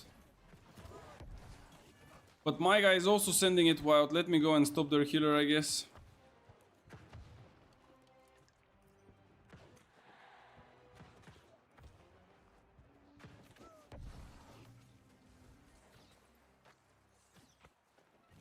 This guy should be dead. Yeah, there we go. Okay, so the healer is not that great, I guess, from their side. And I will do my best to kill him. Do I have a healer? Yes, I do. So that's like kind of equal. And alright, this seems that it can be a good one. Nice. Can you repeat after someone was too eager because I needed to get something to drink? What should I repeat? You mean for the poison thingy? Was it for the poison stuff? Elidic, is New World still enjoyable for casuals or it's too advanced now? This game is filled up with casuals, bro. Like, I don't want to lie to you or like bait you into something, but like this game is pretty much packed up with casuals, believe me. Like from Gorgon raids to mutations to PvP even, there is way too many casuals actually. And in some cases it's a bit annoying. Because if you are like, let's say, experienced player and you want something to go extremely smooth, but you have like too many casuals and they don't know what they're doing, it can become like a little bit of a nightmare. But yeah, indeed, like the game is pretty packed up. And there will be even more casuals, simply due to the fact that the new season is coming on Monday. It will have a lot of content. And basically, the people would want to play that content.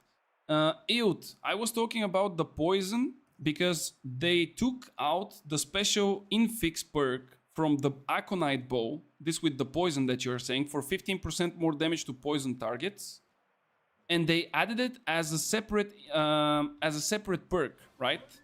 And now you can slot it outside of the Aconite bow, and then you can use, for example, Venom. And you can still get this 15% bonus because of the passive of the Venom, which makes it extremely powerful. This is what I meant earlier. What do you think about Leeching Flurry nerf and omnidirectional evade? Leeching Flurry is a buff. If we speak about PvP, it's a buff. If we speak about PvE, it's a nerf. But since I'm playing mostly Flurry... No, actually I'm not playing it mostly, but like... I will be playing Flurry in PvP. I would say that this is a really good change for me. We are dead here.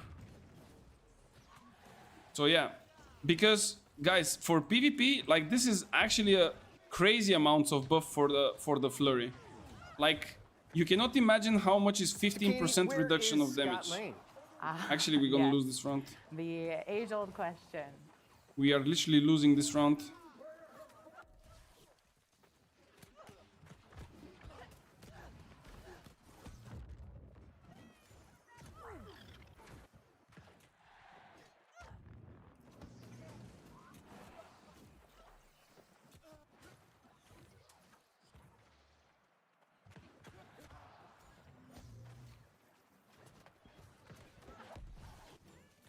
If they don't knock me down, I still have a chance.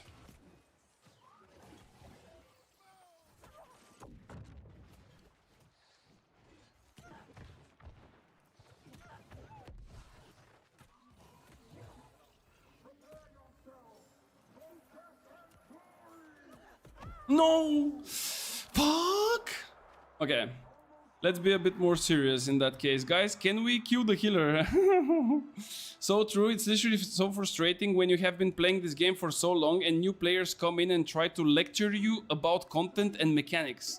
Yeah, but that's the thing, like, you should not get it too personal. Like, some new players, they just have to ask their questions, you know? This is just how it works. Like, some people just don't believe things. You go, you tell them, like, bro, this is what you should be playing. This is what you have to play, and this is what you have to do. And then they're like, no, but why, for example, I should not do it like this way or that way, you know? And it's really hard to explain to them. Like, it's a really long process, and that's why I think that some people should just, like, if I have 10,000 hours in a game where I did basically everything, I did like PvE, I did PvP, I did it on a good level, I did it on a bad level. I know what's the difference. If I'm telling you something and I'm backing it up with some more information why it's like this, then probably your build that you found on YouTube with a Q, you know, like a Q highlights, it's not something that can be compared with, you know. But still, some people just believe things and they just want to give it a try, which is not a bad thing as well, because they also get some experience like this. You know, maybe it's a bad experience, but still, it's an experience.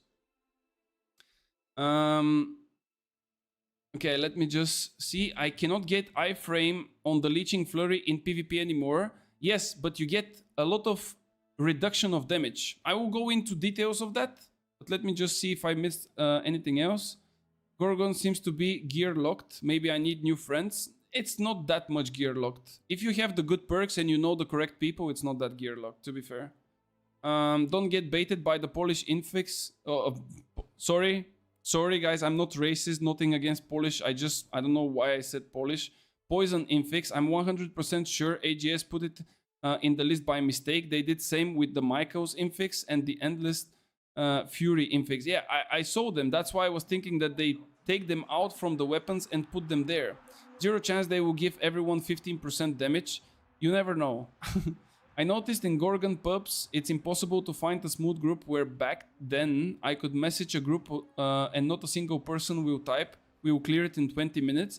Yeah, but this is because we had like a lot of people that went through the whole process of learning, right? Like we literally went through the whole process of the learning curve in the game. We all sucked and eventually we all learned the game. Now, when someone enters, we cannot expect this person to know the game, right? So it will take you it will take you time to explain to him, and it will take him time to realize how the game and the system works. And there are some, of course, questions that people would always ask regardless of what you are teaching them. So yeah. Okay, so to the topic of the flurry. The flurry, in the way that it's written, it's a damage reduction. And damage reduction is not the same as fortify. Damage reduction is like this one, like the defensive formation. So having 20% damage reduction while flurry, and you have no wait, it was 15% reduction and 20% lifesteal. This is a huge buff for PvP. For PvP, for PvE doesn't make shit, but for PvP it's huge. And I even think that some tanks might even go for they might even go for like rapier tanking. Can I kill this guy? Okay, they have a healer with Void. And they have a... What is this? Like a hatchet?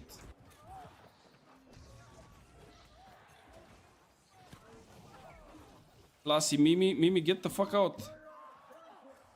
Okay, we have a problem. This guy is sending it with full damage, by the way. He doesn't care. Okay, I need to play it differently here.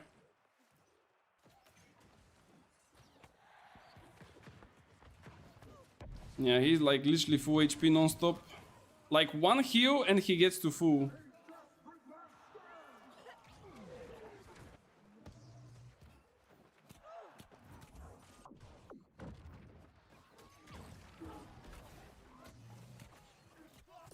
Okay, I got one. That's good. It might be doable, but really hard. So Katie, where is Might be Scott doable, Lane? but really hard. Yes.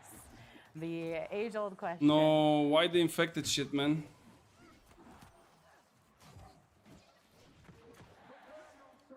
The good thing is this guy's playing with really bad spec. He has Scream again.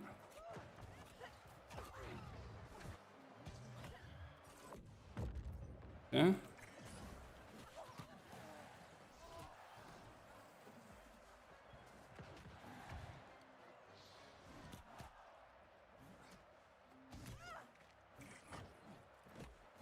No, I fucked it up.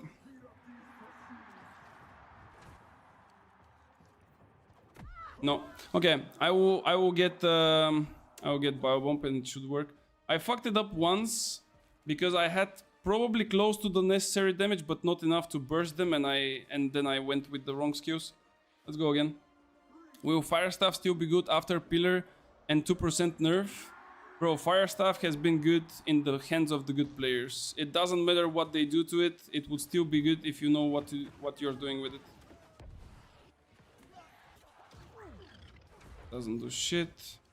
I'm scared for this guy, you know? Like, if he's coming for my healer, I'm scared from that. Because they're like sending it with full damage. Like, you see, he's having like 100 con or something. And then, like, my healer cannot like survive it. That's the issue. Go away from the sacred, guys. No, why you're standing... Bro, are you trolling? He literally went into him.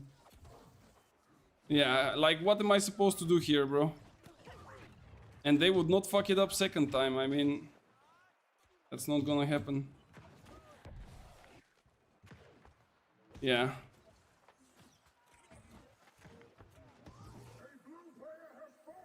Fuck me, man.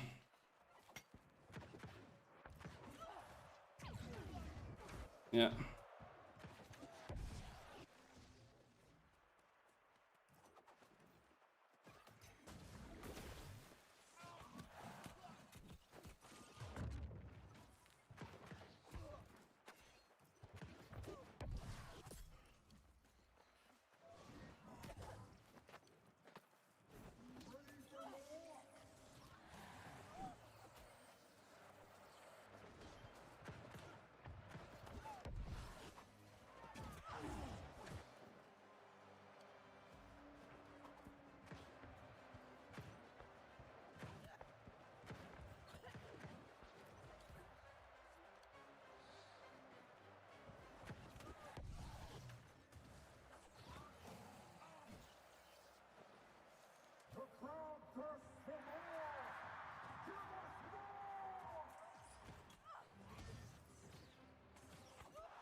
Sit your fucking ass down, little boy. Fucking pussies. Bro, how can I play this, man, in a 1v3? Like, please don't die so quick, Maggie Queen. Please. Bro, like, I'm telling you, like, this is way too hard to fucking clutch, man. This is fucking too hard, man. Oh my lord. Insane. I would try to like help them a little bit, but like, how can... Oh! Get him!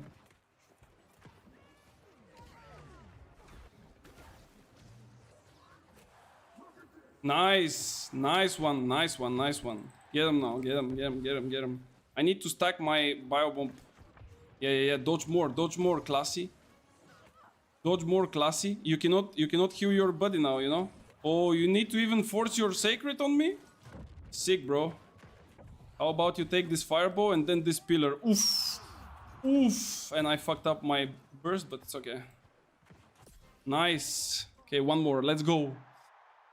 Think about it. How good is now next DLC? I can make Hollywood movie, bro. We're gonna make like actually series about New World, arriving to the New World place.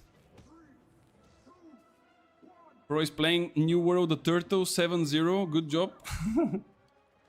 Thank you, man. Thank you. Let's go.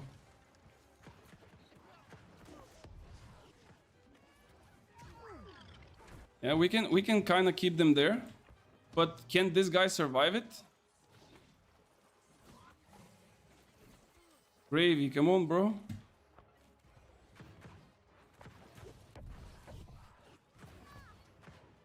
No. Don't stay in the sacred, please. This guy can die? Nice, he died. No, the biobomb didn't hit him. But he cannot still heal there. He cannot heal there. Bro, my guys literally got like excited about it. And that's why we are winning it. I literally won like one round and they got excited. Please don't die from this, bro.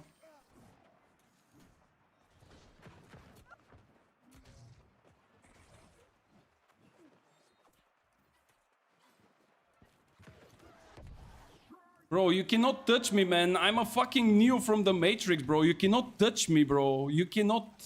You just can't do it. It's not allowed, man. And you should be playing Christian Wave, not Serenity. I don't know what artifact this guy is playing, but that's not Serenity. I mean, that's not Christian Wave. Go away, go away. GG's. Easy clap. Bro, this was ridiculous. This was a ridiculous arena. Maybe my guys were just not playing the first round good enough, but god damn it, man. Holy this clutch. Sheesh. Right, can we make it 10-0, bro? Can we actually do it? Or I'm gonna choke on the last one. Actually, I forgot to put 2 wins, right? I think I forgot to put 2 wins on the list. Come on, give me arena. Give me one.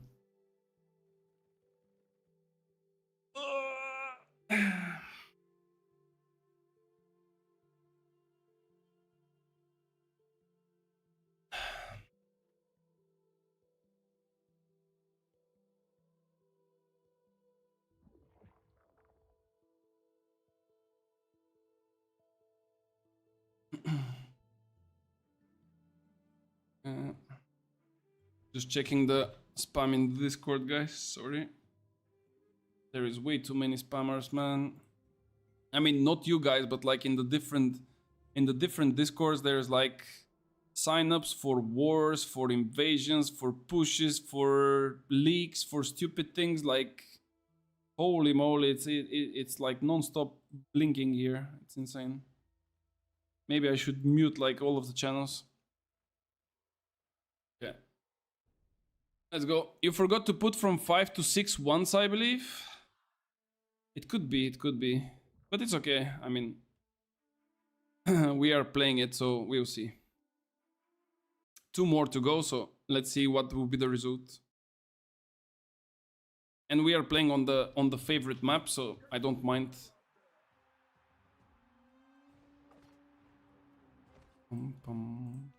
See, what do we have now? 65. Okay, everyone is 65. Hanani, I don't know. Rango. This was the guy, I think, with the sword and shield. Like, he's sending it really quickly. Or maybe with the great sword. I don't know. Those guys, are they 65? Yes, they are. Okay. I'll go with the arcane just to be sure, and I will also take this one. If they have a healer, maybe I will change to Biobomb. Like basically, if they don't have a healer, there is no reason to play Biobomb. It's still like a really good pressure, but it's not better than playing with Dark Ascent, for example. Especially when it comes to survivability at the later stage of the round, or when you get like really pressured and stuff. Definitely better. Alright, let's see.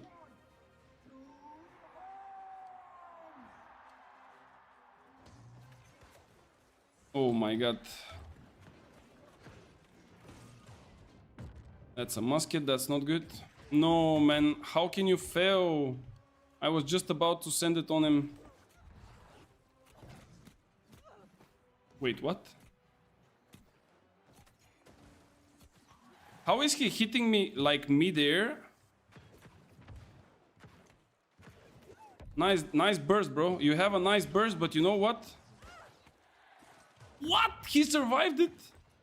This guy is so lucky, it's insane. He's dodging 75 times.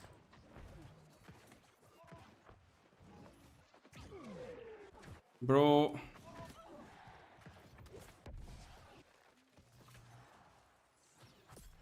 Okay.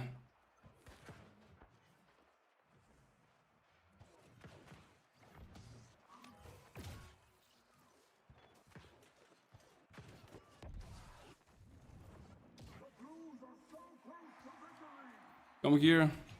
Don't run.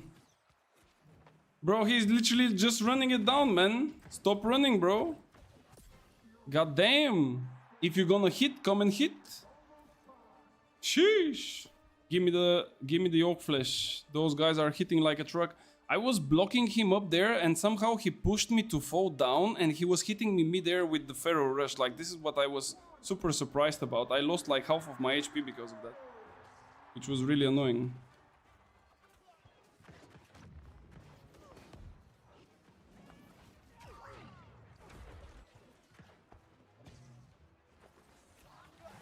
Oh my god, this guy believes in it? The fucking weekend, man. Did I make a mistake by going into my guys? He survived? Nah. I missed it. I probably should have helped my guys, by the way. Get him. I'm dead here. No. And he has Reap.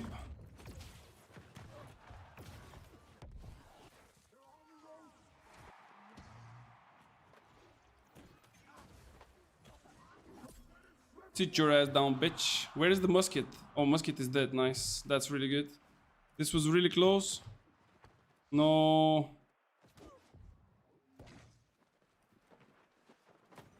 No, bro.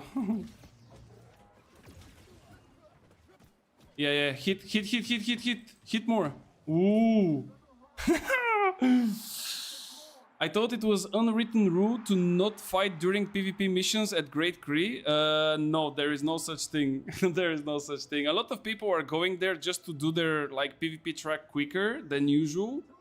And that's why you would kinda expect that people would not fight you, but that's definitely not an unwritten rule.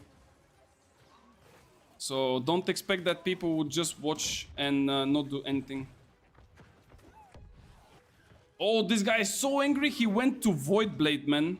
Imagine how much you have to get pissed on Arena to change to Void Blade and IG just so you can get carried, man.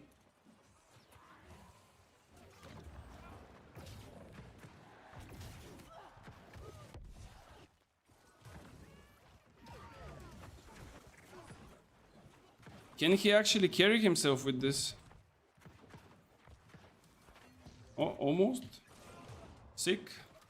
Oh, I misplayed it. I misclicked it. I'm dead.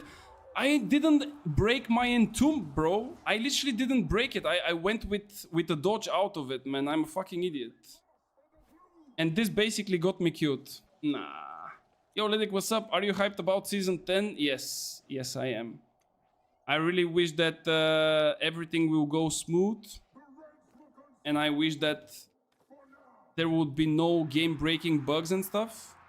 And I think that we should be pretty much safe and sound. Actually, I will go with Oak Flesh. Fuck it.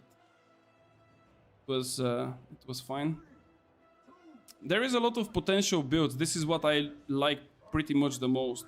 Like, there is way too many nice builds that can eventually become a reality. So, pretty interested to play them. Guys, please be careful. I'm not there. Can I send it? I think we can kill this guy. There is one behind me.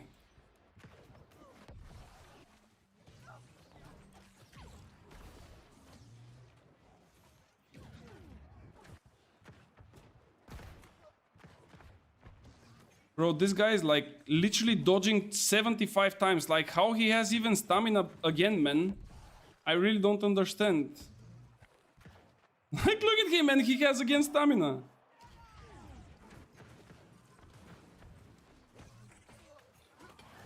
Like, literally the biggest looker ever, man.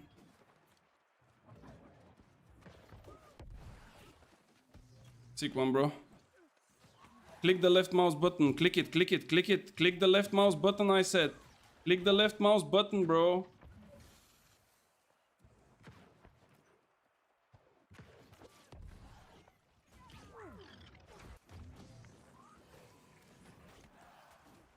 Careful, bro, careful.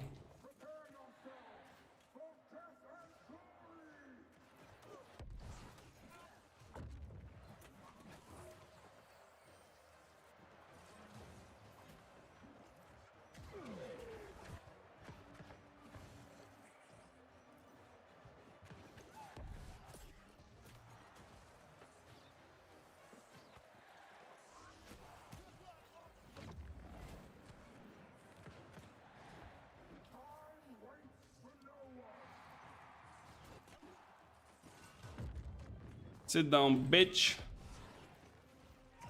Is it just this guy left? Yeah, it is.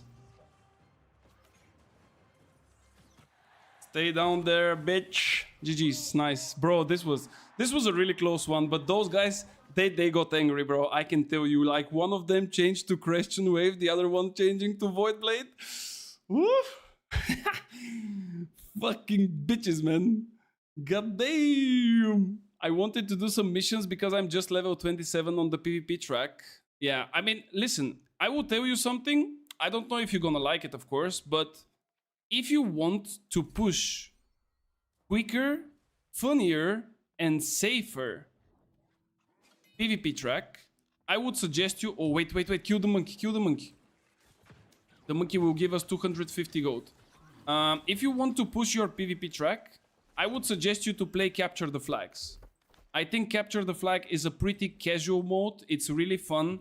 Most of the times you can have like super nice experience there. Even if you lose, there is no hard feelings. You also get money for that. Like, you get 250 gold regardless if you win or lose. So I think it's a really, really nice place to boost your PvP track. And of course, if you really hate PvP, then I guess the quests on Great Cliff are pretty much fine. I'm gonna lie, I hate the mages, but watching you stomp as a mage is a very satisfying thing. Yeah, I like the flow as well of the fire mage. It's something that I really cannot explain, bro. Like, it's... I don't know how to say it. I started playing this weapon at the very start. It was probably the biggest shit compared to all the other weapons. Like, any other weapon was 10 times better. And throughout the history of the game, it kind of remained the same. There was only one patch, like literally on Season 1 and Season 2, the fire staff was broken as fuck. But this was the only time where the fire staff was so powerful. And I just like it, man. It just works. Like, if you play it for a long enough time, it just works. And of course, it looks good as well. Like, that's the best. CTF is only 1000 experience, better arena. Yeah, but arena is limited and CTF can end in 5 minutes. Like the minimum time of CTF is 5 minutes, the maximum is 15. Since the Capture the Flag released, I won only 2 matches. Well, yeah, I mean... yeah. How many did you play though? Let me see. Are they all... Oh no, okay, this one doesn't count, guys. We will have to play one more. I mean, it would have been nice as a last win, but like level 34, level 60, and level 37. Is this my last challenge? So I won 9 games in a row. I actually think that they were 10, but let's say that they were 9. I won 9 games in a row. Currently, I have an MMR of like 7,500 and something. Probably master tier, golden, platinum, all at the same time. And as last match for the evening, I'm getting 235 levels, man. Like, watch this, watch this. One fireball, boom, boom. Bro, look at them. And they are like 2 healers. What am I watching, bro? And this guy is just jumping around with his musket in medium gear, man. Insane, insane. It's the same as OPRs, it's always one-sided.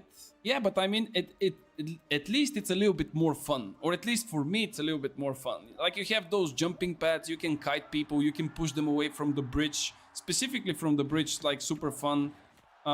Like this guy is hitting me for 600 damage. He's like shooting in shooter stance. He cannot even take 1k off my HP, man. Like, that's why I'm saying that Capture the Flag is kind of a fun mode, because it just like creates the environment to be a bit more funny.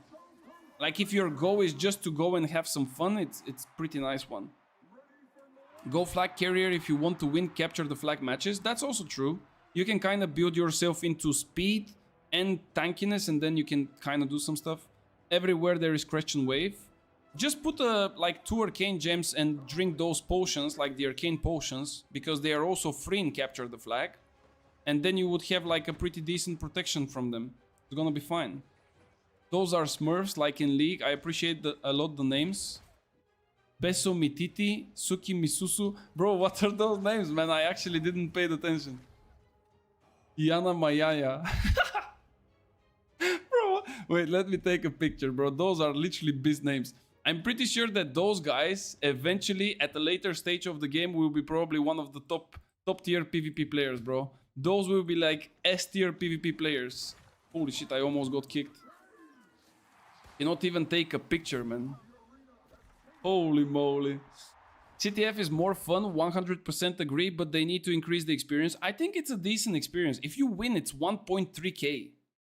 A game, like if you capture 3 flags, right? Like if you capture 3 flags and then you go for a 4th one, or even, no, if you capture 2 flags, my bad.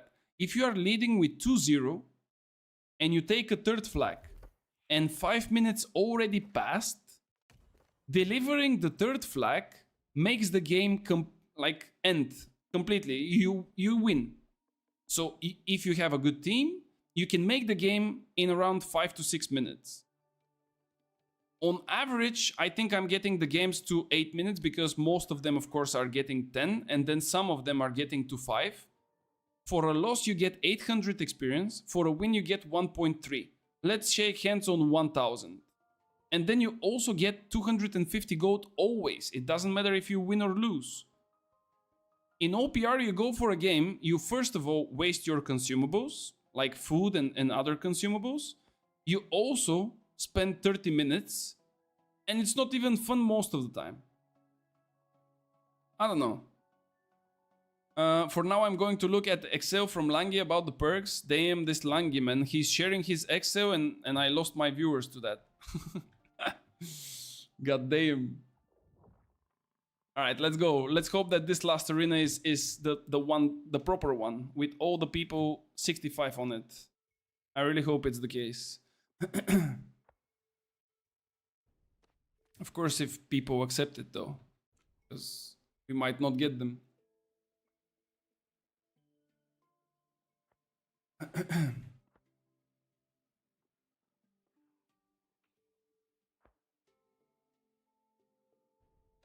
4 out of 6. Bro, click the button, man. Click F1, please. Please.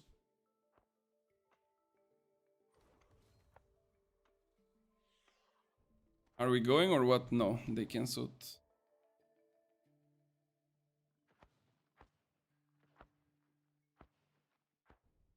And let's hope that this one will happen. I'm a piper.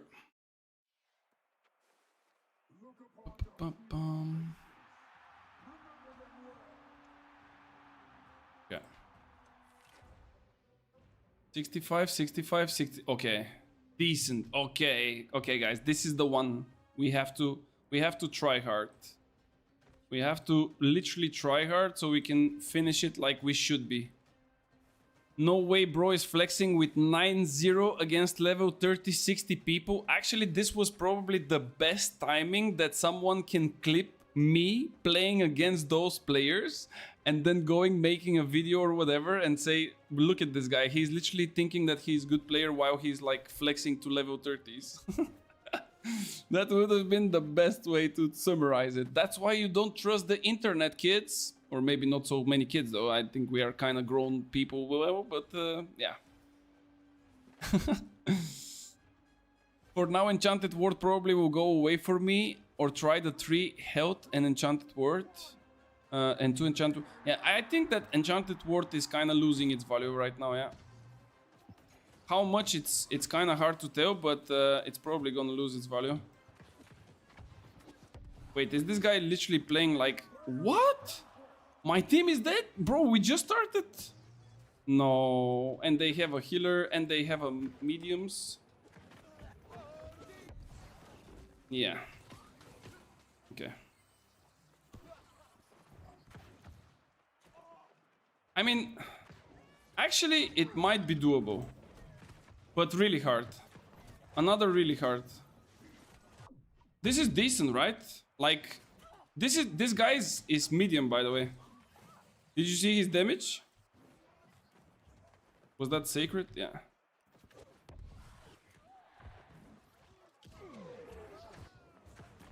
Wait, this guy's not healing them, bro. He has like extremely bad heal. But my healer will die. Go use the... He has to use like places to hide from the waves. I don't know why he's not using them, but... Wait, this guy?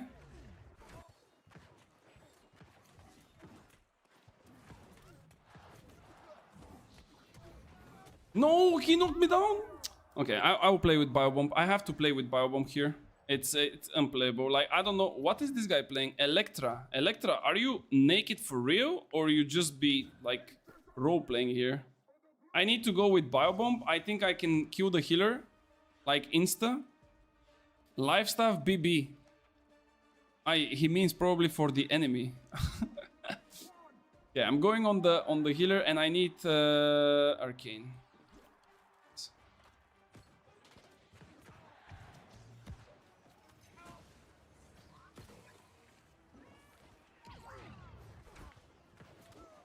Bro, like this guy is saying that the enemy is playing with Lifestaff BB, but meanwhile he's literally dying from like 2 melees that are just sending it on him.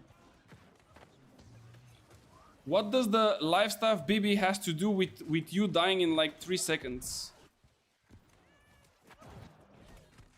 Like, look at this. It's a fucking fiesta, bro.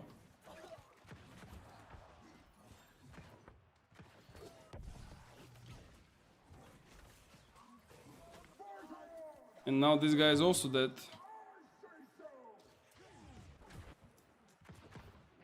Bro. Imagine if I only had a teammate.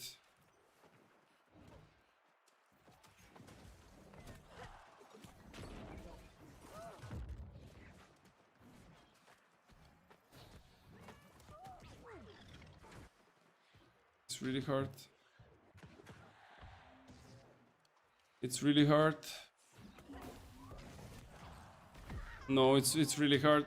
Bro, can you not die in 1 second? Like, are you actual player? I would basically prefer to have like the 30 levels guys instead of this one. I'm stuck. He's stuck, bro. Okay. Should I call the step, bro? So you're not stuck? He's stuck, guys. What do we do when someone is stuck? Like, how you are stuck, man? Where are you going? You literally go into 3 people. What do you mean you're stuck? Fucking degenerate, bro. Look at him. He's standing in their sacred and then he's saying that he's stuck, man. Oh my lord, like it's insane. God damn. Being stuck is probably not easy, man. God damn it. Unplayable. Well, for the last game of the night, we don't really had what we expected, but what can we do about it? Sometimes it is what it is.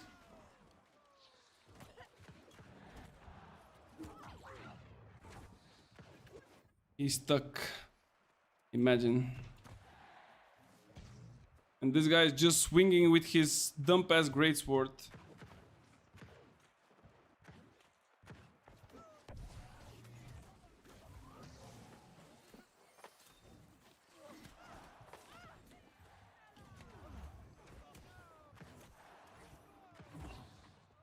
Yeah, they're just like blocking and waiting.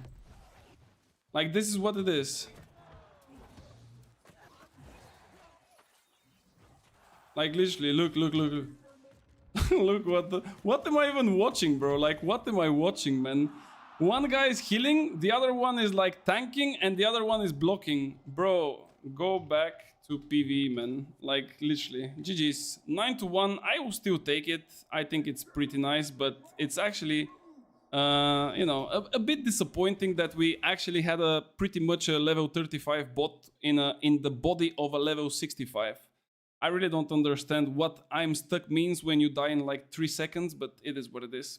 Why so many healers are playing with Flail? Is it really not that good on healers and steel? It is, sorry, not that really good on healers and steel. Well, a lot of people play it because it has like a couple of extra possibilities to heal. Some of them are thinking that utilizing the shield might be worth it for them. And some of them, of course, think that by tripping someone and knocking him down, they would get more benefit. But in general, I also think that Flail doesn't have that much of an impact, especially for the survivability of a healer, so I don't know.